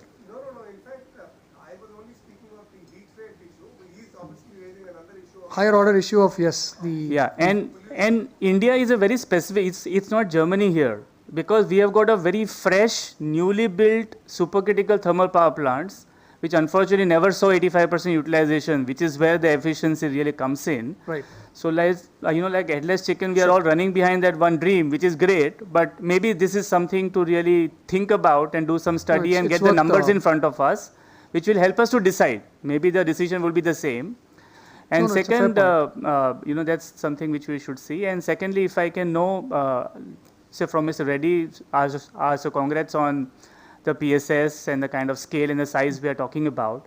But if you can help us understand the economics of it compared to a large hydro and the cost difference, because here some energy input is there where there is only interest and depreciation in large hydro, that how does PSS really stack up? And will that be the big solution, on 24/7 kind of Indian battery, if I can say that? Thank you. Yeah, we call it the Indian water battery in a very crude way, right? No, I think, of course, I'm not the real expert on hydro, but what from a combined with an RE generation, not just a plain vanilla solar or wind, you'll have to actually get a solar and wind combination done, because if you don't do that, then your storage size will get humongous, and that's inefficient. That costs a lot more. So with an optimal mix of wind, solar, and pumped hydro, we can almost match coal power price today in India today, right? Not pitted coal. Pitted coal is always very cheap. I mean, you can't, but if you remove the transportation and very little coal is pitted actually, power generation wise. So you're almost there, and that's what the SECI tenders also kind of reflect, right? So it's almost coming there. Yeah. And is it 100%? I'm not sure, but I think up to 90% we can deliver at a PLFs of 90%. Yeah. If I could have one more question to Sai Baba sir, who is the most experienced right now of all the manufacturers, and he's seeing from a distance everybody running fast. That sir, polysilicon in India, how realistic is the dream, and how polluting will that part of the value chain will be, which is not yet in India, but when we get into there, are you worried? The man who knows too much, maybe. It's not, it was a very difficult technology to access about 10 years ago. I think there was globally only 3 or 4 players who had access to this technology. In fact, I must say that I have worked quite hard to try to get an access to this technology, and I got an access also at that point in time. Good amount of homework I had done at that point in time. See, today the technology is available on the shelf. There is no problem, absolutely no problem. There is enough experience is available, especially in China and in Korea also. It's not difficult to build. The challenge is to get the purity of polysilicon to the extent of 99.9 times. That means 99.9999. That's the purest material that you can find on earth, polysilicon. That's very challenging to do that, So people who are able to do up to 99.6 times or 7 times, that is good enough for solar. But if you want to go to semiconductor grade, you require definitely 99.99s. It is possible. It is definitely this thing. In fact, I would like to mention here, I think there is a lot of confusion in the government also. We keep talking about integrated supply chain solutions. Integrated supply chain solution need not be one single player making the whole thing. Because polysilicon is a chemical technology, chemical process. When it comes to ingots and wafers, next step is metallurgical process. It's more of a handling metal. When it comes to solar cell and module is concerned, it's more of a semiconductor process. Solar cell is more of a semiconductor. Mastering these 3 technologies is not very easy at all. But the policy framework, whatever has been brought in actually, is more favored towards integrated play. You have to be an expert, because for example, Vikram Solar has been dealing with cell and modules for the past 15 years. We don't manufacture cells, we are in the process of manufacturing cells, but then dealing with cells and modules we know quite well. But if you want to get a PLI, they are saying us you learn polysilicon also, which is, if you want to build so ideal solution would be, in my view, from policy point of view, integrated is at the country level. We should look at. Like you asked right question, do you know polysilicon? All top 10 polysilicon manufacturers in the country, in the world, are all chemical plants, chemical manufacturers. They are not semiconductor manufacturers or metal manufacturers. This is being confused. Okay, and we are going with, I think we have given an industry also, we have given a paper to government saying that this integrated play is not the right strategy. Go for polysilicon as a separate bucket for PLI. Go for ingots and wafers as a separate bucket, and modules and cells as a separate bucket.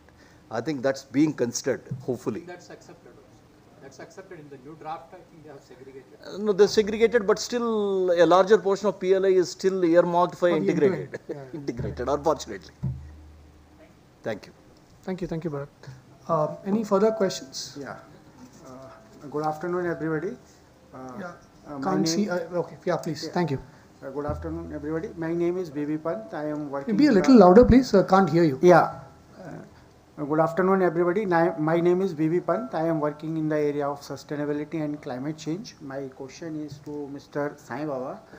In the entire manufacturing of this solar cell, what are the most critical area, and what are those particular area where we are lagging technically, right? So you can just throw some light on this. And as you just told, 99.9 times is suitable for the semiconductor devices and 99.96 times is suitable for the solar cells, right? Correct. And then you again told that solar cell is the semiconductor device. So it is slightly looking contradictory. I may be wrong also, so just please help to understand this. Yeah, I mean actually solar cell is a semiconductor device, I mean because the processes which are involved are something similar to semiconductor process. Acid passivation and PECVD and all that, you know. So critical process in, there are 2-3 different technologies are there, even in the solar cell manufacture. HJT technology is there, you know, or you know, even crystalline silicon or thin film, different kind of technologies which are available. So each technology has got its own criticality. Like for example, if you take HJT, which is the highest efficiency solar cells, you know, which it has got both a amorphous silicon layer and also a crystalline silicon on top of that. And this access to this technology is available with very few players, very high efficiency cells, but then cost of those cells are very, very expensive today at this point in time. So number of steps involved in the manufacture also very long, very large, you know. So it depends on what technology you are choosing basically.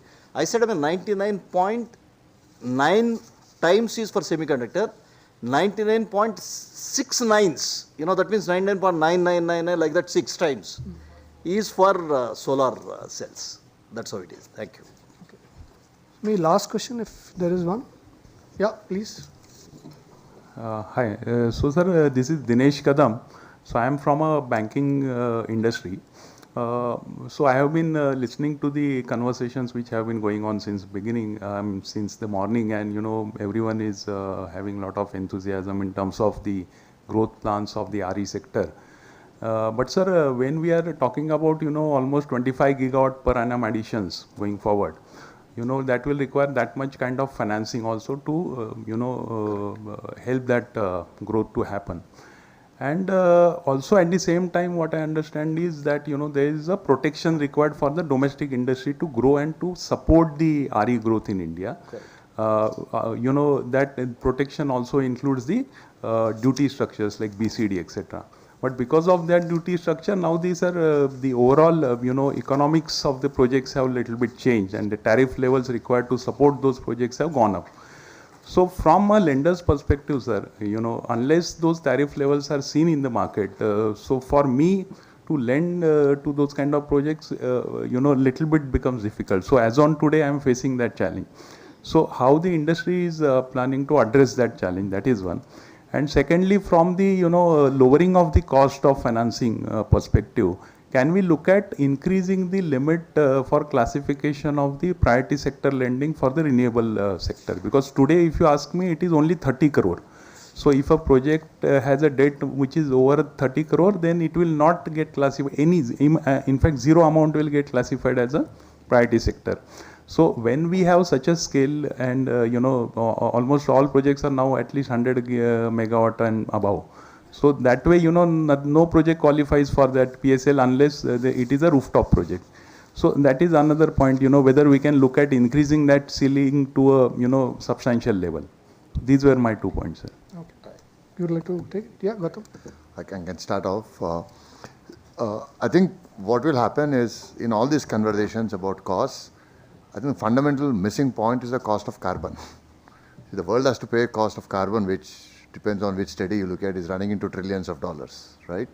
So I think there will be policies that will translate that into an immediate tangible cost of a product, right? And that's definitely happening in Europe. That will probably soon happen in Americas. That's happening in Japan and Korea. So today Japan has a cost of carbon at $40 per ton. Right, Europe I think is at 85, if I'm not wrong, today, right? So once Europe starts imposing from 2023 on anything that comes into Europe a cost of carbon, so everyone who's supplying there are going to bear that cost. So they will be willing to pay a higher cost of power or whatever it may be in the countries of production, so that effectively that cost will come down for them, right? Instead of paying $170 per ton, for example, for a ton of say ammonia or something, they'll do this. So I think the policymakers are alive to this. I think there's a cost of carbon that needs to be captured into this whole economics of this, and that policymakers are addressing. So eventually, I think the industries can absorb this, right? I think it's just a matter of time, right? So maybe that's why the government of India also talks a lot about kickstarting an export industry. Maybe India can't afford that, but maybe there are countries which probably have a bigger burden, a legacy burden on this, can afford it, and they will afford it. So that kickstarting of that export market then will eventually bring scale and costs of everything down for our domestic market as well. So I think that's one way I look at it of how this will pan out, from an economics point. Maybe someone else can add. I would like to add what Gautam said. Basically, you talked about cost. There is a cost increase because of BCD or whatever it is. But if you really see as I said, solar power is the cheapest source of energy. It's being quoted at about 2 rupee 10 paisa, 2 rupee 20 paisa, 2 rupee 30 paisa. If you compare any other source of electricity, it is somewhere around thermal, if you say. It's at least at around 354 rupees today, maybe more, 4.5 rupee. So there is no need to price a green energy in a bidding process at 2 rupee 20 paisa. You should give actually premium. Instead of giving premium, the problem here is there is too much of money chasing this sector, equity money. Okay, is freely available for all the projects. People are aggressively going and bidding, which is not asked for. There should be some kind of a regulation by the government saying that anything lower than this is not viable. You should not, we should not let you. Because if somebody wants to commit suicide, you should not let the fellow to commit suicide. When you are seeing, you have to avoid that happening. Correct? So here, it's a market forces, market dynamics, and you are letting people to die. I think we need to control that. We need to have some lower kind of a level. That's answer number one. The second thing what you talked about is in terms of priority sector lending classification. The cost of whether the domestic manufacturing is going to increase the cost of. Domestic manufacturing is not going to increase the cost per se. It's more of a BCD is increasing the cost. Yeah, BCD. Of course, once the scale builds up here, and also fundamentally, if you look at, we have built solar farms when the cost of power was at 16 rupees, 18 rupees. Yeah. We have built solar farms at 10 rupees. We have built solar farms at 8 rupees, at 5 rupees. If somebody can take a back of the envelope calculation, you will understand how many billions of dollars we have subsidized. Why didn't we deploy the same money into manufacturing? Probably would have had an industry here by now. We didn't do that. I think my request is at least from hydrogen point of view or battery point of view, at least we should be wise enough to deploy a lot of money into technology, into R&D. So that we build a global industry in India to be able to meet our requirements and also global requirements. Thank you. Thank you. Thank you. So on that note, in the interest of time, I'd like to conclude this panel. Would like to thank all the panel members, Somesh, Vivek, Sai, Gautam, Kishore and Hiten, who's not here, for making some excellent points on land, which is a very critical aspect, the financing aspect, the domestic manufacturing, as well as storage and the just transition concept. So once again, thank you very much, co-panelists, and thank you to the audience for making some wonderful additions, questions. It was a fascinating experience. Thank you very much.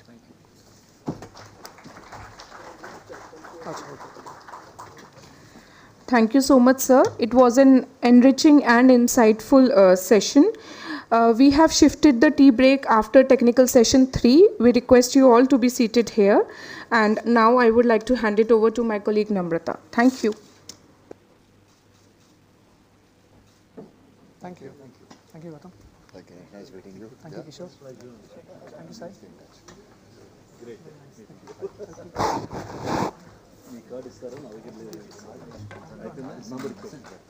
A very good afternoon to all of you. Is it audible? Is it audible?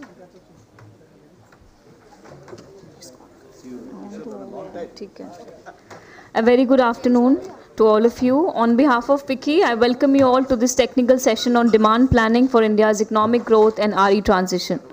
The session will discuss around the sub-themes like challenges for industry on the path to decarbonization, decarbonization plans and pathways of different sectors. With this, may I now invite our session coordinator and the panelists for the session to join us, please. It's my pleasure to invite Mr. Sunil Jain, Senior Member, FICCI Renewable Energy CEOs Council and Operating Partner Energy Transition, SR Capital Advisory India Private Limited. Mr. Jain has over 3 decades of experience across industries, including renewable energy, automotive, infrastructure, manufacturing, and clean tech. Mr. Jain, please join us on the stage. Our first panelist will be joining us virtually. It is my pleasure to welcome Mr. Ashok Rajput, Chief Engineer R&D Division, Central Electricity Authority. With more than 32 years of experience in Indian power sector, his expertise lies in the field of thermal power generating stations, operation and maintenance, planning and development of distribution network, and the formulation of national electricity policy. May I now invite Mr. V.R. Sharma, Co-Chair FICCI Steel Committee and Managing Director Jindal Steel and Power Limited on the stage. Mr. Sharma is a leading technocrat with more than 37 years of experience in steel, power, cement and mining industry. During his tenure, JSPL has undertaken significant steps to transform itself and shown excellent performance on all fronts. The next panelist would also be joining us virtually. It is my pleasure to invite and welcome Mr. Pankaj Satija, Co-Chair FICCI Mining Committee and Managing Director Tata Steel Mining Limited. He has more than 27 years of experience in strategic planning, project management, mine planning, mining operations, training, production and maintenance. Our next panelist would also be joining us virtually. It is my pleasure to welcome Dr. Arvind Budhankar, Head ESG and Chief Risk Officer, Dalmia Cement. Dr. Arvind is an experienced ESG, CSR and risk management professional with 33 years of experience in fertilizers, petrochemicals, steel, cement, shipping, glass, FMCG, pharma and automobile sector. May I now invite our last panelist, Mr. Manas Tyagi, Head Power Business, Hindustan Zinc Limited, to join us, please. Mr. Tyagi is leading the carbon and energy community at Hindustan Zinc. With illustrious career of more than 20 years, he has led various efficiency improvement initiatives and implementation of industrial practices, which has had a considerable reduction in the carbon footprint. May I now hand over to the session coordinator.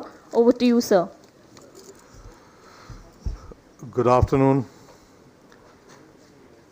I've been to the many sessions in my last 15 years, and post-lunch, we always see what we see in a 5-day test match. You drop your guard, and people have dropped their seats. Anyway, I think so. We are in for a very interesting discussion on a topic which is so important today for all of us, because a demand planning for what is looking forward and what it is going to be is extremely important.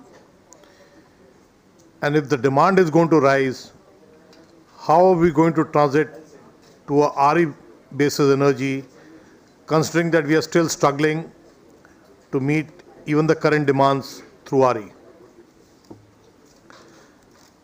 We have a very eminent panelist with us, but just to set the context, I would like to say a few words.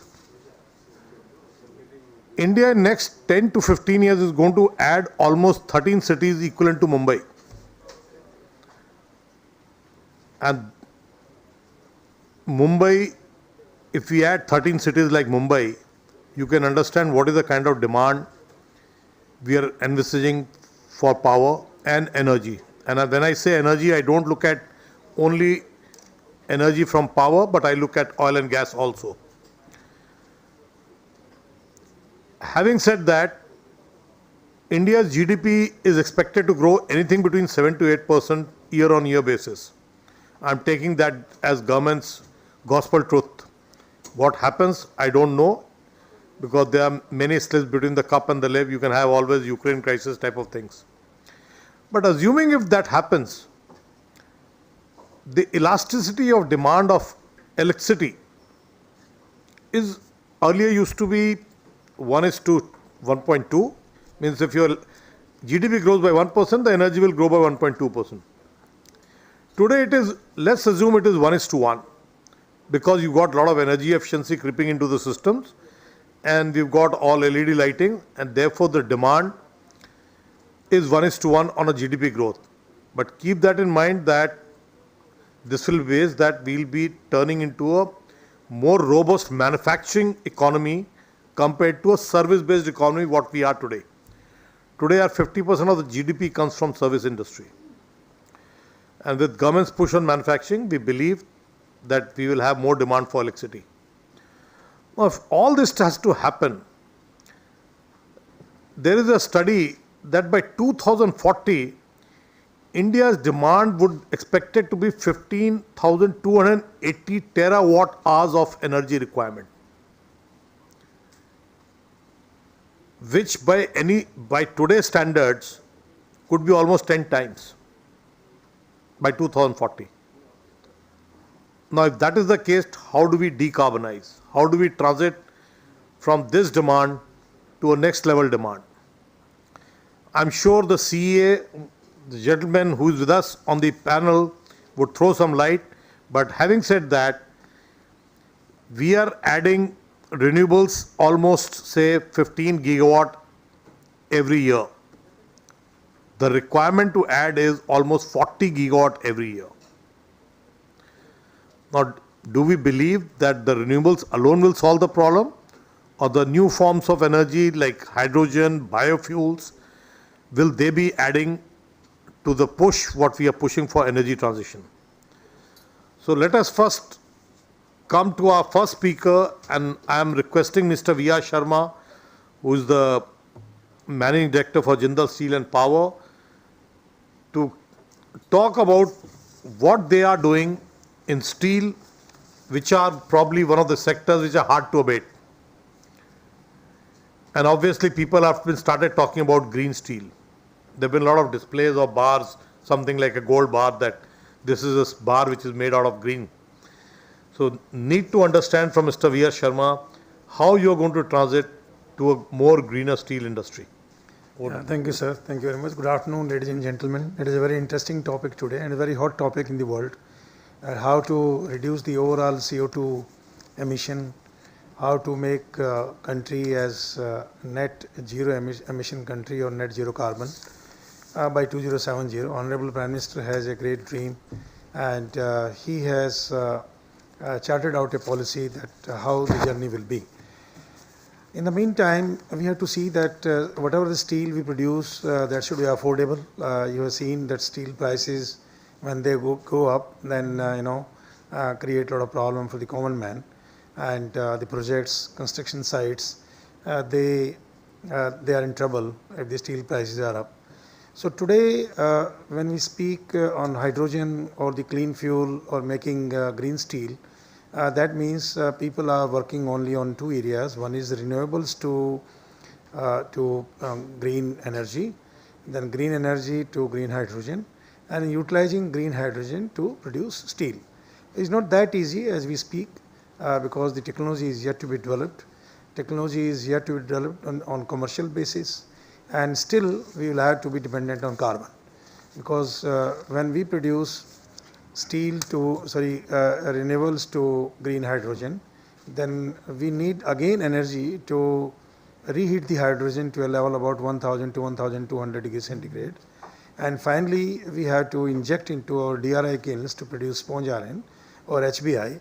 There also we need carbon about 1 to 1.2%, and for that the trials taken in Europe are that 70% energy can be from green energy or green hydrogen, but 30% still either through the natural gas or through the syngas. Now on this particular chapter or in this particular drive or campaign, we in Jindal Steel and Power, we installed a plant in 2014 that is coal to gas, that is coal gasification plant, and where we produce 58% hydrogen, 28% carbon monoxide, and balance is CH4, that is methane and nitrogen. And this particular gas with 58% hydrogen, that is injected in the retort or kilns, and finally we take out a product called HBI or DRI, that is direct reduced iron. So now we are working how to enrich it from 58% to 75%. So this 58 to 75%, this journey we will undertake through the renewables. So we will produce additional hydrogen through renewables because through the reforming process more than 58% is not possible in syngas. So we will be making a fresh hydrogen through renewables, and then we will be injecting that 17% into the retorts or kilns, and so therefore the total hydrogen will be about 75% and carbon monoxide will be about 20%. So this is what we are working now. The another area which we are working very strongly, that is creating a blue energy, that is blue hydrogen. We are not working on green hydrogen absolutely, but we will be working on green hydrogen where the syngas will be converted into hydrogen, or the coal will be converted into hydrogen. God has blessed us with more than 350 billion ton of coal. Today we take out only 1 billion ton coal maximum, including private companies. So we have, with today's ratio, we have coal available in the country for next 350 years. But by 2070 we have to finish it. So it is very impossible, next to impossible, to consume the entire coal of the country by 2070. But if we can, then definitely we should try to do it.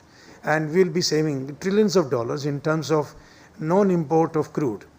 From hydrogen to coal to hydrogen, hydrogen to fertilizers, coal to methanol, coal to ethanol, coal to olefins, coal to plastic, coal to diesel, coal to petrol, coal to benzene, coal to naphtha. All these products are possible in today's technology. This technology was developed way back in 1945, and many of the countries in the world, they started using it. But you know, in last 5-7 years time, the international community feels that coal is a villain and coal should be stopped. But that is not true. Coal is not creating any trouble to the mankind. The usage of coal is creating trouble. How we are utilizing it. If we are burning coal in boilers, we are burning coal in the furnaces directly, then yes, I agree with all of them that yes, this is creating problem for the universe. But if chemical energy of the coal is utilized, that is hydrogen and carbon monoxide, then the coal is a very, very friendly product. This is what we have done. We have shown, demonstrated in Angul plant in Odisha. We produce 225,000 nm³ per hour of coal gas, that is syngas, and which contains 58% hydrogen. We produce liquid ammonia out of it, we produce tar out of it, we produce gasoline out of it, and we produce pure sulfur out of it. And these are very, very valuable products, what I am telling. And we sell into the market to the chemical plants. And so gas oil is directly used as a replacement of diesel, and we are producing gas oil also. So coal to liquid is the future in my view for a country like ours, where God has blessed us, bestowed us huge reserves of coal. Now there was a question in the last session by one of the gentlemen that thermal power plants vis-a-vis the solar energy or other renewables. So what is going to be?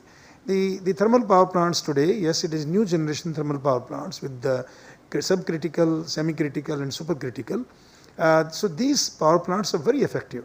And we are advocating another area that today the entire country is busy, or I would say entire railway is busy in transporting coal from mines to different locations in the country, so that the blackout situation in the country can be avoided. So we are thankful to the Energy Minister, we are thankful to Honorable Prime Minister and also to the Railway Minister that they are struggling, they are doing their best in the best interest of the Indian citizens, so that the power is made available to everybody. But here we have a suggestion that 2070 is a long journey, it's 48 years from now. So there are 2 cycles of any plant, machinery, equipment, those can be completed in next 48 years time. So what we are suggesting that today, if you do thermal power plants and the Rankine cycle normal thermal power plants, they are running at a 30 or maximum 32% of the overall efficiency. Whereas now GE Power as well as Siemens, they have come out with a technology called syngas to power. And syngas to power, you will be surprised, we just took a presentation about a week back. They are claiming through the IGCC route, integrated gas based combined cycle route, you can produce energy at the efficiency of 64%. They used to be at 58%, now they are claiming 64%. It's a huge jump. From 32% to 62%, 64% is just double, 200%. So each 1%, so here the question I'm going to answer, that what is the impact on CO2 reduction? So if with each percent reduction in CO, each percent increase in efficiency will reduce CO2 by 2%. That means 32% delta will reduce CO2 generation for equivalent amount of electricity we produce by 64%. So this is a huge saving. The another point here is we are now working, because steel industry is working with the blast furnaces. In this country, 80% of the steel is produced through the blast furnaces routes and balance 20% through electric arc furnaces and the induction furnaces route. So what we are working now, how to reduce the dependence on blast furnaces. Today we produce CO2 at a level of 2.6 ton of CO2 per ton of steel, which is very high. And we want to bring it down to a level about 1.5 ton of CO2 per ton of steel.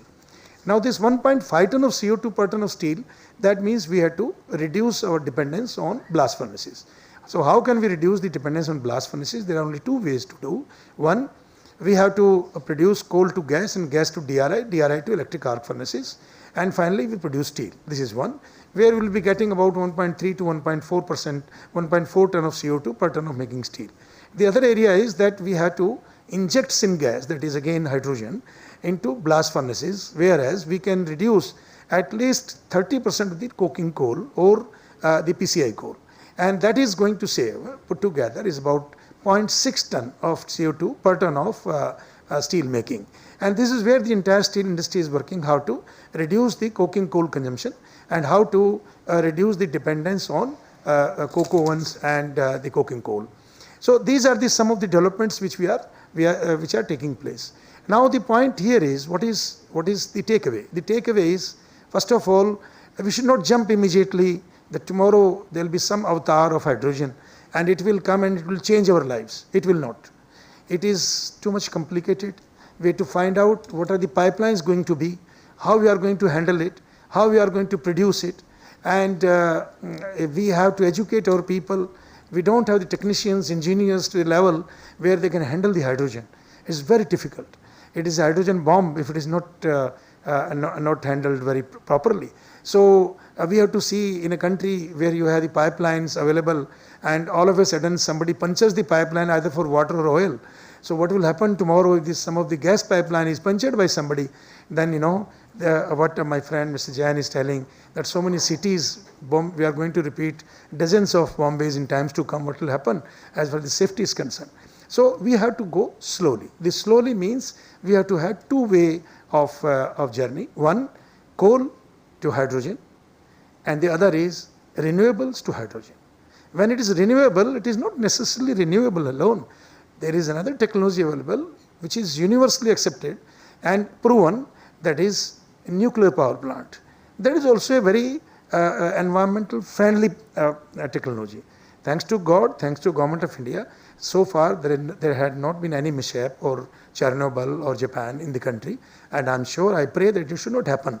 But today we are in a position, BARC is in a position, Ministry of Nuclear Science is also in a position to put up more and more nuclear power plants in the country. I think that is again going to be a big solution in times to come. So my today's address to all of you, or my suggestion to all of you is, let us not jump on hydrogen immediately.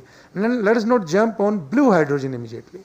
Let us not jump on green hydrogen immediately. We have to see cost benefits or cost economic ratios, that which is more suitable for a country like ours, where we have so many people, where we have so much of large infrastructure available, where the steel industry is second largest steel industry in the world, and we are heading towards 300 million ton production.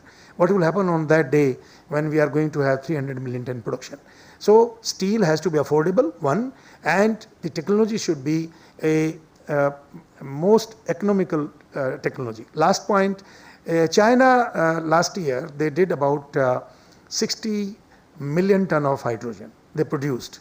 Out of that, you will be surprised that 70% hydrogen came from coal, 20% hydrogen came from hydropower stations and also natural gas, and 9%, 8.5% to 9% came from biomass or the biofuels and biomass, I would say, and only 1% came from hydrogen.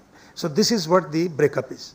By 2030, China's plan is, their government plan is that they will bring green hydrogen through renewables up to 10%. 90% will be again the other sources. And the another surprise is that they want to increase their hydrogen production from 60 million ton to 150 million ton. So if you convert the overall ratio out of 150 million ton, 60% is a huge amount, that is 90 million ton. So that is the way I think we have to find. Sometimes we find China, we always speak about China, but my personal experience is the easiest solution to the complex problem is available in China. And we should pick up that. That is the only way. Thank you very much. Thank you, Mr. Sharma. That was very comprehensive and you gave your views. I would be looking at a day when you say for every ton of steel you produce, you would have reduced it below 1 ton of carbon emission. That's the target what steel industry should be looking at. And definitely hydrogen is not a panacea for all ills, but it is still a way forward. Let me tell you this, we should not underestimate the power of humans' brains. They come out with some brilliant idea that we would always find some replacement to go green. Really appreciate your... Well, we did speak about the demand side management and demand planning. Who's better than telling us about this from Mr. Ashok Rajput, who's joining us live. Mr. Ashok, you are there? Can you hear me, Mr. Ashok? So Mr. Ashok is with the Central Electricity Authority. Mr. Ashok, the demand for the energy in the country is going to explode the way India is moving forward. All along in the past 3 decades, what India has been doing is a supply side management. It has been a very rare case that we have even thought of planning the demand side or the distribution side management. It is only recently when the renewables started coming into the picture that we started looking at demand side and distribution side management. So how do you see that our path to decarbonization, demand side can help us in reducing actually the demand of the energy? Because if you do a better management and more efficient management, your requirement could go down. And therefore, how you see CA is going to help in planning this for the next 25 years, and what are your perspectives on the decarbonization of the entire grid? Sir, if I am permitted to speak here, Please. let the chair permit me. Please go ahead. With due regards to all dignitaries and with due regards to all the participants, I am Chief Engineer R&D, Research and Development at present in Central Electricity Authority, having some more experience in other fields of the power sector, be it generation, transmission or distribution. Actually, when we call off the demand, so demand is basically the simultaneous demand. What we are talking of 210 the country has crossed is the aggregated simultaneous demand put by the consumer on the system. And system has to supply it. Ideally, it has to supply it. If sometimes, say, some exigencies may be there, then some curtailment or the power cuts are imminent. But those are the emergency measures. And for the purpose of this demand estimation, the people like us sitting behind the curtains do a lot of exercise. Through our regional offices, through our industries, and through various sources and the planning body, we collect the whole data and carry out the load forecast exercise at the state level as well as at the country level. So that big task force is there, and we bring out one book known as the Electric Power Survey of India. So far it has served quite well, but as you know, the estimations are indeterminate. There may be some fluctuations that may not match actually the actual conditions, because there are so many factors which are affecting the demand. It's basically the income level, the affordability, and basically the necessity also. Sometimes it may not be affordable, but it's a necessity, and you have to resort to the drum of the power. Elections, no doubt, is a real phenomena in our system. During the election times, the more electricity is supplied and more demand, or you can say the more energy consumptions are observed. But those are the temporary scenarios. Demand can be managed from the distribution side in the all possible way, and that is the best way of managing the demand.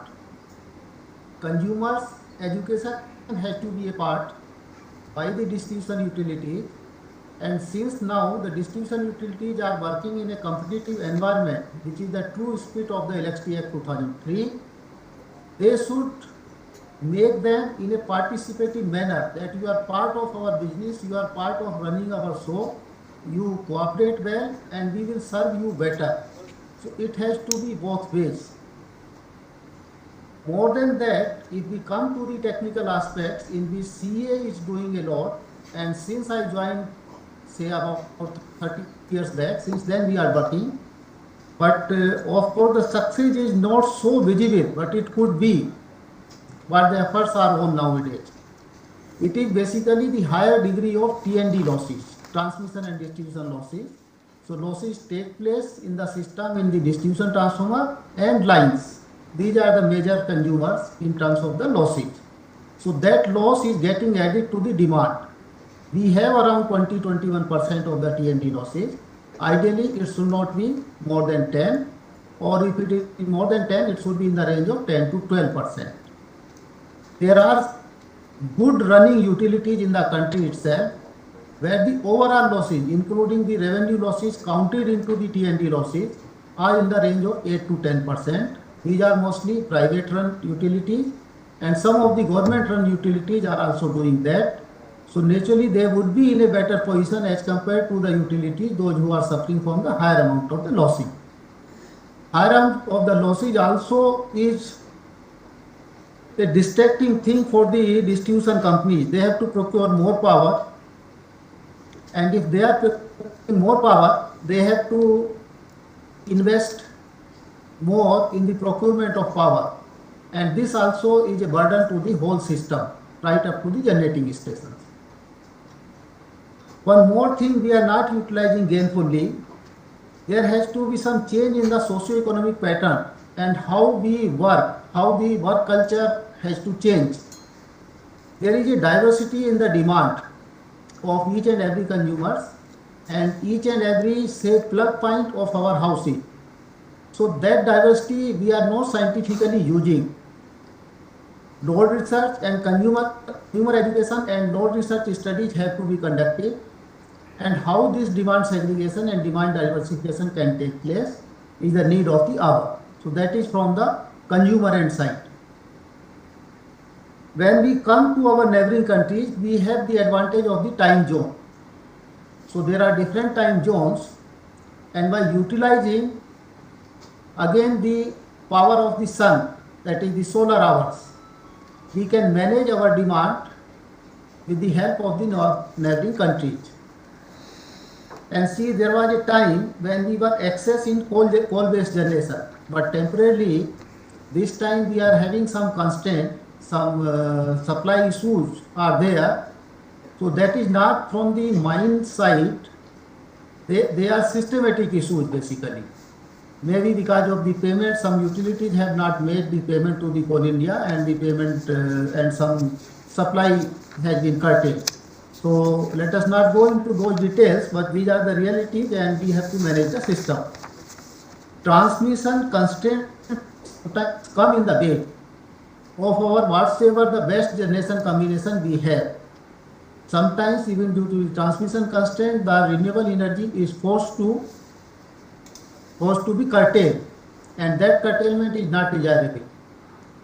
Some of the utilities are practicing in the country, in this country itself, they resort to the load shedding, and they do not use the true generation, the actual generation from the renewable sources of energy. We should not be, we should treat the actual renewable energy sources as the national assets, which are helping in reducing the carbon emissions, and through this utilization we can achieve the energy transition goals much earlier. It's a remarkable thing that INDC commitment we have achieved 9 years ahead of time. Credit goes to the proper planning, policy, and making available the finances to the different developers, as well as various financial and systematic incentives in terms of the transmission of power on the interstate routes. So those are some of the developments which have helped. Along with that, many market-based instruments have been introduced, and those market-based instruments are helping in the market mechanism and the optimum utilization of the energy. How in the optimum way the energy could be transacted from one sector to the another sector. Next, when we come to the hydro resources, the progress, of course, we should admit is slow. It has to be speeded up, and it also has to be speeded up in terms of the identified potential of the pump storage hydro. Some good developments are coming up, like in Andhra, one that off the river pump storage hydro plant is there. That requires lesser amount of water, that requires less amount of the forest clearances and the forest degradation. So only the makeup water is required, and that is more efficient also, because you can plan it in your own way. So some artificial construction in terms of the lower reservoir may also be required. So that is the way we are progressing. Another way is that 500 gigawatt has been planned to be the RE capacity by 2030. 175 we are hopeful that will be achieved by 2022, whatever the scales or whatever the indications are right now available. So similarly, with this great tempo, with this great enthusiasm, we can hope that we will be achieving the 500 gigawatt mark also, because it will be a need also, and it will be a commitment also to the international forum. Because carbon zero or the net zero conditions is to be achieved in the long run. So we have to achieve some intermediate stage, and the technology will play a major part in this. This 500 gigawatts, so far the actual breakup, that whether it will be on the land only or it would be some offshore only, offshore also, is not very clear. But we may expect that the offshore development will also take place. Offshore development in terms of the wind energy has the advantage that it will have around more than 60% of the CUF as compared to 35 to 40% CUF on the land base. Another big thing which we have to take up and is being taken up is the repowering of the wind generation, existing wind power sites. That will add to the capacity. Another advantage or the advancement which has taken place is establishment of the hybrid plants, including the solar and wind both. And these two technology, as per the nature cycle, in a natural way complement each other. Along with that, storage elements are also being added. Of course, not at a mass scale now, obvious reason being high cost and the complexities. And also, as the previous speakers also told, that the lot of wastage is also created, and how to handle that waste. So for your information, I would like to submit from myself, it's not a boasting. Say for last 12 years I am harping on that how to manage this waste.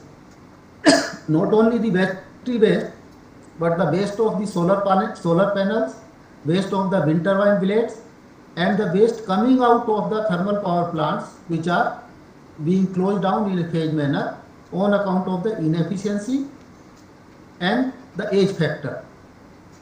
And good news here is that under the Ministry of Power's research scheme, the research proposals have been invited, that what should be the facilities, what should be the research methodologies, how the R&D houses will convert these facilities, which will say first safe disposal, then recycle, and then the reclamation of the material good material out of these waste materials.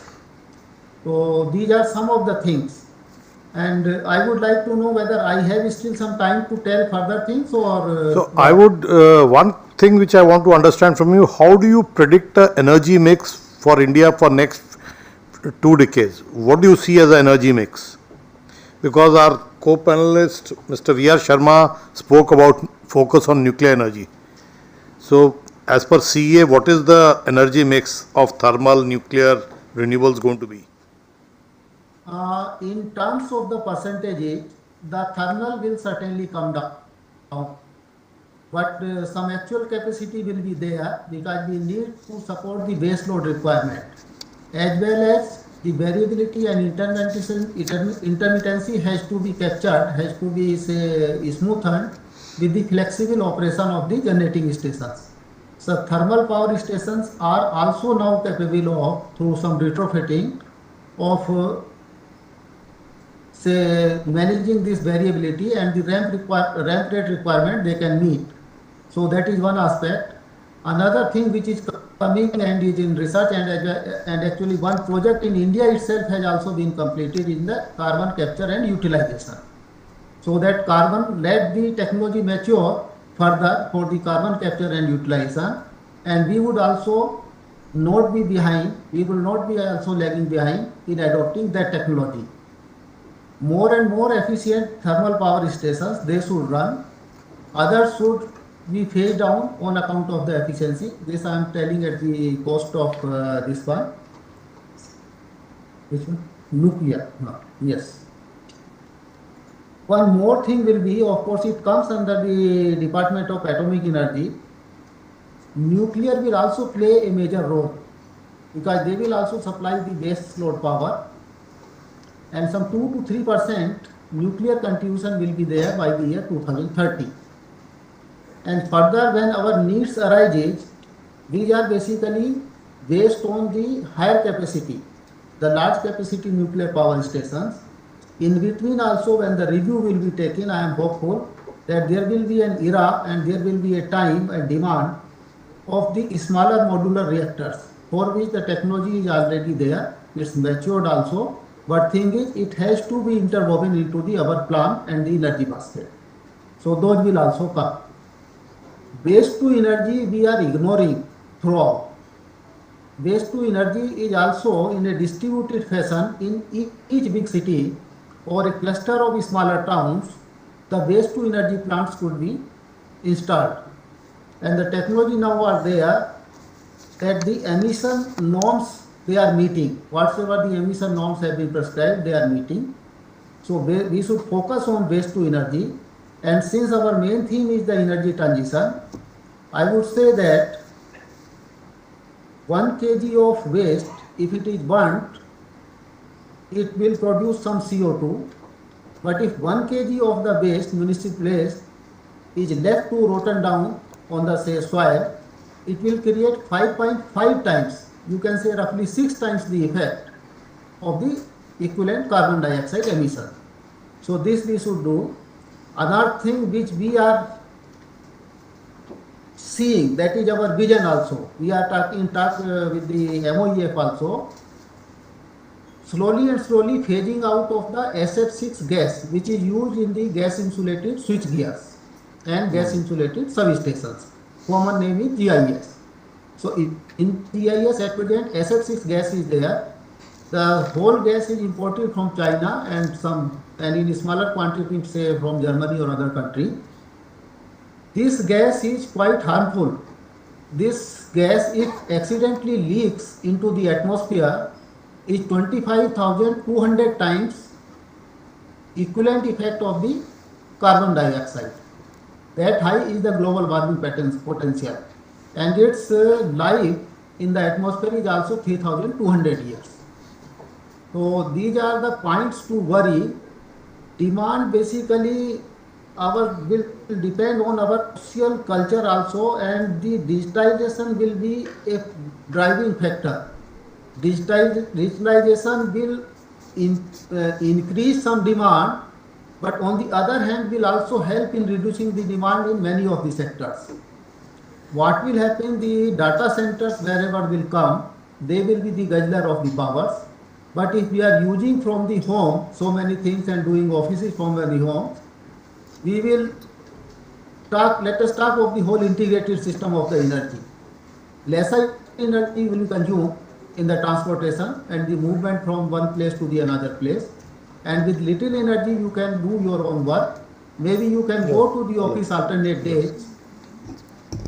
Right. Thank you, Ashok ji. It was really insightful from your side. Probably we are running short of time, so I'll come back to you. Actually, Mr. Sharma has to leave. I can understand, yes. Mr. Sharma has to leave. If anybody has a question, he can quickly take one question. Or two. Or two. Yeah, thank you. If nobody else, yeah, yes, please. Hello, sir. This is Bharat Parekh from CLSA. I asked that question on the supercritical plants. Yeah. Anyway, thanks a lot for your insights. That it's not so easy an answer. But from your perspective, you very well defended the current status of the sector and what's the viable and the most commercially viable situation. But in case, as Sunil ji said, that the world is moving towards that, and if we have to go that path, what is approximate cost? Because in India we can have lower cost solutions as well for transitioning. As far as so BF aside, because BF has another challenge, but EAFs have to move towards the green hydrogen and export steel to Europe, and we continue to do that.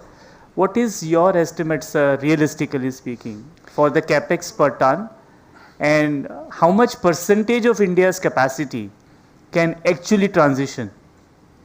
Yes, please. So there are 3 points I'll answer. Number one, the cost of making hydrogen through renewables today is not less than $4 per kg, whereas through coal it is 90 cents to $1.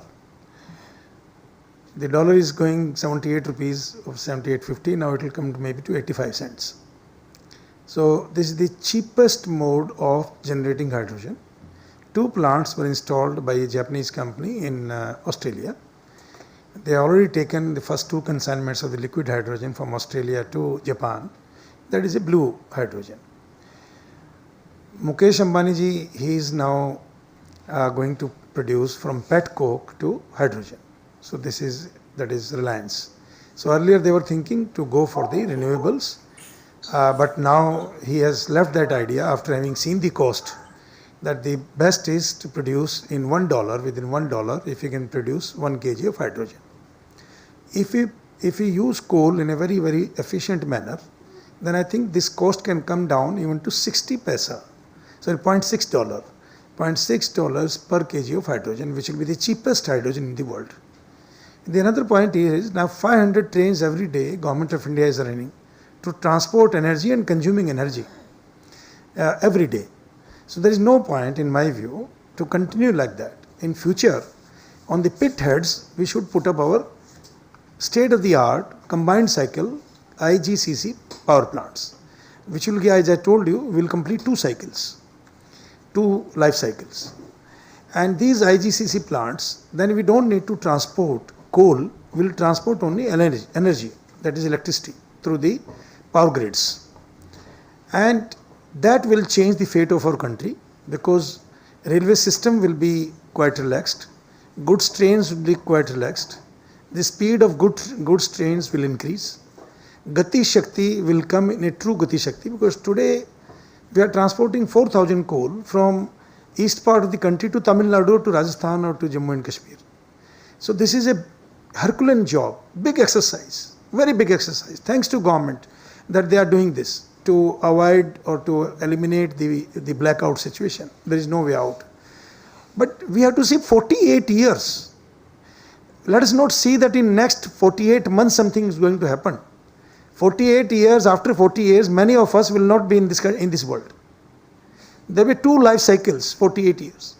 So my suggestion to the entire fraternity, that we should bank upon IGCC route, integrated gas-based combined cycle power plants on pit heads, and we should transport only electricity, no transportation of coal, and then finally find a big problem in managing the fly ash when it goes to the destination.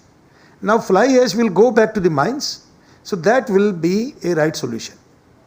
The other area is, as you asked, that what is the percentage of steel making through electric arc furnaces? I can tell you my company, because we have already taken a pledge, that 50% steel will be producing through blast furnaces and 50% steel through electric arc furnaces. So this is what we have taken. We have also urged Government of India to lay the norms for the CO2 emission reduction, environmental norms, because today the norms are not existing. Some company is working to reduce from 2.6 ton to 2 ton. Somebody is working 2.6 ton to 2.2 ton. Somebody is working 2.6 ton to 1.6 ton, and maybe some more. So if there is a one policy in the country, then it will be easier for all of us to work in one direction. Similarly, the cement plant, power plants, everybody will be in one direction. So my suggestion and my appeal to everybody is, 48 years is not too small a time. 2070. It is too long a journey. And in this too long a journey, we will be at about 165, maybe 180 crore people at that time. So 180 crore people to be catered, you can imagine what will happen. The density, flux, the overall population, where will it go? So that also we have to see. Then, the transportation will be a bigger need. The railway network will become smaller. The other request what we are making to government, that we should immediately, we do not need too many dedicated freight corridors. That is okay. If it comes, it's all right, but it takes 10 to 12 years time for one dedicated freight corridor. It's not an easy job. You have to rehabilitate people, you have to construct bridges, you have to do railway line construction, many more things. What we are requesting, that we have more than 70,000 kilometers of railway line available, and railway tracks available. All these tracks should be changed to high-speed rail. We should put up the 25 to 30 ton axle load. So one bogie, one bogie of goods train or one wagon will carry at least 75 to 90 ton per wagon, as against of 62 ton today. And if it is coal, it is less, maybe only 50 ton.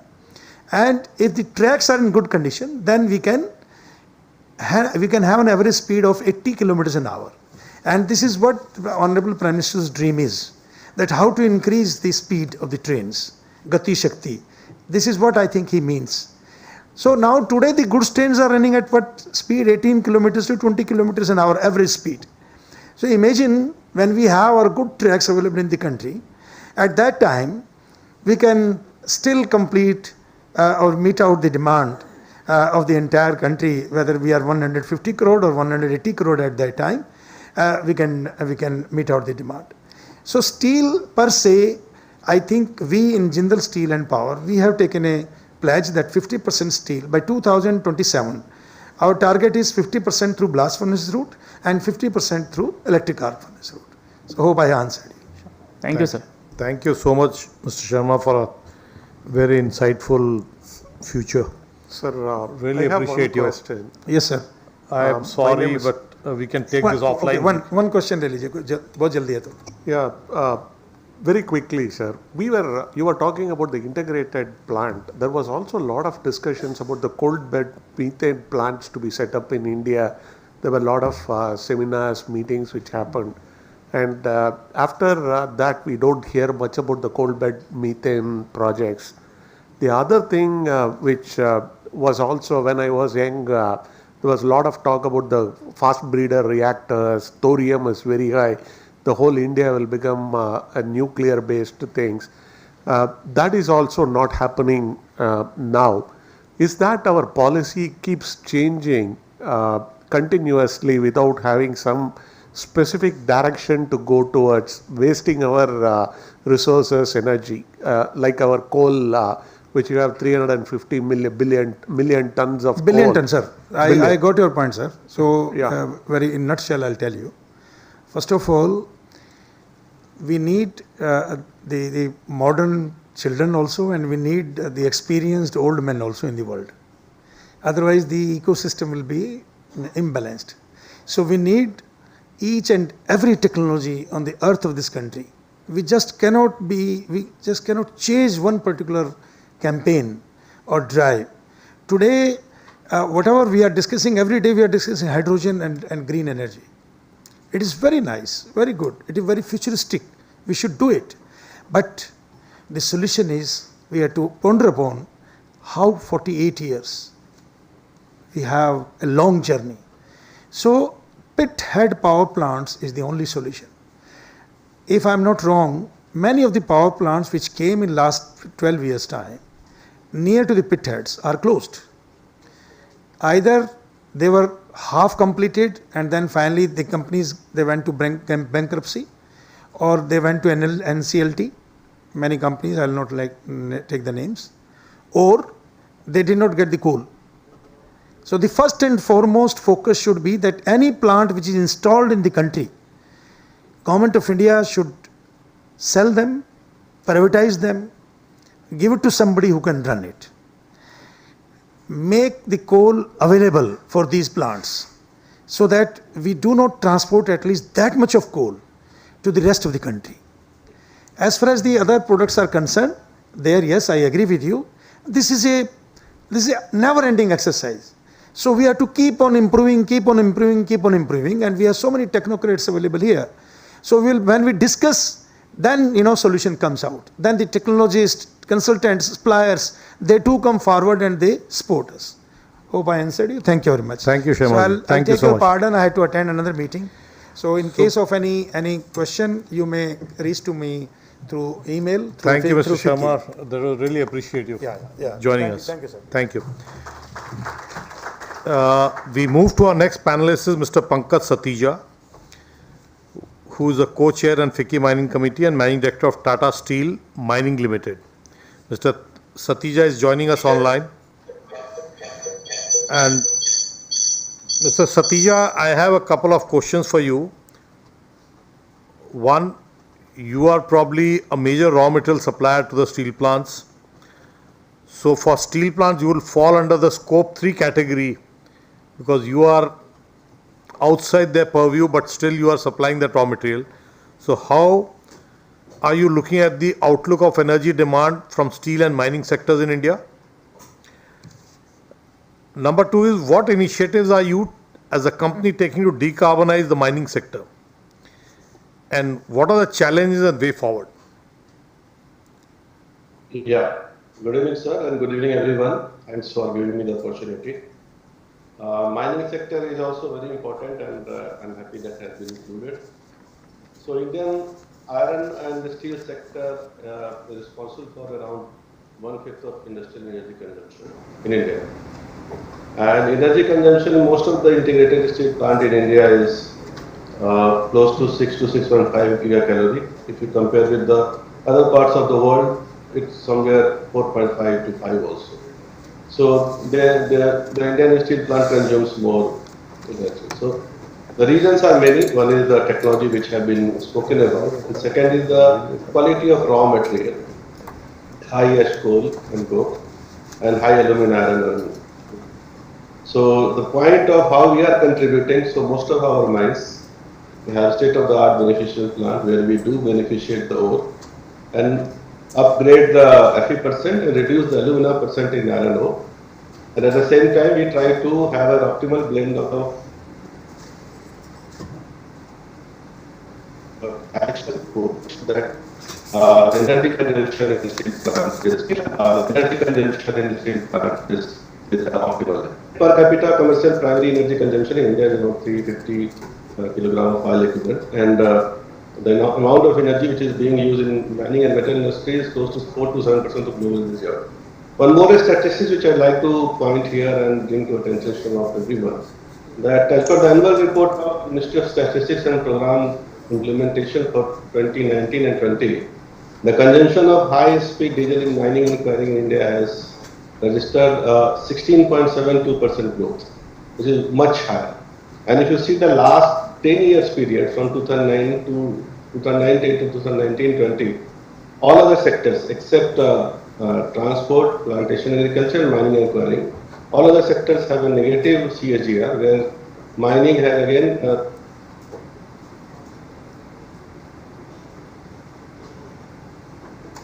you lost him.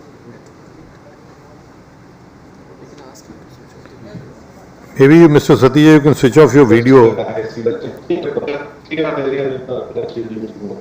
To understand the structural aspect of it. The structural aspect of it is in the mining, three of the area of energy is used most. One is the internal hub. Yeah, okay. So the energy consumption is equally divided somewhere depending upon the mines also.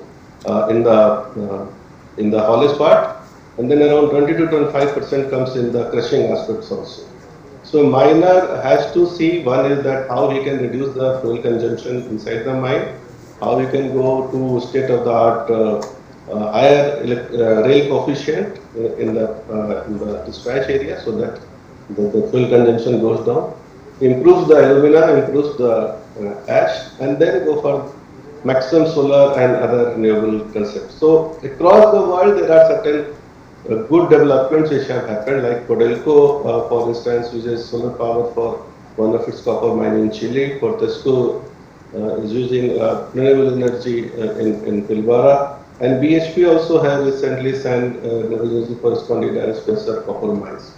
However, if you ask from the Indian perspective, it's slowly taking shape. So like most of the mining companies, they are going for at least being electricity positive in terms of township. So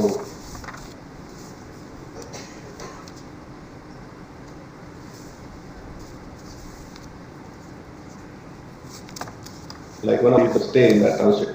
So that township is electricity positive on top of the we do consume electricity for our corporations, and we have plans for our for future for going for more and more renewables. There are also talks going on, and we are on an advanced stage where we can convert our dumpers from HSD to LNG. So there are certain steps which have been taken across the world, and primarily, if you ask me how we bucket it, so one is the improving the operational efficiency. Second is on how to move over sustainable fuels.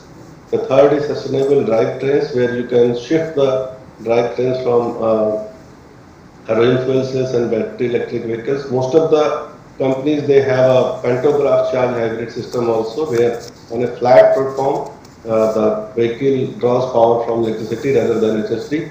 But in India, it is in some sectors it is happening, but that also requires a bigger mines and a mine where we can have a better layout.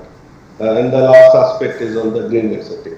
So there are certain developments which have been taking place not only in Tata Steel but across the mining locations.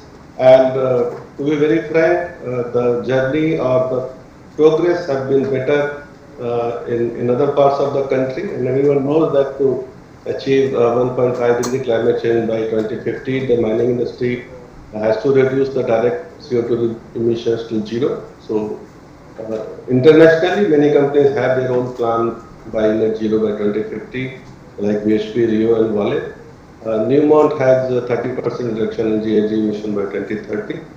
Indian context, most of the companies are working towards LNGs, changing the layout of the mine, going for state-of-art beneficial technology to work on alumina and ash.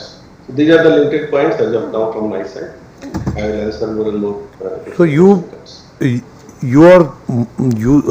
focus more on use of LNG, which even though is a cleaner fuel, but at the end of the day, it is still carbon.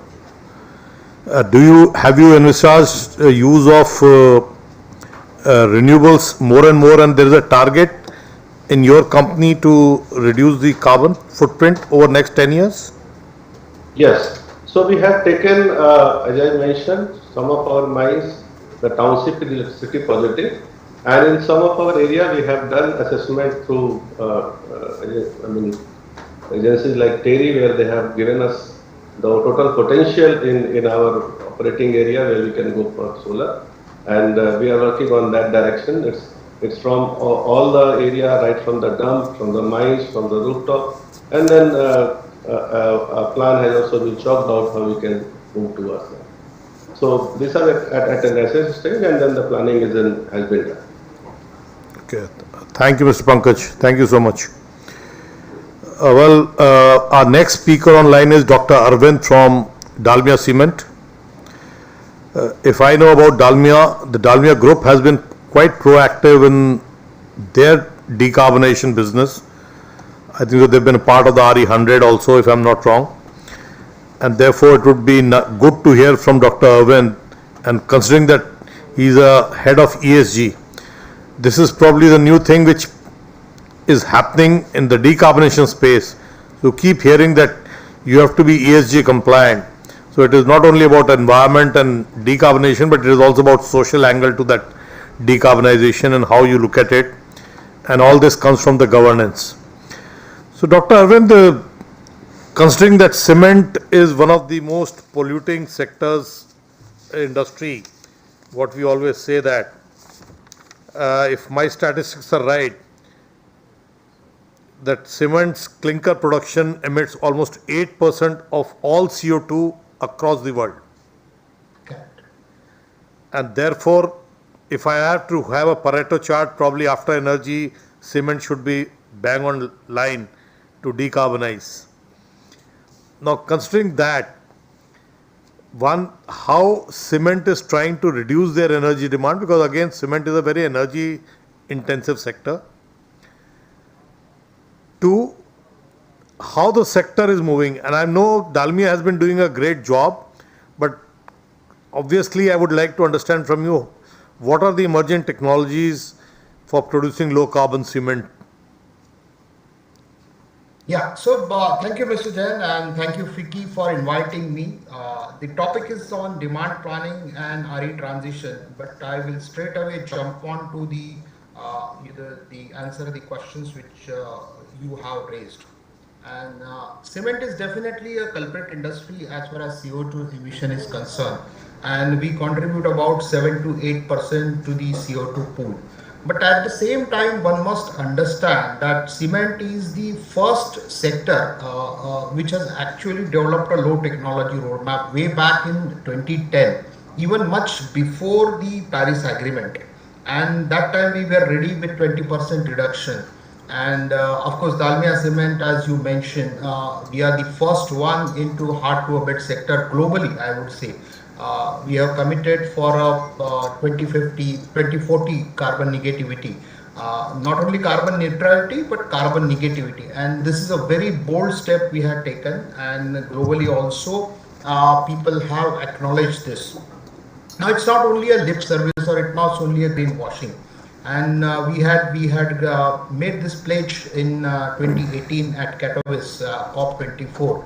And of course, we had something in our mind at that point of time, and we immediately started putting that plan in place. And I'm very happy to share that in last 3 years we have reduced almost 10% of our CO2 footprint. Cement, if you see globally on an average, consumes about 700 to 750 kilocalories of energy per kg of clinker which we produce, and about 70 to 75 kilowatt hours of power per ton in the grinding.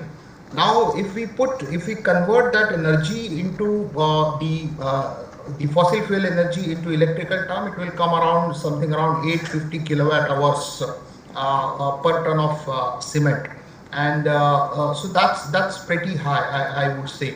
But if you look at our numbers, so our CO2 emission per ton is just close to around 470, and which is world's best, I would say. Even the energy consumption is even for the older plants, with 4-stage calciners and all, it's less than even 600 kg, around 670 kg, less than 700 kg.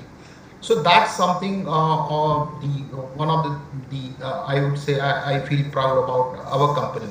Now, coming to the roadmap of decarbonization. So primarily all of us know that cement is such a sector, and it's not like the other sector, steel, power or any other, where most of the emission comes from the fossil fuel. Here 60% of the emission come from the process. And when I say process, when we calcine the calcium carbonate, CaCO3, that time the inorganic CO2 emission happens. That's one of the primary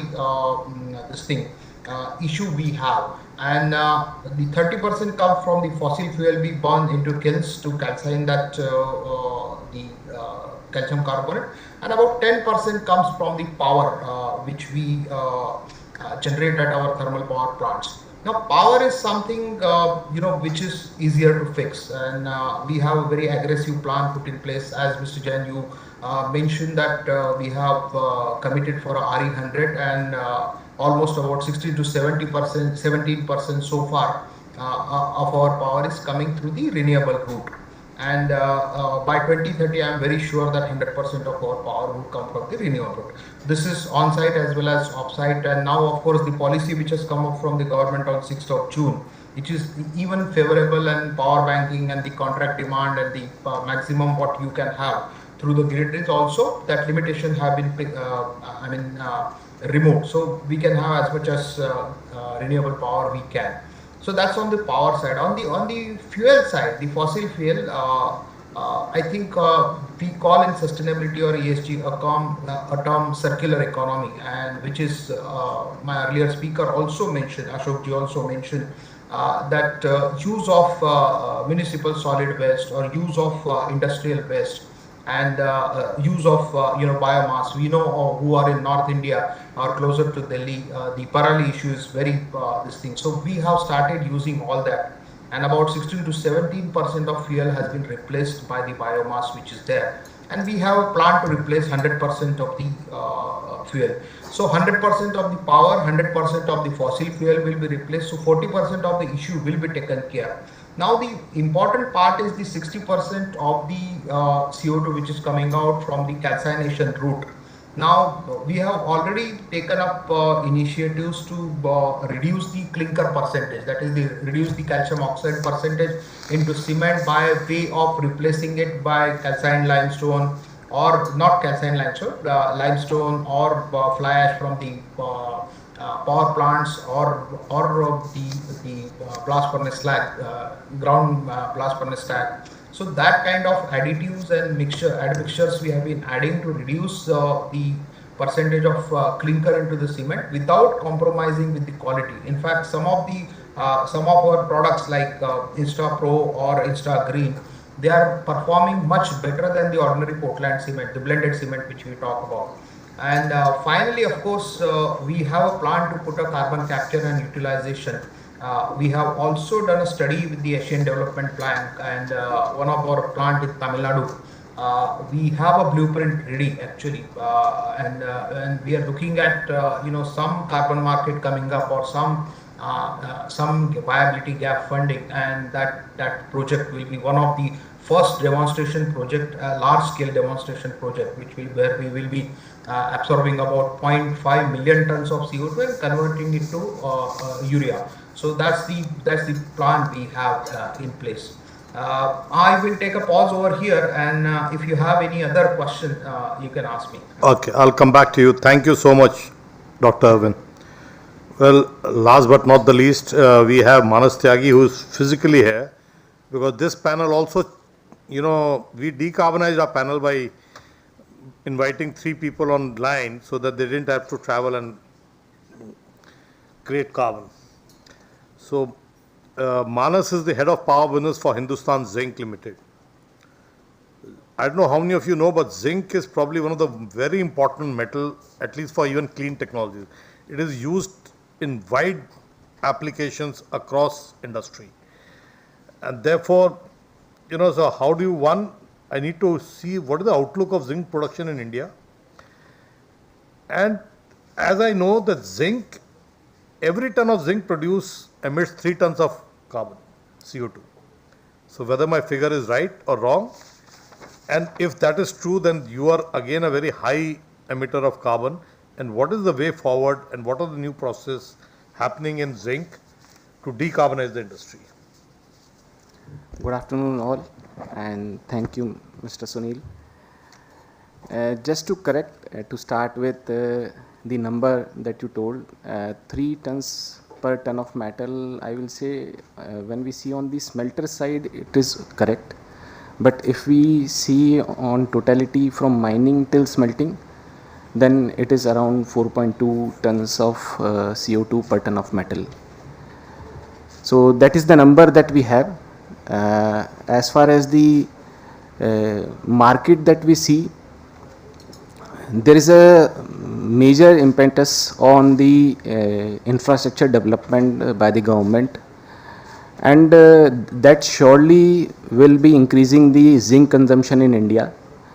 And it is not only the infrastructure, but also the zinc is being used in fertilizers and as well as in medicines to take care of the malnutrition. So we see a growth of around 5% every year in the next 5 years. And when we come to the carbon footprint that we have, so we are consuming around 550 megawatt of power for generating around 1 million ton of metal. And if we see the increase, so we have committed that for any expansion will not be going for any new thermal power plant. So this, out of this 550 megawatt odd, the generation from thermal power plants is around 90%. And this also accounts to the total emissions which are there from that thermal power accounts for around again 90% of our total emissions which we have. So as a responsible company, we have committed for in SBTi for scope 1 and 2 reduction of around 14% by 2026 and net zero to be net zero by 2050. So that is the journey that we have started. And for this, we have already taken steps. I will say for the short term, we have gone for our power plant revamping, which is giving us a good reduction or a good reduction in the carbon emissions, or I will say a very good improvement in our heat rate. The other side that we have is that almost like 5% of our emissions comes from the vehicles in the mining. So we have signed MOU with major 3 providers of the vehicles and for the EVs, and by 2030 we are going to change our fleet by 50%, and by 2040 we are going to change the fleet by full 100%. When it comes to renewable, now we have when we have committed to be net zero by 2050, so and thermal being the major polluter, I will say, so we have gone for a 200 megawatt RE-RTC power with a PLF of around 70%. So that will be, and that we are going for one of our locations, Dariba, and subsequently by 2030 we will be changing all our, we will be phasing out our thermal and going to full renewable. So it will be a hybrid of solar, wind and battery storage or the pump storage. So that is what we have undertaken in our projects. The major challenges that we see is in the we have committed for this, we are going for this RE-RTC project, but we know that journey is not going to be easy. First thing is that having around the clock power and smelter being power intensive and power is have to be very much reliable, because we cannot afford to have any outages. So that is one of the challenge, and the regulatory challenges are there in this. The major thing is the disconnect between the central and the state governments. So that is a major challenge that we see today.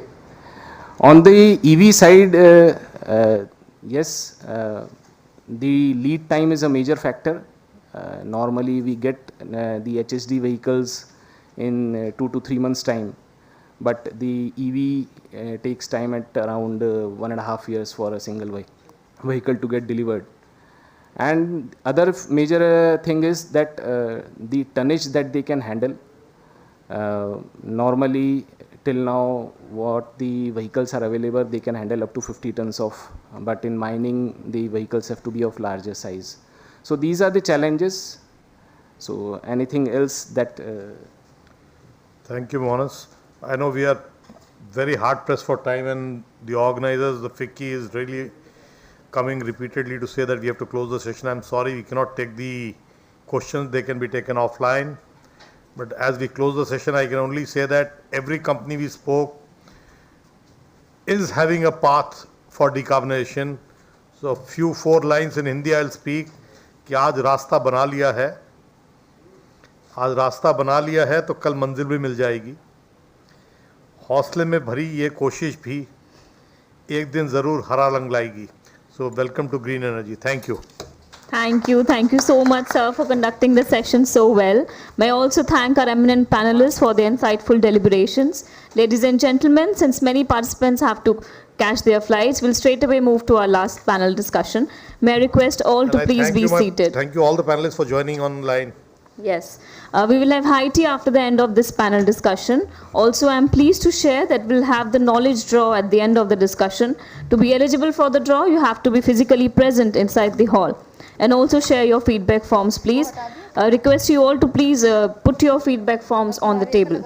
The next session is on technology dimensions, charting the pathways. The session will discuss around sub-themes like policy support and rollout plan for breakthrough technologies like hydrogen, long-duration energy storage, and carbon capture utilization and storage. With this, may I now invite our session coordinator and panelist of the session to join us for the panel discussion. It is my pleasure to invite our session moderator, Dr. Ranjan Banerjee, Director, IIT Delhi, to join us on the stage, please.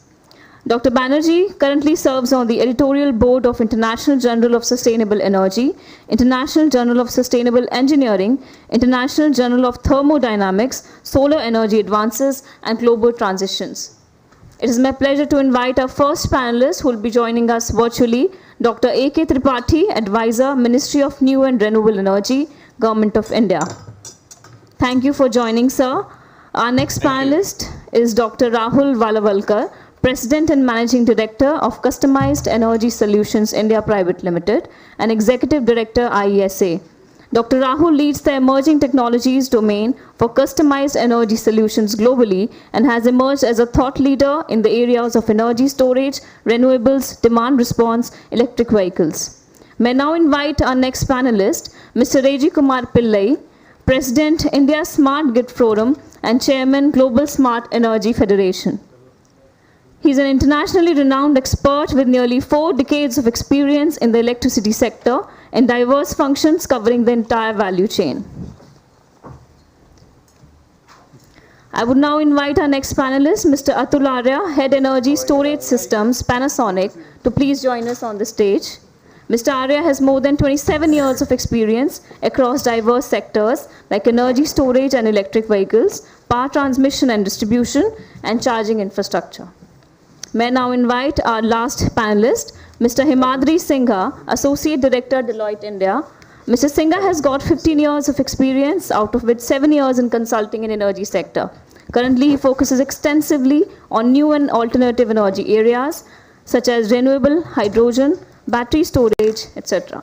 With these words, I request our session coordinator to kindly take over, please. Good afternoon. And it's always a challenge to be in the last session, and I think we are already delayed.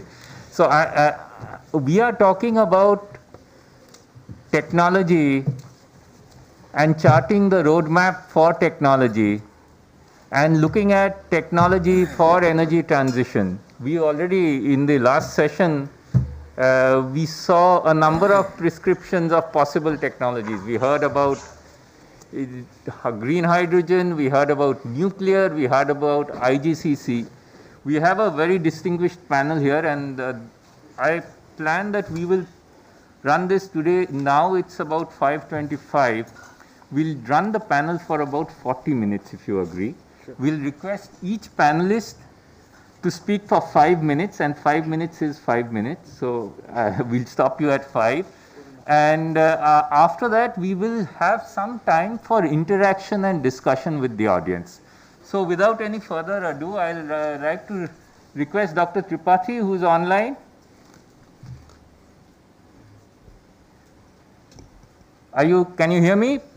Please unmute yourself and please give us the policy and the ministry perspective. Thank you, sir. Can you, am I audible to all of you? Yes, we can hear you very clearly. Please go ahead. Thank you very much. And first of all, a very good afternoon to all of you. I'm very thankful that you invited me for this energy transition seminar. In fact, this is one of the most talked about topic today. And the Government of India has taken so many initiatives in this direction, proactive initiatives in this direction. Earlier, our plan was 175 gigawatt by 2022, which is close to be achieved at the end of this year, since over 111 gigawatt is already there and rest is under implementation stage. After that, now the overarching targets have been already announced by the Government of India. Everybody knows, many times these have been repeated. These are called the Panchamrit. Out of that, the non-fossil fuel based energy capacity to reach 500 gigawatt by 2030. And we feel that most of it would be from the renewable energy, and rest may be from the other non-fossil fuel based like nuclear and other energy resources. Further, 50% of the, these are the policy, these are the targets, and based on these targets, the policies are being under framing stage. At present, if we talk about this non-fossil fuel energy based target by 2030, so already many supportive schemes and programs are going on, in which first and foremost is the solar energy program, in which the Government of India has a policy to buy back the power on the competitive PPA basis. Earlier it used to be on the announced tariff basis, but now it has come to the PPA basis, and in which the solar power plants are installed by the independent power producer as well as the Solar Energy Corporation of India and organizations like NTPC. And now, in fact, what I feel is that renewable energy today is not only a subject of the Government of India. We find that many other organizations have come forward and they are taking these targets by themselves to help in contributing the carbon-free economy in the country. And the other scheme we have is the wind energy. That is also on the similar pattern, shifted from the announced tariff basis system to the competitive tariff basis system. And this also has a major contribution in the renewable energy installation in the country. Today, as far Dr. as Tripathi, if I can interrupt you, the panel is on the technology roadmap, and the issue is that do you see in these areas that we have a clear direction in terms of technology development and technology roadmap, and in these could you highlight a few where you think we can make a difference in terms of technology? Okay, sir. In terms of the solar power generation is concerned, so there are new solar cells, solar technology which are coming up in the country, and like the latest development is the solar park, monopark solar cells. Based on that, the module efficiency have increased from 18 to 19 percentage to about 22%. So now this is in the form of the solar technology. In the wind form also, in the wind technology, the high mast technology from ranging from 120 to 135 meters hub height now are under installation. They are coming up, reducing the area of the land requirement and the generating the power at a high and the cheapest in the cheapest manner. The biomass, as far as biomass area is concerned, in the biomass based power generation system is also on the anvil, and basically the ethanol blending with the petrol This is also a very potential area in which about 20% of the ethanol is to be blended with the petrol. This will save a lot of foreign exchange, and this is possible since 2.5% has already been achieved. It was announced in 2014-15, and now this is also coming up, and we feel that this is possible in our country, and this should be taken up in a big way. As far as manufacturing is concerned, the government has a very clear-cut roadmap for about 10 gigawatt additional installation. Today we have 12 gigawatt solar modules installation manufacturing capacity in the country. Seeing the development and the targets, it is going to be increased to another by 10 gigawatt, for which the PLI scheme, production linked scheme, is already in place. First phase is over, and for second phase, the things have come up. This also calls for the latest technology with the efficiency-based competitive system, in which recently the people have bidded for more than 22% of the solar modules, solar efficiency at the field level. So this is one of the very promising area in which the things are going on. Now another thing is the tidal and wave energy, in which the consultation is there. We are working with the National Institute of Ocean Technology and the IIT Madras for developing the projects in this direction. This technology is also coming up because worldwide many such plants are already there. Another one is the offshore wind technology. This is for which the policy is already under at the final stage of approval, and the offshore wind, of course, it is costlier at this stage, but like solar was costlier one day and it became a little cheaper on the other day. Today. So these are the few major technologies which I can highlight. There are many other things, but I think seeing the time constraint, I would like to stop over here, and I'll be available for other discussion. Thank you, Dr. Tripathi, for giving us a complete perspective on the large-scale targets, as well as outlining that in the case of wind, in the case of solar, in the case of ethanol blending, and the manufacturing, the kind of policy regime which is going to encourage technology development in our country. So we will now request our next speaker, our next panelist, Mr. Arya, who will give us in the, when we look at the transition and we are going to have large amounts of solar and wind in our grid, storage will become critical. And the question is, are we going to see storage becoming cost effective? And is some of that technology development, the roadmap for that, is India going to have a role in that? Mr. Arya. Interesting question. Thank you very much for inviting me here, and I promise I'll take less than 5 minutes, as you said. So, your mic is not. Mic is not. You have to be more closer. I need to be closer. Is this okay? Yeah. Okay. So I think the conclusion whether storage will be required or not, I think, is already made. When you have so much of renewable coming in, whether it is wind or solar or any other form, because of infirm nature. But is storage going to be addressing only that as a problem? My take is slightly different, because India as a country itself has a lot of other issues in terms of transmission and distribution network itself. There is so even if there was no solar, we were not one of the most efficient T&D networks in the world, and obviously we had still outages and we had still a lot of other problems.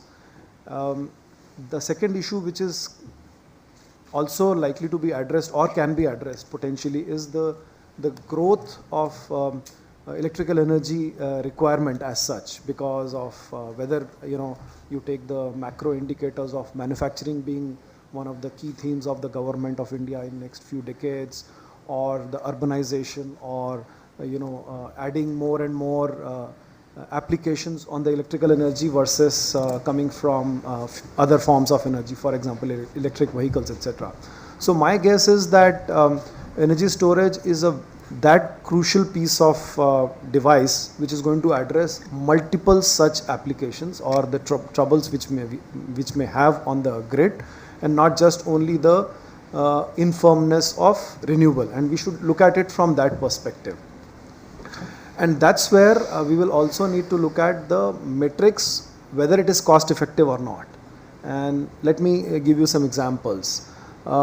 Did we have energy storage 10 years back in our country or 20 years back in our country? My answer is yes, we had, because I have had inverter at my home. I don't know for how many years now, but it's definitely 2 decades or even longer, because we've had power problems in NCR, and I guess it continues in many parts of the country still, right? And it's a very large amount of energy storage, even though it is individual storage is very small.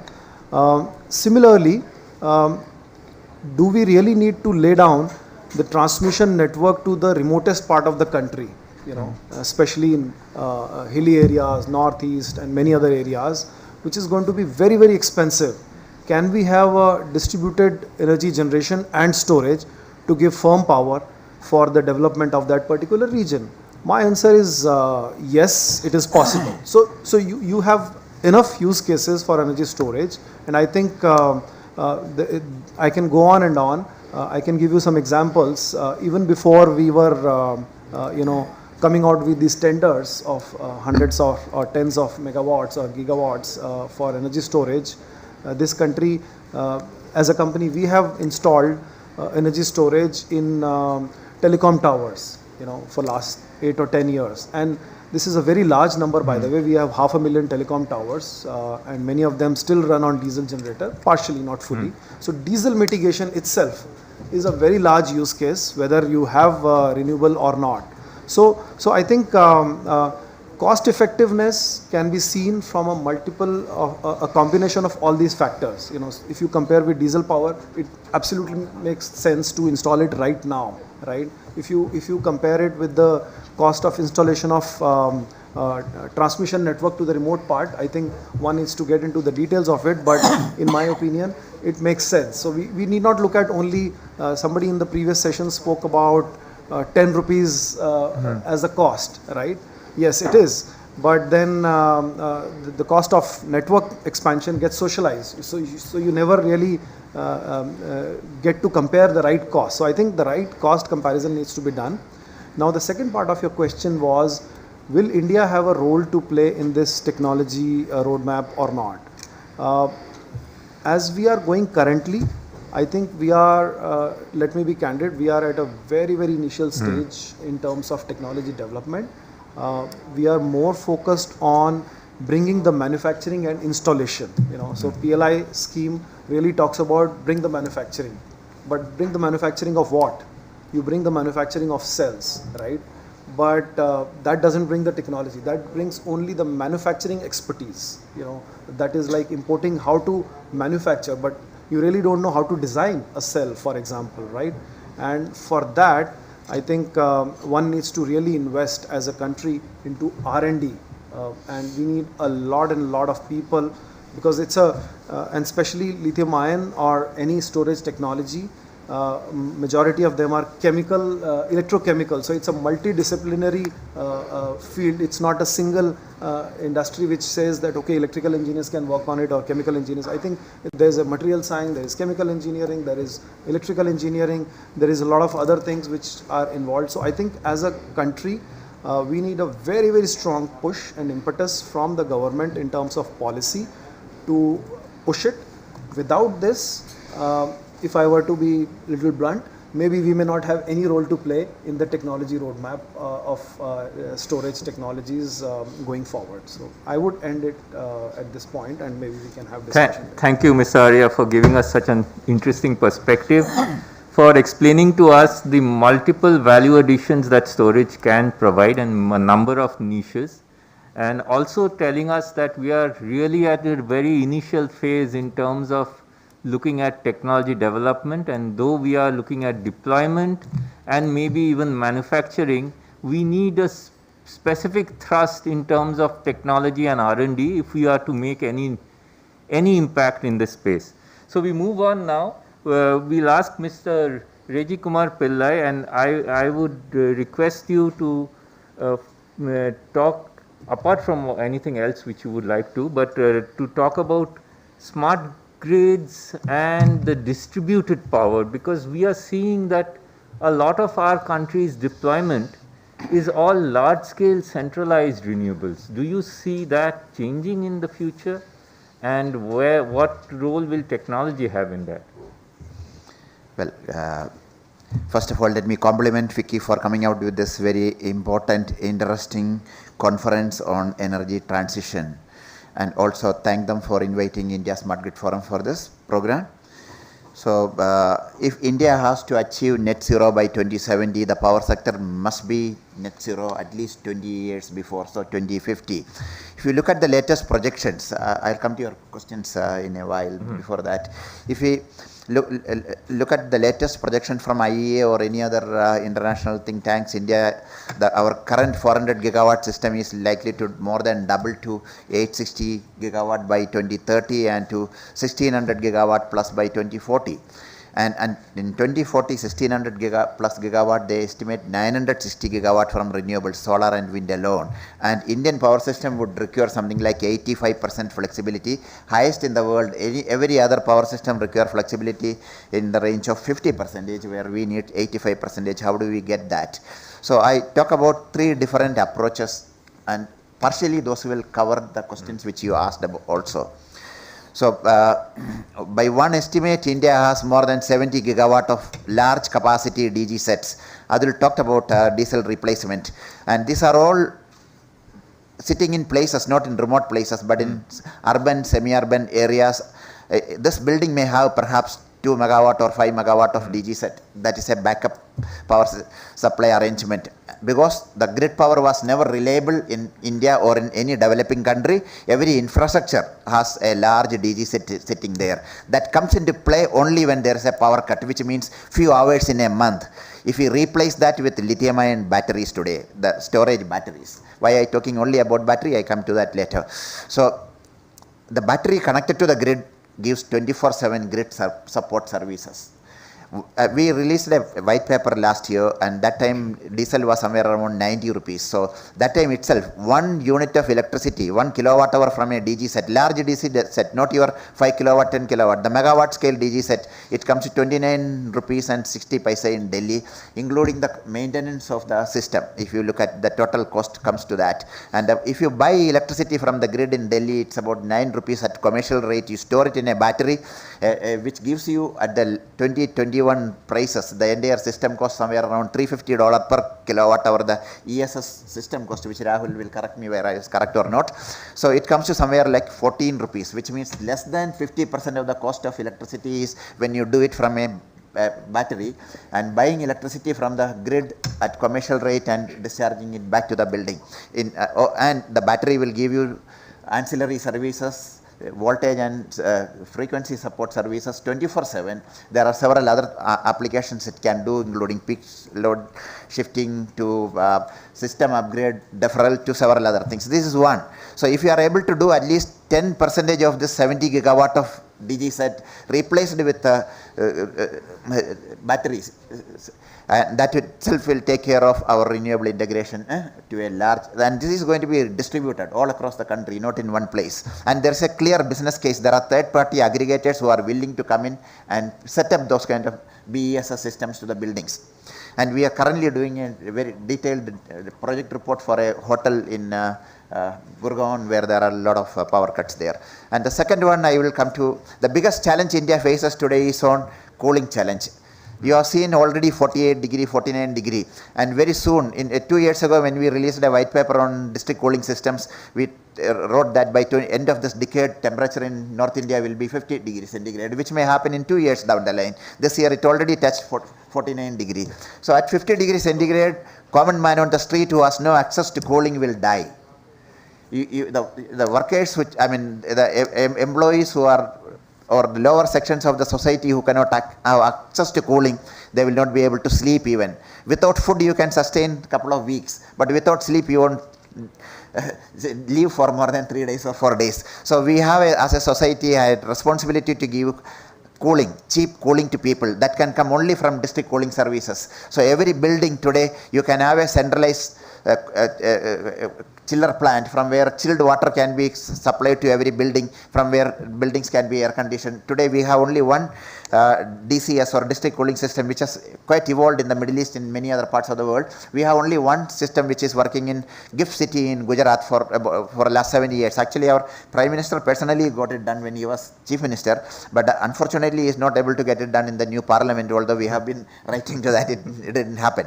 So all new infrastructure which is being built, we should come with a district cooling system. Why I am saying every district cooling system is built with thermal storage, tens of thousands of ton-hour chilled water storage, which can be a load relief for the grid. And instead of having every building having its own centralized air conditioning system, if one street, one colony, one campus have one DCS, the total electricity load will come to almost 30%.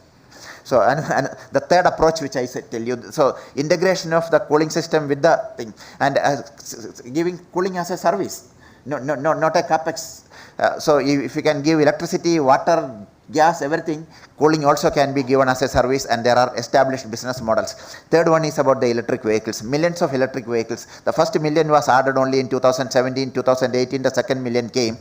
The last year we added 6.6 million electric, I'm talking about 4-wheelers only, not about the 2-wheelers and 3-wheelers and all that. So 20.6 million electric vehicles according to the latest BNEF EV Outlook 2022 it says, and it's likely to become by 2025 every year 20 million plus EV will be added. India is a signatory to 30 at 30, means 30% vehicles sold in India by 2030 is going to be electric vehicles. 30 at 30 we are a signatory to that, we are promoting electric vehicles. So these vehicles, millions of electric vehicles which are parked, if it can be connected to the grid, vehicle to grid technologies which has already come of age today, and these vehicles and your rooftop solar both are connected to the low voltage grid. That today in most part of the distribution system, in distribution grid in the country, the rooftop solar is less than 2% or 5% of the capacity on the grid, whereas when it goes up more than 10%, 20%, like it happened in several other geographies, power quality will take a beating. The voltage and the frequency support it will require. The same feeder will have the electric vehicle which is connected through vehicle to grid technologies. Millions of electric vehicles which are connected to the grid can be aggregated as virtual power plant, which will support scaling up of renewables in a big way. So these three approaches, you don't need to worry about the business cases. These are already viable, and there are several projects which have been done in different parts of the world. And the new the models of electric vehicles which are being launched are going to come with not only V2G but V2X. The vehicle OEMs are now have the courage to say that batteries have come of age. I don't need to worry about the battery life. So I can give power from the battery, vehicle battery, to any application outside of the vehicle. So these three approaches, I will stop here and we'll talk later. Thank you, Mr. Pillai, for giving us 3 specific suggestions that we can take the base of DG sets, convert them into battery storage, look at the district cooling systems, and look at integration and V2G with electric vehicles, and with this actually manage the transition.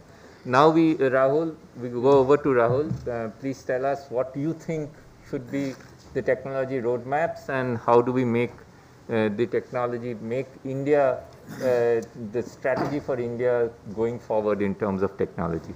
Sure. Thank you very much, Dr. Rangan, and thank you, Vicky, for hosting this interesting discussion. But before I get to this part, I would just say that since morning I have seen a lot of interesting discussions, but there are many discussions where I would say that frankly I'm actually disappointed with the kind of discussion what we have had today. When we are talking about energy transition, this is certain direction which we as a country need to achieve. This is not a fight between one technology or other, and there is no silver bullet. So many times what I saw since morning, and I'm getting a lot of questions on WhatsApp and other thing after every presentation, it's almost seen as every alternative technology is fighting for its life just with every other solution. Ultimately, if we as a India need to achieve the 2070 goal or 2050 goal, as Reggie talked about, we need to have a basket of solutions, all of those working together. And the key part is, I think the focus of this panel is about talking about technology dimension. I don't think there is an issue with the technology development, because last almost 15 years I've been getting this question, when will technology be ready? There have been projects which have got deployed even 15 years back, and every year the market has been growing, where the 15 years back the global manufacturing capacity for advanced battery technologies was less than 10 gigawatt hour. As of last year, there is more than 800 gigawatt hour battery manufacturing happening each year. So there are technologies which are ready, which are commercial, which are getting applied. Even in India, as Atul mentioned, we have actually more than 35 gigawatt hour of energy storage in use on stationary side.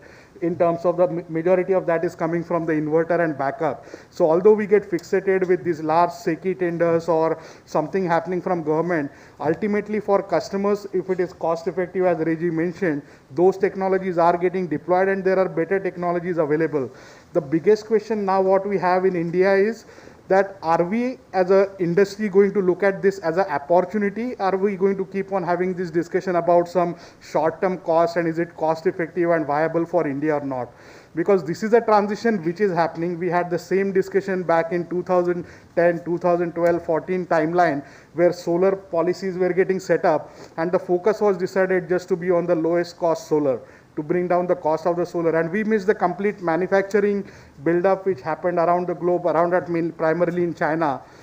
Since 2015, IESA set up the vision that we don't want India to be just the largest, one of the largest markets for advanced energy storage technologies, but India should become a global hub for R&D, manufacturing and adoption of these technologies. Unfortunately, it has taken us 5 years for getting the PLI scheme, and during this time where India could have got established as an alternative to China, unfortunately now India is actually trying to catch up to Europe, US and many other countries, where there are individual countries like Poland, Vietnam, Thailand have actually much bigger plans than India.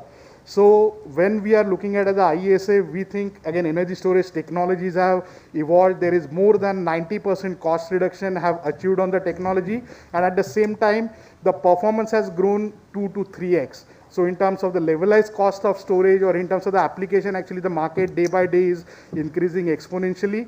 Now we need to just decide that are we going to just keep on allowing other countries to do the value addition, as Atul mentioned, in terms of the technology development, commercialization, and then just focus on assembling, or are we going to make India this manufacturing hub? And I'm very pleasantly, I'm happy to say that in last 1 year, I have seen a tremendous change in the overall attitude, at least from some of the thought leaders, industrial thought leaders in India.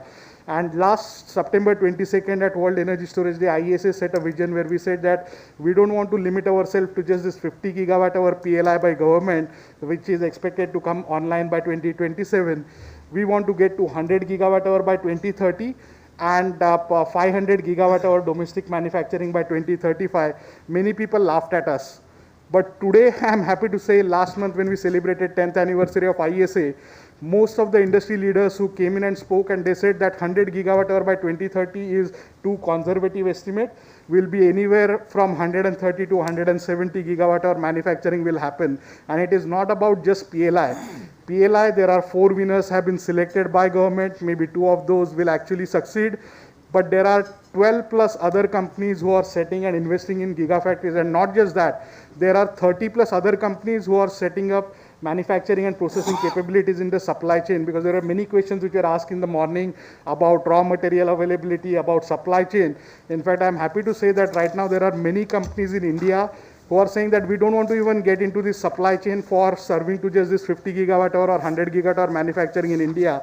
The global gigafactory capacity is expected to cross 3 gigawatt hour by 2030.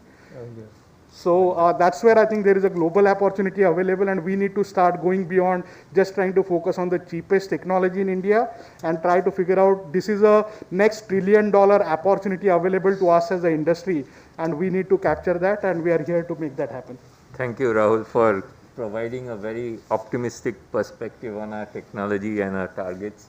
Mr. Himadri Singha, please, could you give us an idea of, we've not talked about CCUS. Do you see CCUS and any other new technology options? Right, Please go ahead. So, good evening to everyone. So, I'll start with India's aspirations of what has. I'll start with India's aspirations, what already has been committed in COP26, that by 2030 we will be reducing our emissions by 1 billion ton, and by 2070 we are targeting to have to be net zero. So if you see India's emission as on today, it's around 2.3 billion tons, and out of that around 65 to 70% is contributed by power sector or industry sector. And so it's very important to decide that how to decarbonize these two sectors. When it comes to power sector, up to a certain extent, let's say 30-40% we can decarbonize it with renewable power. But still all the modeling exercise say that even till 2040 or 2045, we'll be still having 30 to 40% share from the coal-based power stations. And when it comes to industry, especially industry like cement, steel and all, so they have certain challenges related to decarbonization through electrification, through green electrification, because there is a requirement of process heat and all. Cement sector itself emits around 55% from its process emissions. So there would be some kind of new technology required to decarbonize these sectors, which are hard to abate sectors. So in my mind, 2-3 things that comes immediately. One is hydrogen and another is carbon capture. So these two have a very critical role to decarbonize this industry sector as well as power sectors if we have to achieve this 2070 net zero target. I'm going by the assumptions that we'll be achieving that.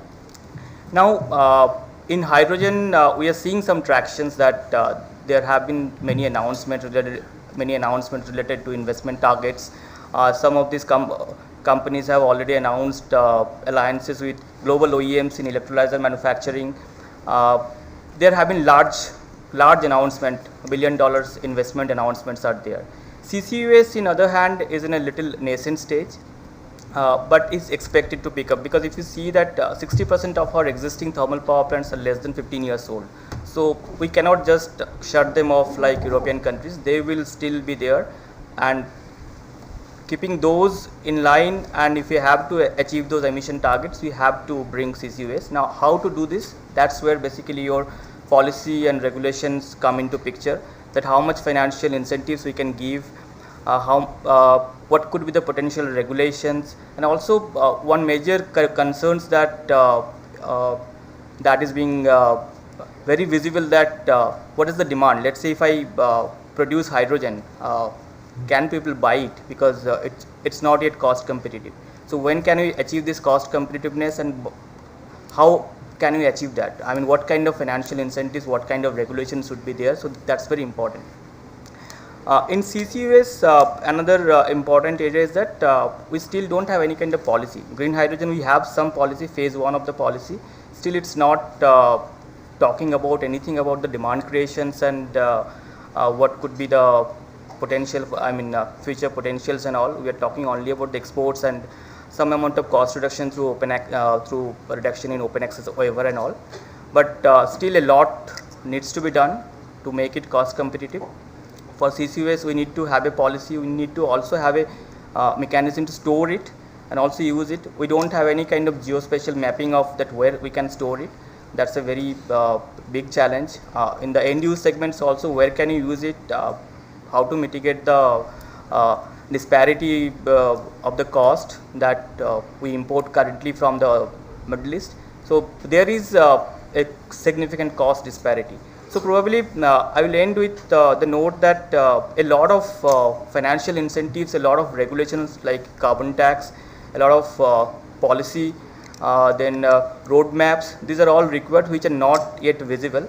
But if we have to achieve the net zero targets, we need to focus on all these things. Thank you, Mr. Singha, and I'd like to thank all the panelists for actually sticking to time and making all the points very effectively. What we will do is, please raise your hand if you have a question. We are going to take all the questions together and then ask panelists quickly to just respond and then close. Please go ahead. Yeah, good evening. So you now. can address your question to any individual panelist or to the panel as a whole. Thank you so much. Thank you very much. Good evening to you. My name is Ashish Vaishnav. I am from a startup called Gangotri. A question to Mr. Reggie. I was very pleasantly surprised to hear district cooling here, and district cooling as a part of the India Cooling Action Plan and other things, other forums also with UNEP and all also involved is being promoted. But coming to again one question in terms of the overall carbon footprint and also it depending on electricity as its main energy source. At the same breath, like we are talking of RE, where 500 gigawatt by 2030. Same breath, the government is talking of increasing the basket share of natural gas from 6.2% to 15%. So this is a great convergence which is possible. Is we don't talk of district cooling alone, but we talk of district energy, where we have decentralized gas-based power systems which use the waste heat of the engines to cool. So you are cutting off that power, and it has been very, very well proven globally, including in India. But unfortunately, even EESL has tried to do it for the last 3-4 years, but somehow, I don't know where the wheel is stuck. There is absolutely no reason for it not to happen. And in India, you have very successful cases. Just to share, a hospital in Pune has been running island mode with 3 megawatt of power and 1,000 tons of cooling for the last 7 years. With natural gas? With natural gas engines, yeah. So, and I have a personal sort of experience also, having been part of Thermax and possibly involved in at least 1,000 projects globally. Sure. Other questions? Any other questions? Yes, please go ahead. Yeah, I'm Ram Babu from Greenco. In the storage technologies, when a lot of detail was given, but the duration of the storage and the long duration storage versus the short duration ones, I think that distinction, because both of them are required for different use cases, so that is not made. Second thing that I have seen in the panel is that even during the discussions today, even though everybody talks about the Paris Climate Agreement and the Panchamrit that the Prime Minister declared there, and that is the reason why we are all here discussing about the energy transition, but the market mechanisms within the Paris Climate Agreement, and even when you are discussing about various technologies, what is the carbon price these technologies, what is the viability gap? What is the kind of carbon price are we looking at? If I am looking at CCUS, different technologies in CCUS require different carbon prices. And, similarly the storage. So, most importantly, India is planning to have one domestic market and there will be international market. Some of the projects India is going to authorize to participate in the international market and generate ITMOs, internationally transformed mitigation outcomes. And some others are going to stay within the domestic markets, something similar to PAT that operated for a very, very long time. So, what kind of technologies are you actually seeing which require have a serious viability gap, and they need to be participating in the international mechanisms and attract the larger price, a price for the ITMOs, and which ones to stay within the domestic market? If any, you can like. It's a very difficult question to answer. We'll see how we can. Yeah, please. Behind and then. Yeah, please go ahead. Yeah. So, my name is Vaibhav Pokhana. I am from Asamittal Responsible. My question is to the forum in general. Actually, I was hoping, as Mr. Himadri said very rightly, that CCUS is also a need of the hour along with hydrogen. But could we have any updates on the way the government is taking on CCUS? Because right now I think the explored options are also very less. We do not know yet to the full extent that how much CCUS capability is there, storage capability is there, and going forward, if we want to support the base load through coal-based thermal power plants, as Mr. Singh said in the morning, then CCUS is going to be, a mandatory thing if we want to achieve net zero. Along with the steel production and cement production and some other sectors where the carbon from natural gas or coal will be unavoidable. You cannot avoid usage of that, and in that case, there has to be some very broad guidelines, at least to start with, for exploration and then transportation of carbon and all these things.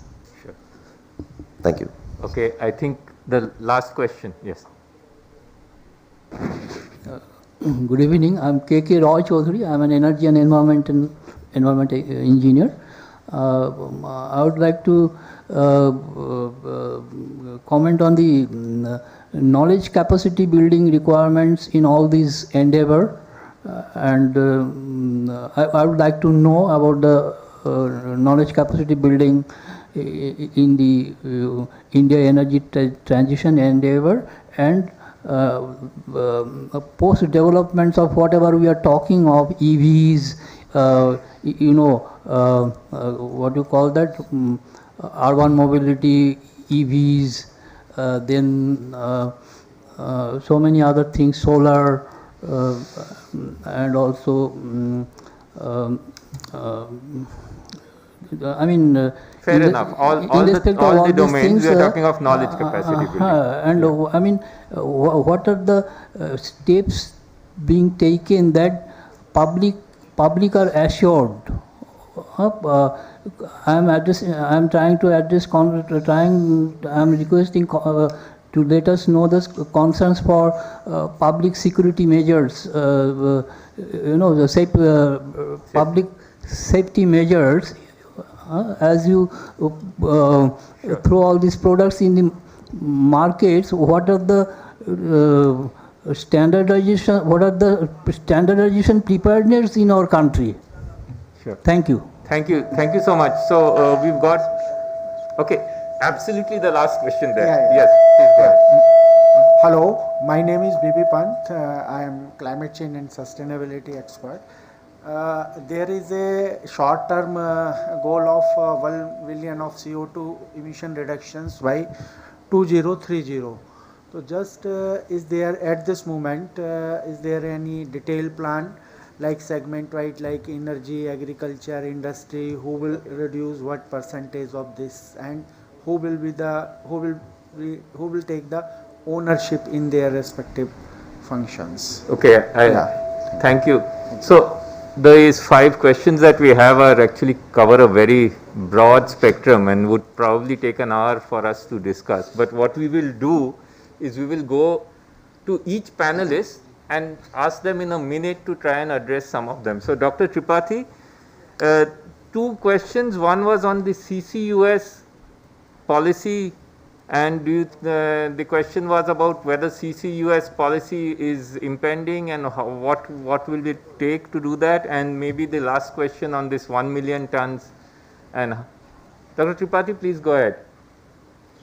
Sir, I would like to address the question on the skill development and the training. Fair enough. Because Yeah, okay. I don't have much information about that. Please go ahead. In fact, there are very large-scale training program and the short-term and the long-term training program, which are ranging from 1 week till 6 months period, which have been launched and they are under implementation by the Government of India. 3 major programs I would like to mention here because time is very short. One is the program for preparing the solar technicians at the field level for variety of services, for the installation, for the post-installation services, for the operation and maintenance, even for the business purpose. That is called the Surya Mitra program, which is a very large program by the Government of India, in which more than 50,000 people have been trained, and another 25,000 people are to be trained in another 2 years. This is a 3 months program. This is fully funded by the government and being implemented by 200 centers all over the country. And many people are getting employment over this by the manufacturers, by the EPC contractors, by the suppliers, and even by the marketing people also. Another one is the Varun Mitra program. This is on the water pumping system. This is on the solar water pumping system and the water cleaning system. It is a 3 weeks program which is being implemented at these various centers, and we hope that because the PM Kusum scheme needs a lot of solar water pumping, about 7.5 about 1 million of the solar water pumps are to come. So this is a program designed for that purpose. Another one is the Vayu Mitra. This is towards the wind energy technicians, wind energy engineers. In fact, these all programs are also meant for up to the diploma level people who can actually work at the field level. For the other higher studies, the various technical institutions are implementing their degree courses and the diploma courses in this direction. So I stop here. Sir. Thank you, Dr. Tripathi. So, Mr. Arya, the question on the long-term versus short-term storage, and also maybe the market mechanism question which was asked. So, Dr. And Banerjee, viability gap. Yeah, Dr. Banerjee, you rightly said the questions are really complex and wide. I am actually scared to touch many of them, but let me try and address a few of them. So, your question on duration of storage, I think if I am not wrong, your point is only from the GENCO side of the story. You know, so when you in the overall network, GENCO is a very important but one part of the network. It's not the complete network. So that's why I completely understand if you have solar or wind, then you really need to think about it. But as Reggie mentioned, you know, the usage is in urban areas or the large population or the industrial areas where the large loads are there, whether it is commercial buildings or industries or residential and all those things. And having a large number of storage, distributed storage, is a brilliant idea. And trust me, no matter how you design it, but storage is available 24/7, you know.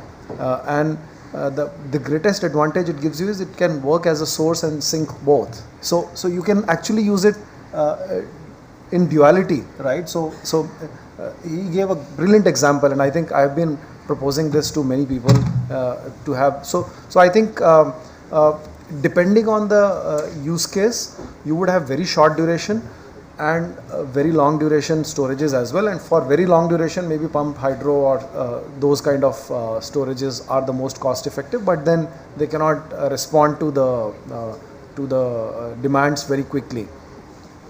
I might like to touch on the knowledge or the skill development, but not from the perspective which is typically taken, because we immediately get into the mode of implementation, and that's why we talk about technicians, engineers who implement the projects, and that's the typical thing. We are always thinking about installing hundreds of or thousands of gigawatts of storage or battery or solar.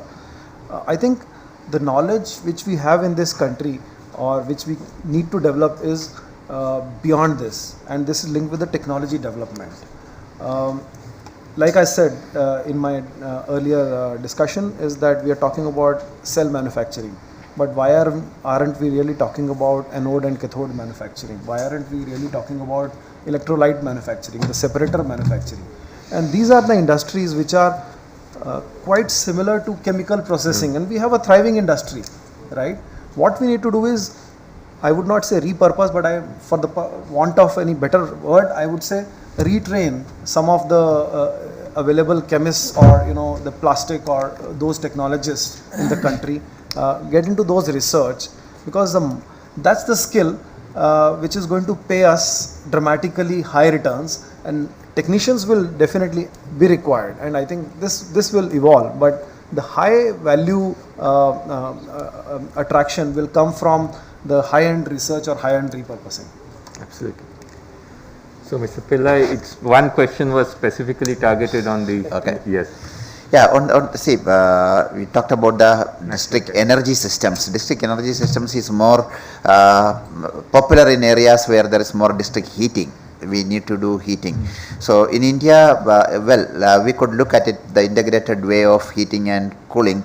The biggest problem is the availability of natural gas. We have close to 20 gigawatt of gas-based power plant which is idling because we don't have gas. At the same time, government is giving new licenses to more than 150 geo areas for city gas distribution. We don't know how it will.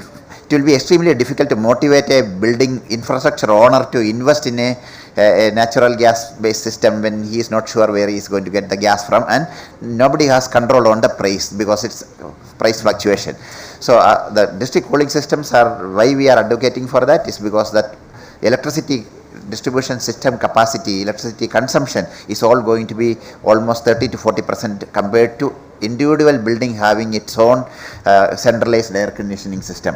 So that's where I rest that. Right. So there you had a very important question to me which I forgot to answer that time. It's about distributed systems. Actually, with more and more renewable or generation resources getting connected to the low voltage segment of the grid, the classical separation of the grid between generation, transmission, distribution is disappearing. The old grid is becoming an integrated grid, and we have to manage it in a different way. And lastly, one point which is we often talk about the pollution in the urban air pollution or the outdoor air pollution, and the biggest pollution today which we need to, particularly when you go to the rural area where they don't have access to clean cooking fuel, the in-home air pollution which is killing millions of people. And if India has to end of the day become a net zero country, we have to start immediately attacking on that area, either provide clean cooking fuel or electric cooking, promotion of electric cooking which we have been. The grid has gone all across the country, 99% of the houses are connected to the grid, and there are several appliances available. Any item in any cuisine can today be made on an electrical appliance, and that is something which we need to give priority. Thank you. Thank you. Quick thing on the market mechanism. This is a quickie question in a minute. Yes. No, so I think in the market side, we are actually way far behind. In fact, just this is like almost 5th anniversary of a joint event we did with FICCI on looking at ancillary service markets with Girish Pradhan chairing the CERC, and we are still again on paper we have CERC releasing ancillary service guidelines and allowing storage to participate, but frankly the definition of ancillary services is structured in a way where it does not make any sense. So we are far away from market.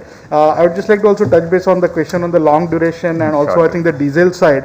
I think what happens is many times we do on theoretical side this, and this looks great opportunity, and when you again start doing it just on a dollar per kilowatt hour basis and claim it is there, but what we need to realize is for storage, focusing on just capital cost is actually the biggest mistake what we have done over last 15 years.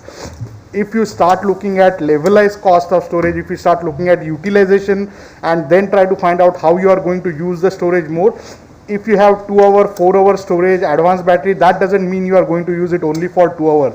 You can charge discharges multiple time and you can have 8 hour, 10 hour, 16 hour utilization during the day.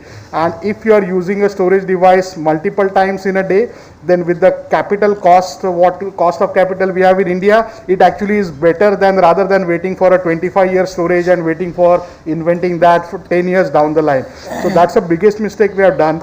I think diesel, as Reggie said, was a great opportunity till maybe 2016-17, where I think there were lot more power cuts. Right now, based on our current analysis, I think diesel replacement is a very small opportunity because the usage of diesel generators has gone down, and just as a standby, if you are using less than 100 hours, even less than couple of 100 hours, then DG set replacement is not the best strategy. Instead of that, I think rooftop solar plus storage and then using it for expanding UPS rather than having UPS only for serving backup. If you can start using that storage and use it for load balancing that is a better way of using it. Thank you, Rahul. Mr. Singha, would you like to mention anything on the CCUS policy or the market mechanism, but very quickly? Right. So on the CCUS, unfortunately, we don't have any policy, but in March 2022, this year only. So Niti Aayog is planning to form a task force for capture, storage as well as utilization. So we can expect that it would come very soon, but honestly we don't have any policy as of now. But there has been talk going on, so especially from the cement sector and other hard to abate sectors. So we come to the end of this panel discussion. I have tried to, not put my own views in this because to save time. But just one point I would like to make is that, we have to have a strategy. If we are thinking in terms of a technology roadmap, we need to prioritize. We need to have a realistic assessment of where are our strengths and what is it that we can do, and together create a vision. Because otherwise, if you look at what happened in PV, we've done a lot of deployment, but so far the initial story is that the cell and PV module manufacturing has just, and we've probably missed the battery technology. So we need to think forward, and also the transition itself has a lot of challenges. The detailing of the transitions, there are many things where I think we need to have some thought and work this out. This is a challenge and an opportunity, and it was delightful to hear all the suggestions and the specific inputs and the discussion points made by all the panelists and the questioners. I wish we had more time, but we didn't. And thank you all for being so patient till the end. Thank you. Thank you so much, Dr. Banerjee, for conducting the session so well.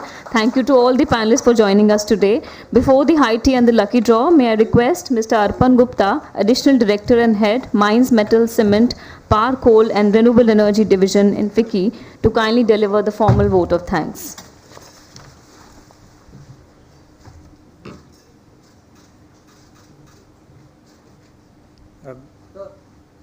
Thank you, Namrata. Very good evening, all of you. Would request the panelists and the moderator if they can be seated for another 2 minutes max.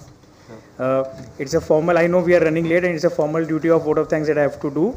So dignitaries on the dais, dignitaries and speakers in the inaugural and the technical sessions, we have the Honorable Minister and the secretaries today.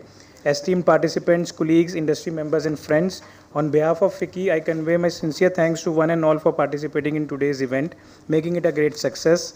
It is the entire team of FICCI, government stakeholders, knowledge partner, members, steering committee, being led by our chair, co-chairs, our mentors, who have made this program, who have enriched with their value addition and have worked hard for today's convention. This has been a landmark event in the history of Indian energy sector. We had the dignitaries from the central government, state governments, PSUs, industry and consultants discussing on wide range of topics from supply side, demand side, technology and facilitating factors on the renewable energy. The sessions were crafted and discussions planned considering the future and current needs of the industry. Targets envisaged under the Panchamrit statement and the overall mission of decarbonization. We actually started working on this program almost 6 months back, and therefore the result is been seen by today in this conference. I acknowledge the support of Ministry of Power, Ministry of New and Renewable Energy and Niti Aayog, along with all the industry members. I also acknowledge the support of speakers who have kept to not only confirm their participation well in time, but have also kept their commitments to join us.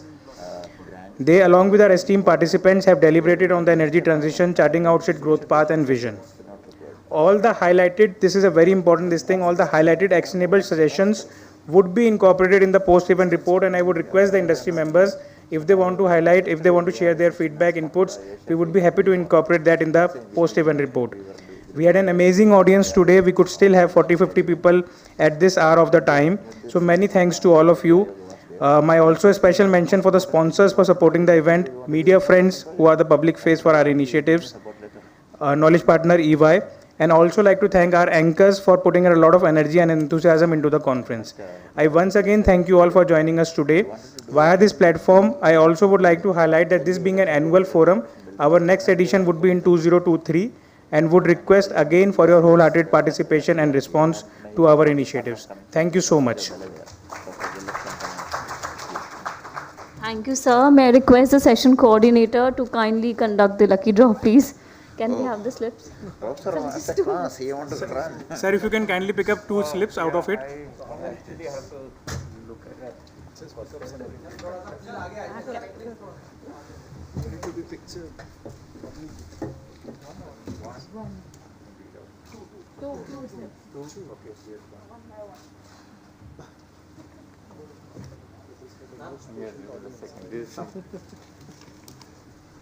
Mr. Ramesh Chandra, President, I don't know.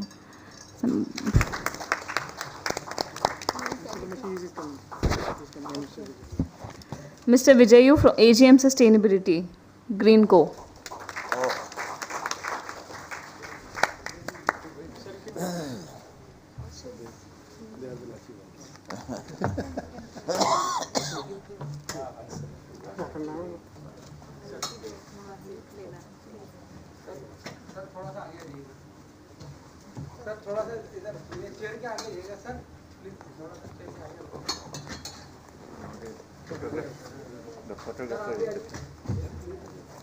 Thank you, sir.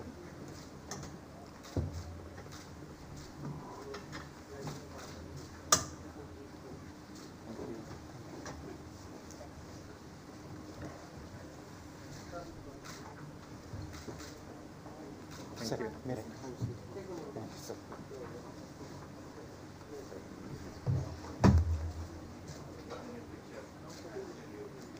May I request everyone to please join us for the high tea in the lounge area. In the banquet hall, please. Thank you. Thank you. Meet sometime at IIT Delhi. Yeah, sure. I'm just behind only. I'm actually in Sarvodaya. Oh, okay, that's very nice. We used to work with Mr. Misra these days. I don't see him, and also with Deep Singh.